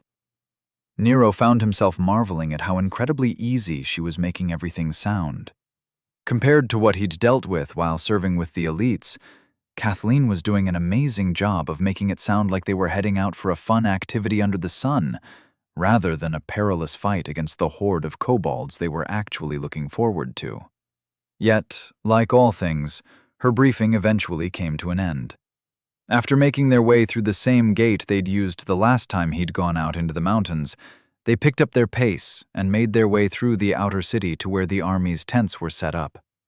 For Nero, the drastic difference in what he was seeing was enough to give him chills. He remembered when they'd come through the outer town before, there were people everywhere, going about their business without a care in the world. Now, everything was evacuated, and the streets were completely empty. And when they made it past the edges of the outer city, Nero had no problem identifying where the fighting had begun. There was a distinct line of destruction stretching out across the base of the mountain. On one side, there was some grass and the typical weeds he'd come to expect with the wilds. On the other, there was ripped-up ground and blood-stained dirt. Despite the bodies having been dragged off somewhere, Nero's imagination was more than up to the task of filling in the blanks. It looked like the army had fought tooth and nail for every inch of ground between here and where they were currently fighting. It was both impressive and more than a little intimidating. He could still smell the blood in the air and the remnants of the magic in the ether. He could feel the entire party's resolve strengthen in response to the grim tableau they were seeing. It was like the communal feeling of determination was being refined the closer to the battlefield they got. Before long, they arrived at the temporary encampment that was in the process of moving up from behind the forward lines. Nero could see hundreds of people running around, delivering supplies, or doing whatever they were ordered to do by the people running the show. It was a controlled chaos that made his heartbeat accelerate in harmony with the atmosphere. Off in the distance, he could see the front line further up the mountain. From one side of his sight line to the other, there were thousands of humans beating back the kobolds under what looked like hovering dome-like shields. He could see berms of dirt set up in equidistant intervals, along with mud-like structures that he assumed had to be some time of defensive rallying point. Between the shoulders of the much taller mercenaries in front of him, he drank it all in. It was both terrifying and amazing. It was like watching a movie come to life. All along the lines, he could see spells exploding against the shields, and flickers of color painting the mountain in a sparkling display of death and destruction. He could feel his excitement rising. Soon he'd be up there in the thick of it, fighting the good fight against the forces of evil, saving humanity, and getting paid well to do it. It was a dream come true. "Lord Walker!" snapped Kathleen from the front of their poorly organized mob. The wackos parted, letting Nero see that Kathleen was standing next to a few mantle-wearing military folks. Seeing as they were all staring at him, he figured he should step up and say hello. Jogging up while sliding his trusty satchel behind his hip, he waved and greeted them. "A beautiful day for some kobold killing, wouldn't you say?" Unsurprisingly, Nero received nothing but confused stares in return for his enthusiasm. Granted, the situation was rather serious, but he couldn't stop himself from grinning with excitement at what he was doing. "Traipsing up to the front lines with my trusty minions behind me. I truly am a fantasy-level badass in the making," he thought to himself proudly. When he arrived at the little meeting, he immediately identified the woman in charge. Although the three other soldiers were all just as intimidating, there was a subtle presence to the woman that demanded respect and obedience from everyone around her. Without even offering a smile or a greeting, the woman started talking. "You and your forces are to be deployed with the 31st Strikers under Captain Neelan. You can locate your immediate commander through the battle hub." Gesturing to both Kathleen and him, she continued, "As you both have been given command authority, your signatures have already been registered. Commander Dahl wanted me to tell you that, regardless of your status, you do not have operational control. While Captain Neelan can't stop you from doing what you want, Commander Dahl asks that you try not to get yourself, or anyone else, killed. Good luck." Without another word, the woman who hadn't even bothered to give her name turned on her heel and stomped off. Based on the tone she'd been using, Nero had no idea if the woman was unhappy with him and the WAC being here, or if that was just how she was. Either way, he turned to Kathleen with a grin and said, "You heard the lady? Let's go find our temporary leader and get into some action." Kathleen's face broke into what Nero could only describe as a bloodthirsty grin. As she usually kept her face rather stoic, seeing her smile like that was enough to raise the hairs on the back of his neck. "As you command, my lord," she replied, before turning to the rest of the wackos and shouting, "Focus up, everyone!" We're heading to the front lines, so get your heads in the game and remember your briefing. Do yourselves and Lord Walker proud. This is the first action of House Walker, and it will be remembered in song and legend long after you're dead. Fight hard, kill swiftly, and earn your place among Walker's wackos. Nero felt his blood boil, as her short but sweet pre-battle speech shook the ground under his feet. From what he could tell from their essence fields, everyone else was equally moved by what she had said. Almost as if it were magic, they split into lines and formed up without anyone uttering a word. From his position in the front, he could see them all grinning like mad men and women, ready to throw themselves at the enemy the moment they saw them. It was like a switch had been flipped, and they were all now completely on war footing. Although he didn't feel entirely linked with them, he did feel it was only natural for him to take his place in one of the lines in the formation. As the group marched off, he felt the connection they were sharing through the link vanish. It was almost like getting dunked in water as his mind cleared. But before he could give it much thought, he felt another connection reach out to him through his link. It wasn't exactly like a ping. Instead, it was closer to the feeling he had when Nick contacted him directly. Accepting the connection, he heard Kathleen say, "All right, little lord. Stay with your assigned team, and don't get bogged down in the front. Stay near the back and rely on your magic. Don't use this connection unless you need to. I'm bringing in the other team leaders, and you sure as hell don't want them questioning why they signed up to follow you. Just stay focused on what you're doing, and let me do my job." Nero barely managed to get out, "You got it," before several other connections sprang up. He could feel the team leaders over the link well enough to point them out without issue. Surprisingly, they were all in the front of their lines, and the man directly behind him must be his team leader. Thinking back to the briefing, he tried to keep everything Kathleen had said in the forefront of his mind. It wouldn't do to make a fool of himself in front of his new followers, now would it? As a group, they jogged through the camp, making their way through tents and supply huts without issue. That was until they finally got to the front lines. When they arrived around 100 feet from the active battle, they were approached by a rough-looking soldier who'd clearly been in the thick of the fighting. Kathleen, who was alone at the front of the formation, exchanged a few words with the man before leading them all forward. With every step they took, the tension ratcheted up another notch. Without completely understanding what they were supposed to do, Nero's eyes darted around like he was trying to spot Waldo. The moment they stepped under the shields, Nero felt like the sky had been cut off from his senses. Whatever these shields were, they were completely different than what he'd gotten used to seeing. Forcing himself away from trying to figure them out, he kept up his jog and watched his footing. Kathleen exchanged a few words with another group of soldiers, this time taking a few minutes to get through the conversation. The moment she was done, they all exchanged nods, and she looked over her shoulder and waved everyone forward. Over the command connection she'd established, she said, "We're relieving a section that has been fighting since dawn. We'll be rotating out with them and 2 other teams. As they have more people than we do, we'll be a little spread out. However, I expect each and every one of you to keep your teams in line and get the job done. If you notice a problem, fix it and report it. We're figuring this out as we go, so don't let your battle lust overwhelm you. Keep it calm, keep it organized. Any questions?" Receiving only silence in return, Nero watched her nod from around 20 feet away.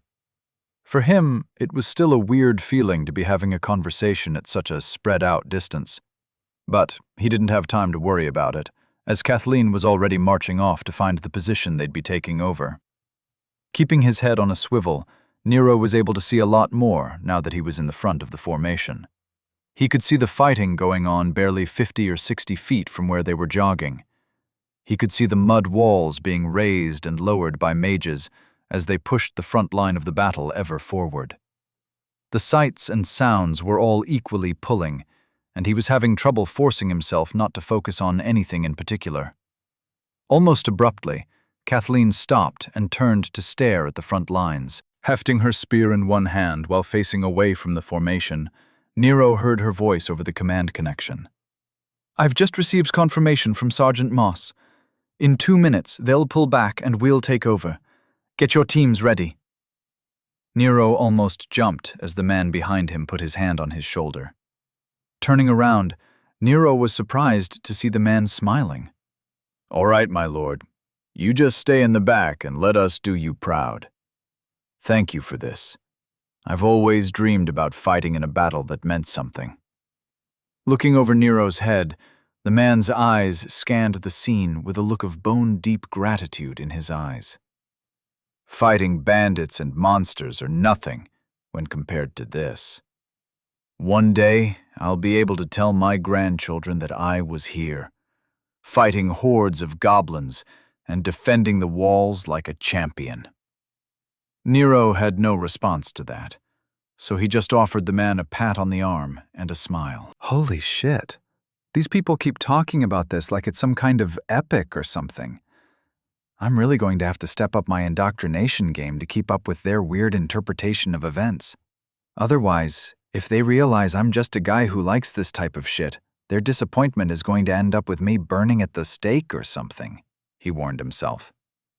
While being stared at by the wackos, all with ready eyes full of excitement, he made his way to the back of his team. He saw everyone around him prepping their weapons and shields, veritably shaking with anticipation of joining the battle.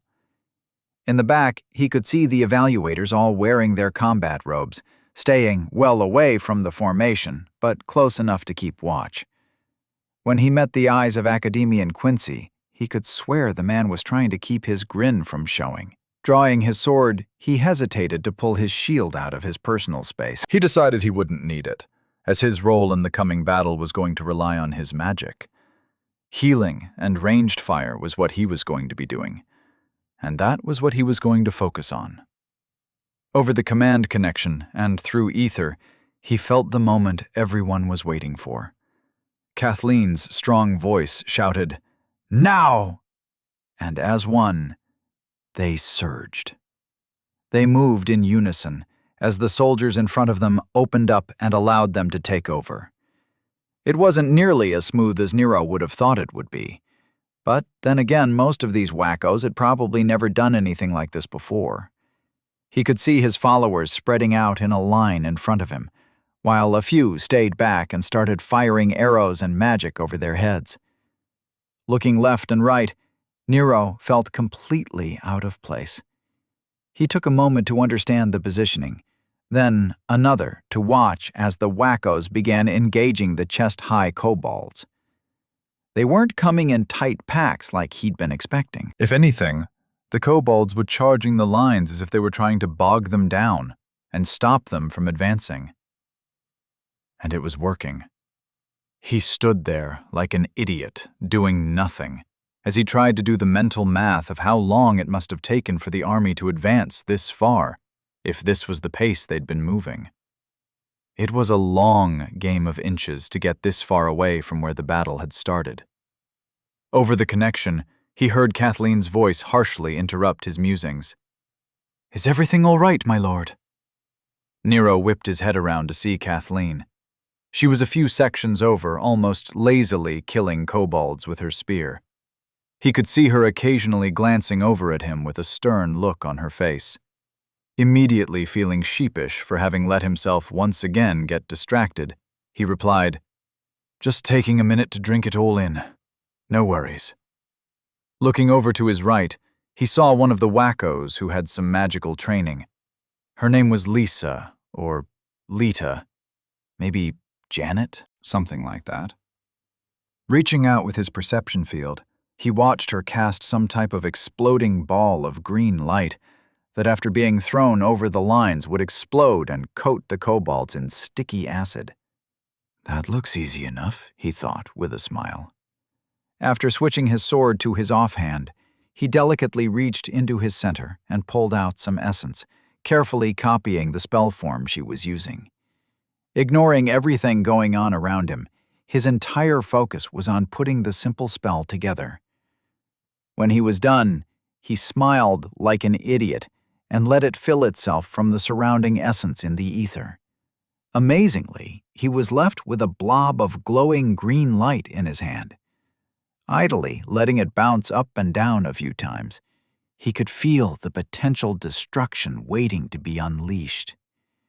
It was like an overlay into reality, currently feeding off his determination that it actually existed. With his smile from ear to ear, he looked up and threw it like a baseball into the kobold lines making their way forward. He made sure to impart a little center into making sure it wouldn't just vanish without him holding on to it. Like a disproportionately large water balloon going off, he watched several kobolds stagger under the smoking acid explosion. He could see them gritting their teeth and forcing themselves forward, despite the pain making them almost useless in combat. There wasn't a doubt in his mind that the front lines would have no problem finishing them off. With one hand on his hip and the other using his sword as something for him to lean on, Nero stared at what he had wrought, with appreciation clear on his face.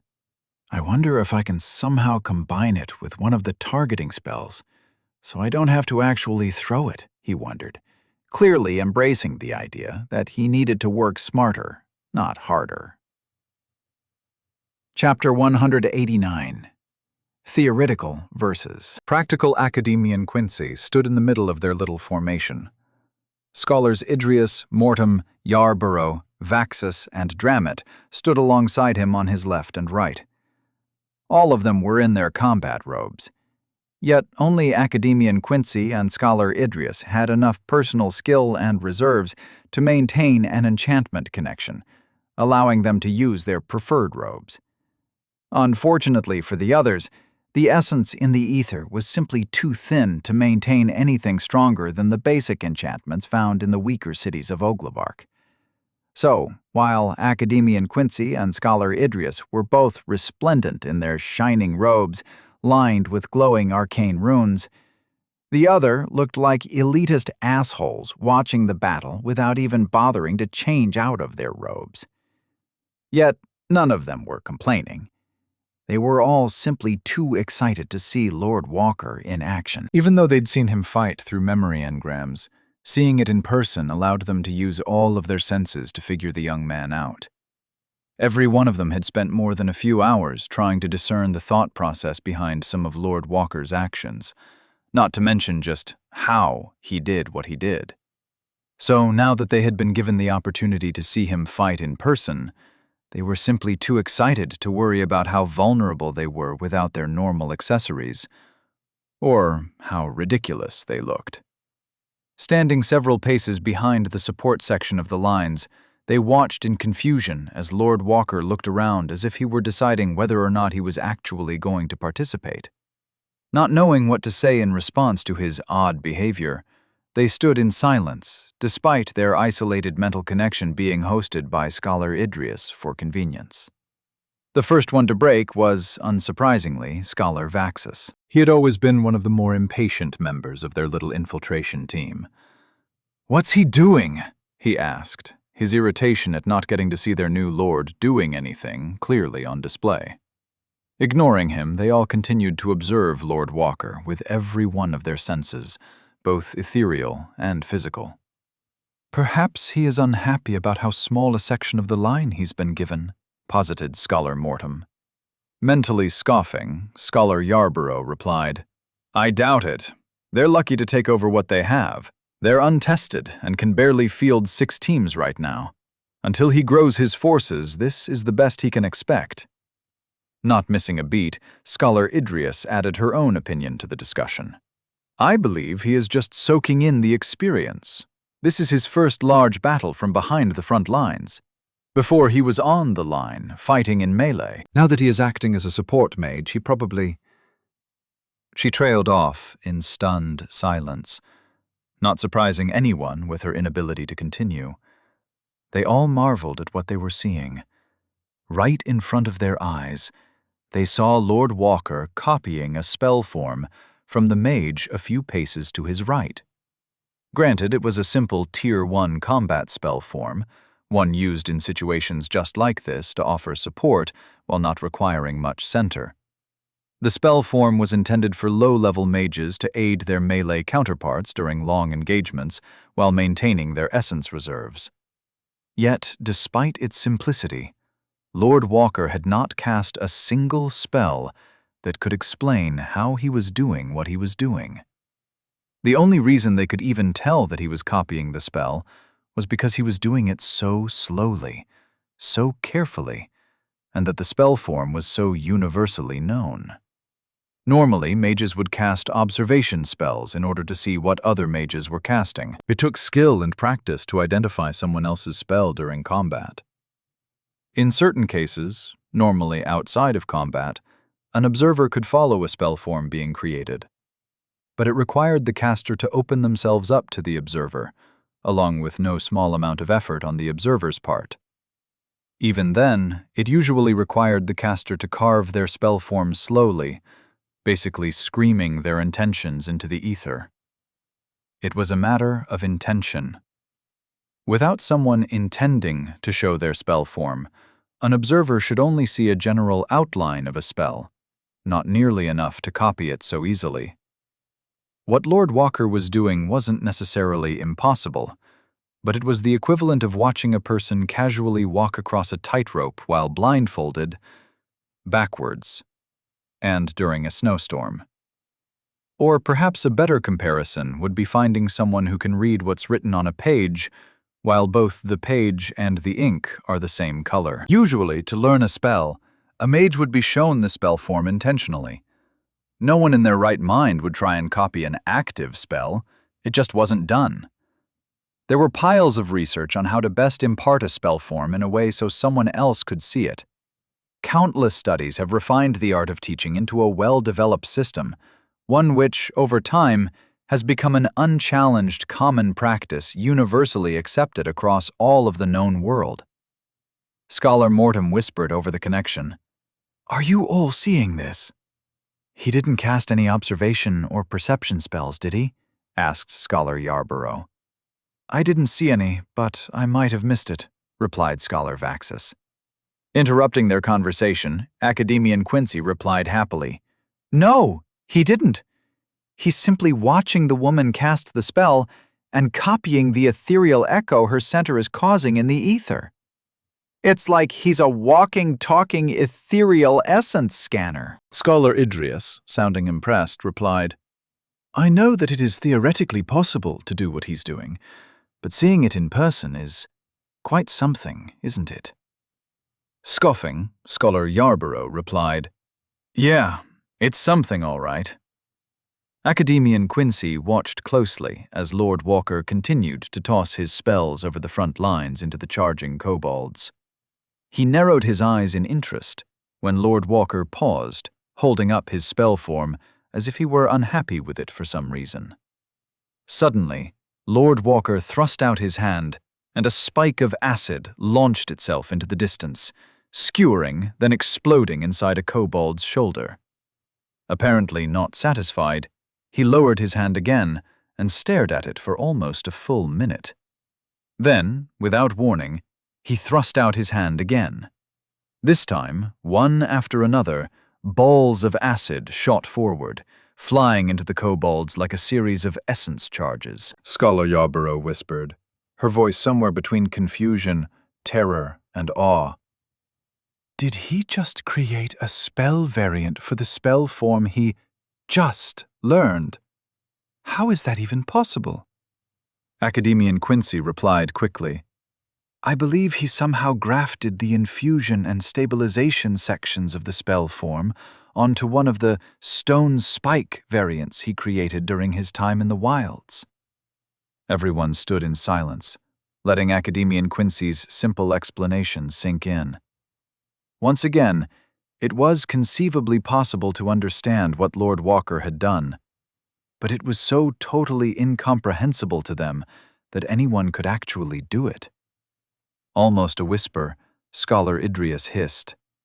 The Walker's legend will be talked about for ages. While no one replied with words, their essence fields all began leaking their pride and conviction at being proven right in choosing to follow the young man. Nero giggled, actually giggled, as his spell form snapped into place. In his perception, the cobbled-together spell form looked like a misshapen tattoo that warped due to expanding back fat. Nevertheless, it worked, and that's all that mattered. He launched multiple rounds of acid without having to reform the spell form from scratch. He'd changed it from a one-off into an automatic. He couldn't stop himself from giggling like a madman. Yet, he felt his enthusiasm dim a bit when he witnessed the damage his spell had wrought on the kobolds. His acid balls had ripped through their forces like the aftermath of biological warfare. Instead of a few dead and injured kobolds, the entire section he'd targeted was filled with crawling kobolds, struggling to move forward while their skin and gear melted off them. It was gruesome enough to cause his giggle to die in his throat. The sickening sight was nearly enough to cause him to start gagging in revulsion at what he'd done. Okay, magic is fun and all, but I need to set some boundaries. I don't want to turn into some kind of sadist, he told himself grimly. After taking a deep breath to center himself, he began targeting groupings of kobolds with the sole intention of aiding the melee fighters. That was his job, and he forced himself to focus on it. He refused to get lost in the vagaries of magic. He was an adventurer, not a dickhead, and he needed to remember that. With his focus retasked to his duty and his desire for new magic temporarily sated, he let his senses spread out and looked over as much of the battlefield as he could. While he had no trouble covering the entire section his wackos were holding, he couldn't see much more than that. He remembered being in the wilds and the feeling of being able to look at so much more than what his eyes could see. But here, without the trees and other obstructions in the way, his impressive magical field of vision wasn't all that much greater than what his eyes could show him. So he returned to an old standby and used a simple spell to raise himself a little platform to augment his height. Since the shield above him was taller than a basketball hoop, he had plenty of room to maneuver. And since the reworked spell he'd appropriated now didn't require an arc for him to throw it, he figured it was common sense to give himself a better firing position.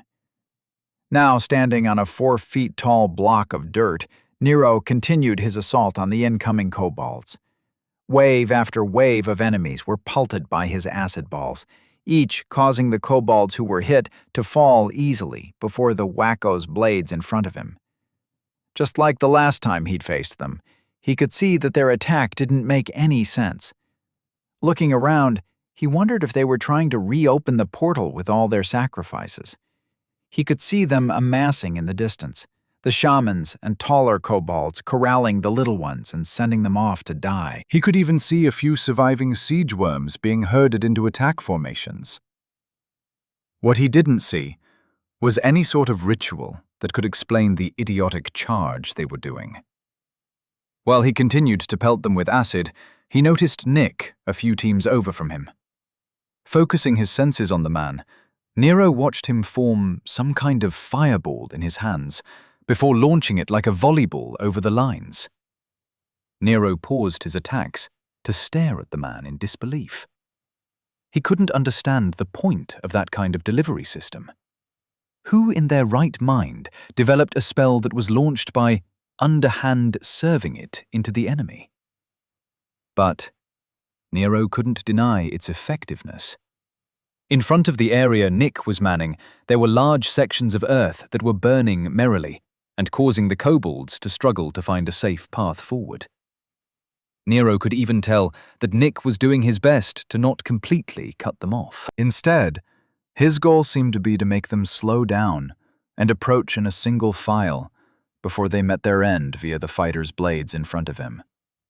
Nero used his senses to look closely at what Nick was casting, but it was too far away to really see what his friend was doing. But he wasn't discouraged. He easily remembered a variation of napalm that he'd developed, so he shouldn't have much issue copying and improving on Nick's dumbass spell. Halting his acid barrage, he took a moment to admire how efficient the spell he was in action. After a good long while of constant casting, his center reserves were barely touched. He seemed to be able to cast this support spell all day if he managed to keep his concentration up. Deciding to chance it, he altered the part of the spell he decided to call the element designation. He had no idea why this part of the spell did what it did, but he knew that it did, so that was enough for him. Not bothering to worry about the details, he inserted the sticky fire part of the other spell he'd copied from somewhere. Wasn't this one of War Mage Howie's spells? He wondered, not really caring all that much about where he'd seen it. Crossing the fingers on his left hand for good luck, he carved a new spell form and admired the poorly shaped design forming itself in the ether. If the previous spell looked like a melted pictogram, this one looked like a jigsaw puzzle piece solely created to cause headaches. It took him 3 tries and a good bit of finagling before the spell form decided to snap itself together, but in the end, his desire for a ball-spitting napalm delivery system wouldn't be denied. Smiling at the resulting spell form floating in his hand, he stretched out his arm and unleashed hell. Kind of. For some reason, the spell did not work as intended. Luckily, he managed not to hurt anyone other than kobolds, but it was a closer thing than he'd like to admit. What was supposed to be a ball spitter had somehow become a flamethrower. The moment he tried to launch a sticky ball of fire, the spell form kept drawing essence while launching the collated and converted essence into the air. Nero couldn't stop himself from flinching in surprise when a large arch of burning goo flew over the front lines and started exploding on contact with whatever got in its way. The explosions weren't very large, but they did spread out the flaming goop in a 5-foot circle wherever it landed. And it landed everywhere. In awe of what he was doing, he ran the line of fire across the area in front of him like he was watering the lawn. Before long, the entire area in front of his team was burning with 2-foot-tall flames that seemed to both be there and also not there. Whatever the fire was, it certainly wasn't natural, and there wasn't enough fuel on the ground to ignite a natural flame as a result of his magical fire. Cutting off his spell, he frowned in thought at what he was seeing. He could tell that the flames were there with his senses. He could see it with both his eyes and his perception field. Yet, at the same time, something about them looked fake. Perhaps I didn't use enough center, he thought, while completely ignoring the kobolds trying to force themselves through the flames and catching fire as a result of their persistence. Trying again, he put a little more center into his spell form and launched another stream. He covered another few rows, back and forth across the area in front of his team's line. The result left him with more questions than answers. Instead of 2-foot-tall flames, there was now a 5-foot-tall wall of fire cutting off the kobolds from getting to his team. The entire section in front of them was burning. What few kobolds were brave enough, or stupid enough, to force themselves through the fire immediately collapsed once they made it through the flames. As a result of his brilliant casting, the entire front line turned around and looked at him in confusion. They stood there with their bloody weapons, not knowing what they should do now that no kobolds were making it to them. Nero, trying to buy himself some time to figure out what he should say, simply stood tall on his pillar of dirt and shrugged in commiseration with them. Figuring that he had to say something, he looked down from his perch and shouted, "Don't worry, the flames won't last long. I'll figure something else out in a bit. Rest assured, everything is under control. I just wanted to give you guys a break and see if you needed any healing or anything." So, do you need healing or anything?" The team he was working with exchanged a few puzzled looks with each other before turning back to him. The man who'd been assigned as his team leader shouted up at him, "No, my lord, we're doing well. We can return to the fighting whenever you're ready." Nero, fighting the urge to fidget under their stares, raised his hand and gave them a thumbs up in appreciation for all their hard work. Before he could give the weird lull in battle any more thought, he heard Kathleen's voice in his head, causing him to flinch as if he'd been smacked. Her anger suddenly being clearly transmitted, he heard her shout, "What the hell are you thinking? Don't force them to bunch up. The goal is to allow them to spread out and attack us without mobbing us." Nero replied dumbly, Yeah, you got it. Sorry, won't happen again." He could almost feel her rolling her eyes through the connection before it muted itself again. While his team turned back to the battle, waiting for the flames to die down and the kobolds to resume their charge, Nero took the opportunity to look over the battlefield. He could tell that the lines had moved forward a bit, but not as much as he thought they would. It seemed like there was some kind of unspoken agreement for the lines to maintain their pace. After chalking it up to some kind of weird groupthink resulting from the overlapping essence fields, he took another look at the kobolds, trying to determine what their plan could be. He refused to believe any sentient creature was dumb enough to commit suicide in such a complicated and ridiculous manner. With his elevated position, along with the rising angle of the mountain, he had a pretty good view of the entire battlefield, or at least the portion he could see until the edges fell off behind obstructions. A few football fields away, his attention was grabbed by a mass of kobolds racing across the spell-assaulted area between their forces. Rather than run across the open area in clumps, these kobolds maintained their horde.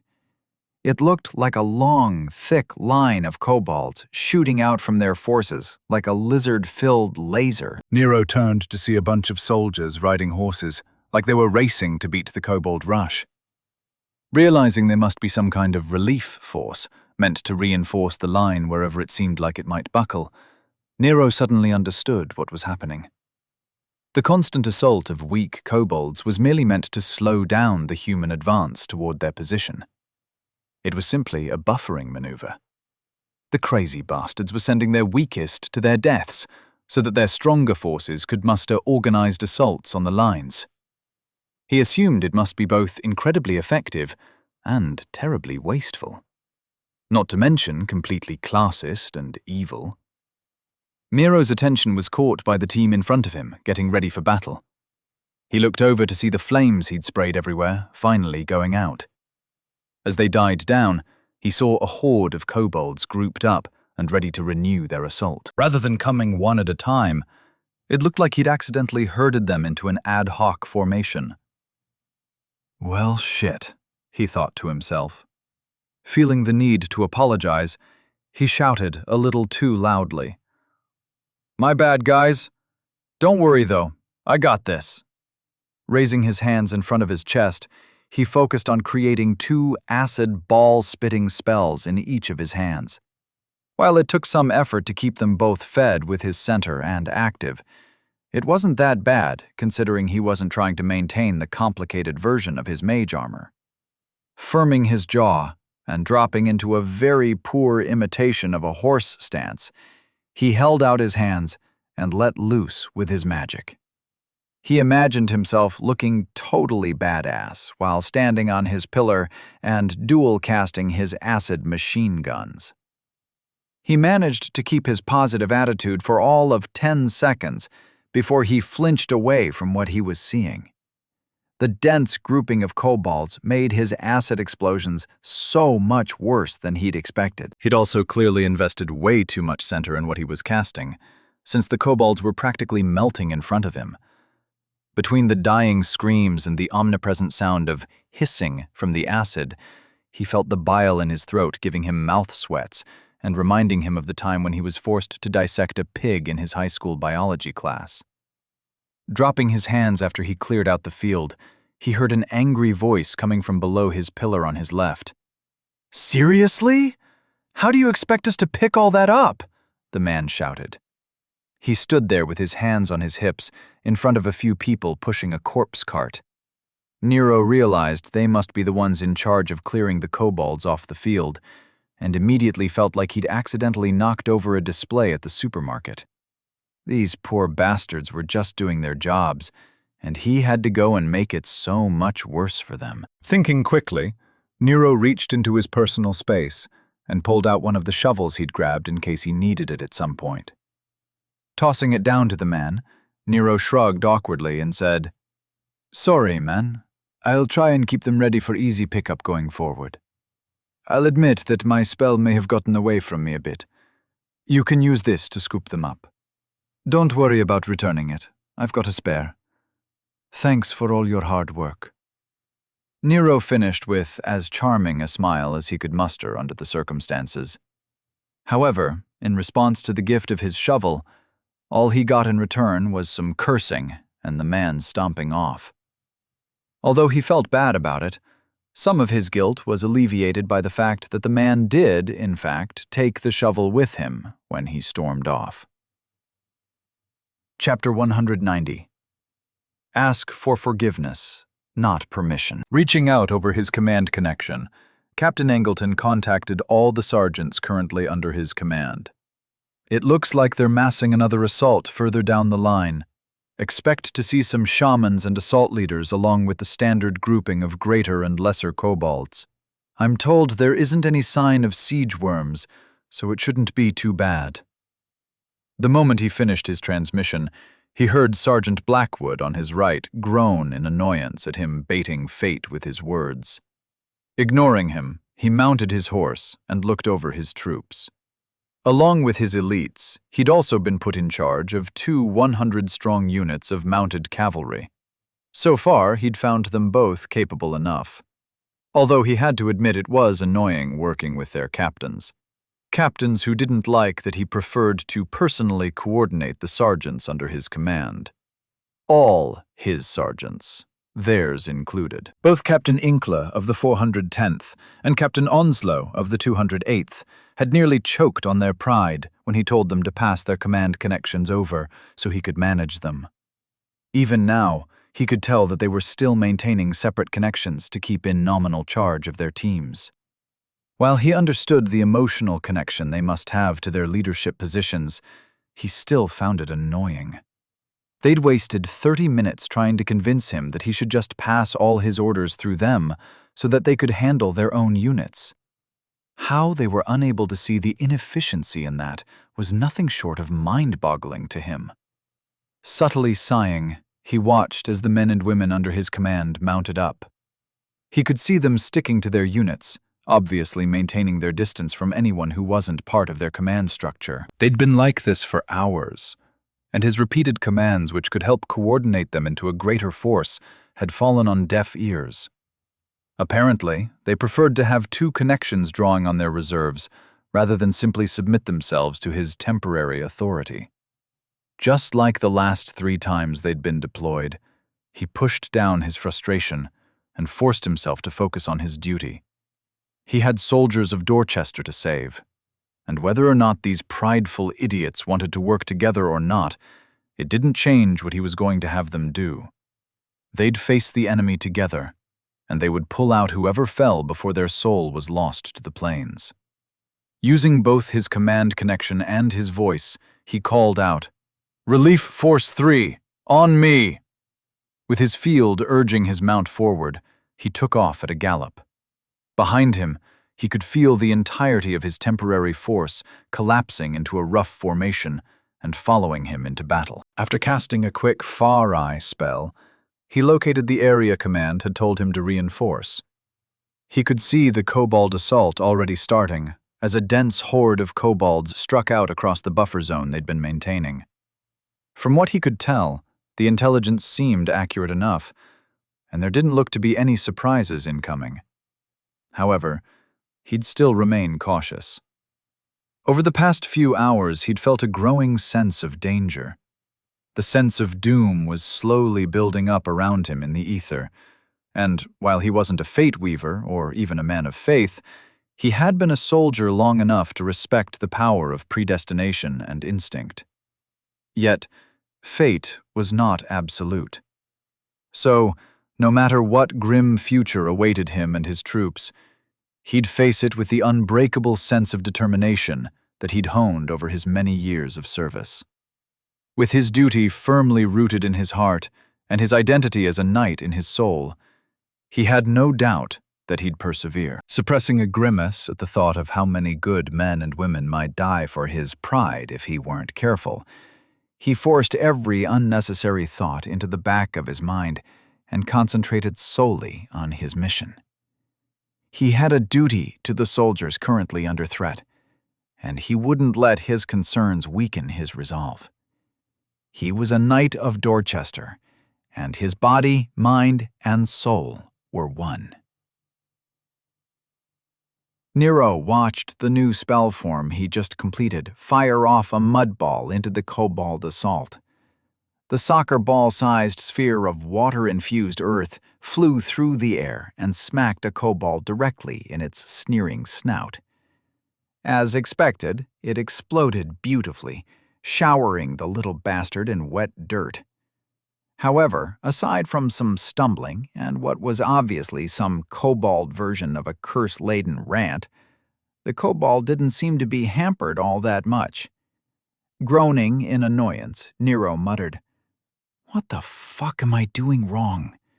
Some part of this damn spell form must designate the sticky modifier." Idly switching back to what was, unfortunately, becoming his new standby, he fired off a few acid balls across the section he was covering. His one job was to make sure whoever made it to their lines was more than a little injured, and he hadn't found a spell that worked nearly as well as his acid barrage. Once again, he watched as the sticky globs of acid tore into the kobolds, burning into their flesh and making them howl in pain. It was so gross that he still couldn't stop himself from wincing. As he'd been at this for hours, he had plenty of time to think about his reluctance to use the spell, despite its effectiveness. As a result of his mental jujitsu, he'd come to the conclusion that he didn't care all that much about the kobold's pain, or even the sadistic nature of the spell itself. What he really cared about was the fact that it was just so damn gross. Seeing the little lizard's flesh melting was just not cool. So, he'd been trying to develop an alternative. He'd used his field to watch every spell he could. Every caster that was within range had their spells dissected and added to his repertoire. From the simple little spells, like the one he'd decided to call a flame lance, to the more complicated spike line, he'd tried them all. Yet nothing seemed to work nearly as well as the simple acid barrage he'd come up with. The spell was perfect in the way it didn't hamper the kobold's charge, while also making them easy prey for the melee fighters in front of him. "But it's just so damn gross," he mentally complained, as he cast another grouping of liquefied nastiness. Taking a breath, he once again ran his mental fingers over the dense soul essence floating throughout the ether. It would be so easy for him to start throwing out the essence cannon spell he'd developed. It would more than make up for the fact that he wouldn't be slowing any kobolds down by simply removing them from consideration. He could wipe out this entire section of the line, shattering their assault like colonial cannons did to the British at the Battle of wherever. But he couldn't. From the looks he'd gotten after his last display, he very much doubted it would be a good idea to show off his soul sorcery, or whatever these idiots called it. Instead, he was stuck casting this simple crap because he just didn't know any better. I really need to start reading more. I feel like a character who's forgotten to go to the skill trainer for a few zones and is still using his starter spells, he mentally complained. Putting the entire matter aside for the moment, he looked over the most recent batch of kobolds that were making their way toward the melee line. Based on their stumbling and staggered approach, he figured he had a moment or two to look away and see how the rest of the battle was going. Breaking eye contact with his assigned area, he scanned the battlefield from left to right, shaking his head at the oddness he was seeing. To him, the entire battle was just dumb. No, that wasn't the right word. It was false advertising. It was obvious that the kobolds were aware that humans could raise their dead and heal their wounded rather easily.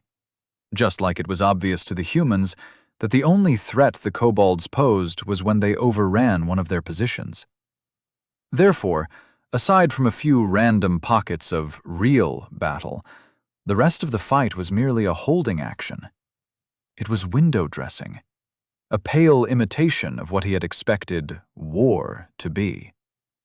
While he hadn't served in the military or anything, he had watched enough movies to know about the dichotomy between the horror of war and the glory of fighting the good fight. But here, there just weren't the same stakes. Even the kobolds didn't seem to care about their losses. They were bloodthirsty little bastards who couldn't care less about throwing their lives away for the chance of ripping apart a few humans. They looked like they were perfectly aware that the only chance they had to kill any humans was by sending out overwhelming hordes of kobolds at random sections of the line. By killing and then denying the humans the chance to resuscitate their dead, they could whittle down the humans' numbers.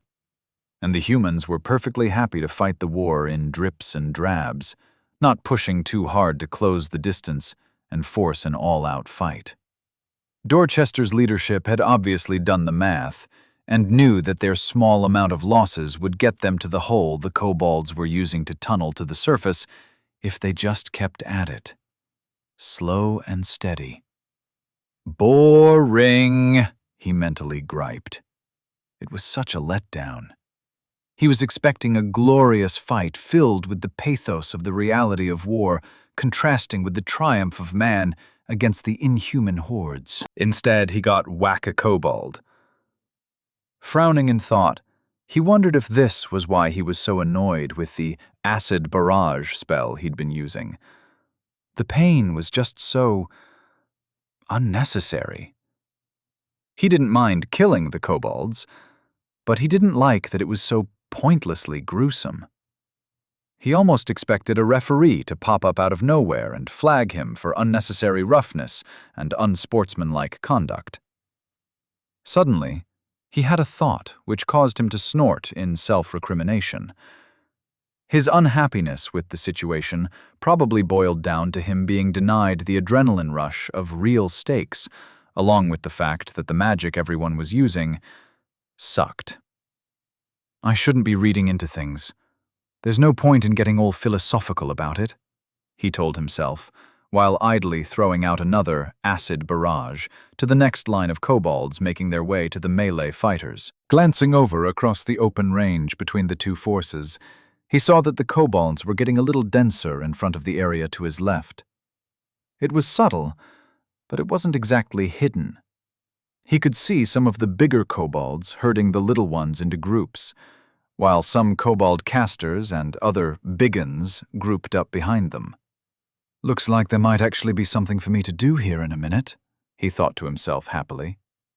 He felt Kathleen's presence blossom in his head before her voice came through the command connection he shared with her. Lord Walker, command reports that kobold forces will assault this position in the next 20 to 30 minutes. We've been ordered to pull back for reassignment, she said, her tone absent of any emotion. Nero raised his eyebrows in surprise. There was a lot to unpack in that little statement.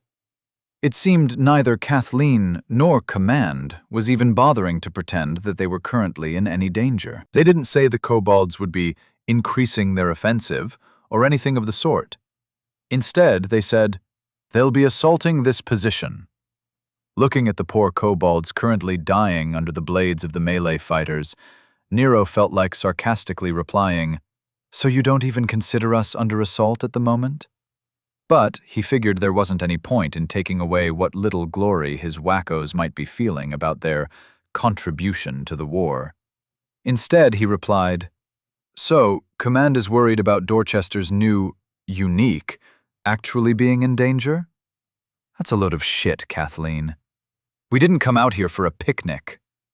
Surprisingly, Kathleen's mental presence clearly broadcast her amusement at Nero's snide reply to their orders. That was until she seemed to dull her presence and become shifty. He could feel her becoming hard to pin down and slightly deceptive. "You know, my lord, you don't have to follow their orders if you don't want to." Technically, you aren't under their command. The general's permit to join the battle simply states that you are allowed onto the field, and that any help you give the forces here would be appreciated by Dorchester's Council of Leadership. It may have been expected that you would follow orders, requested even, but they don't truly have the right to make you follow them, she said slyly. Nero almost burst into laughter at Kathleen's lawyering. He'd never expected a warrior woman like her to be so adept at word games. "Okay, so here's what we're going to do. We'll pull back and request a break. Tell command that I want to give my troops a rest or something. They'll probably expect me to be all lordly and assholish anyway, so nobody will make a fuss. Then we back up a bit and wait for the shit to hit the fan. When things start going bad, and the relief forces join in and this actually turns into a battle, then we rejoin the lines, as if we hadn't had any other option but to fight," he said happily. Feeling Kathleen's excitement tinged with worry, Nero somehow knew exactly what she was worried about.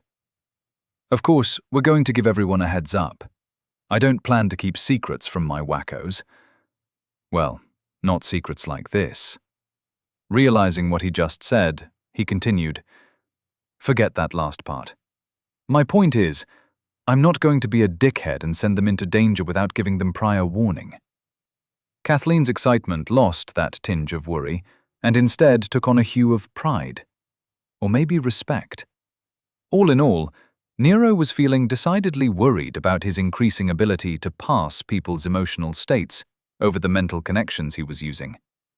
On the other hand, he was getting pretty good at ignoring what wasn't important at the moment, so he wouldn't worry about it. Instead, he threw another acid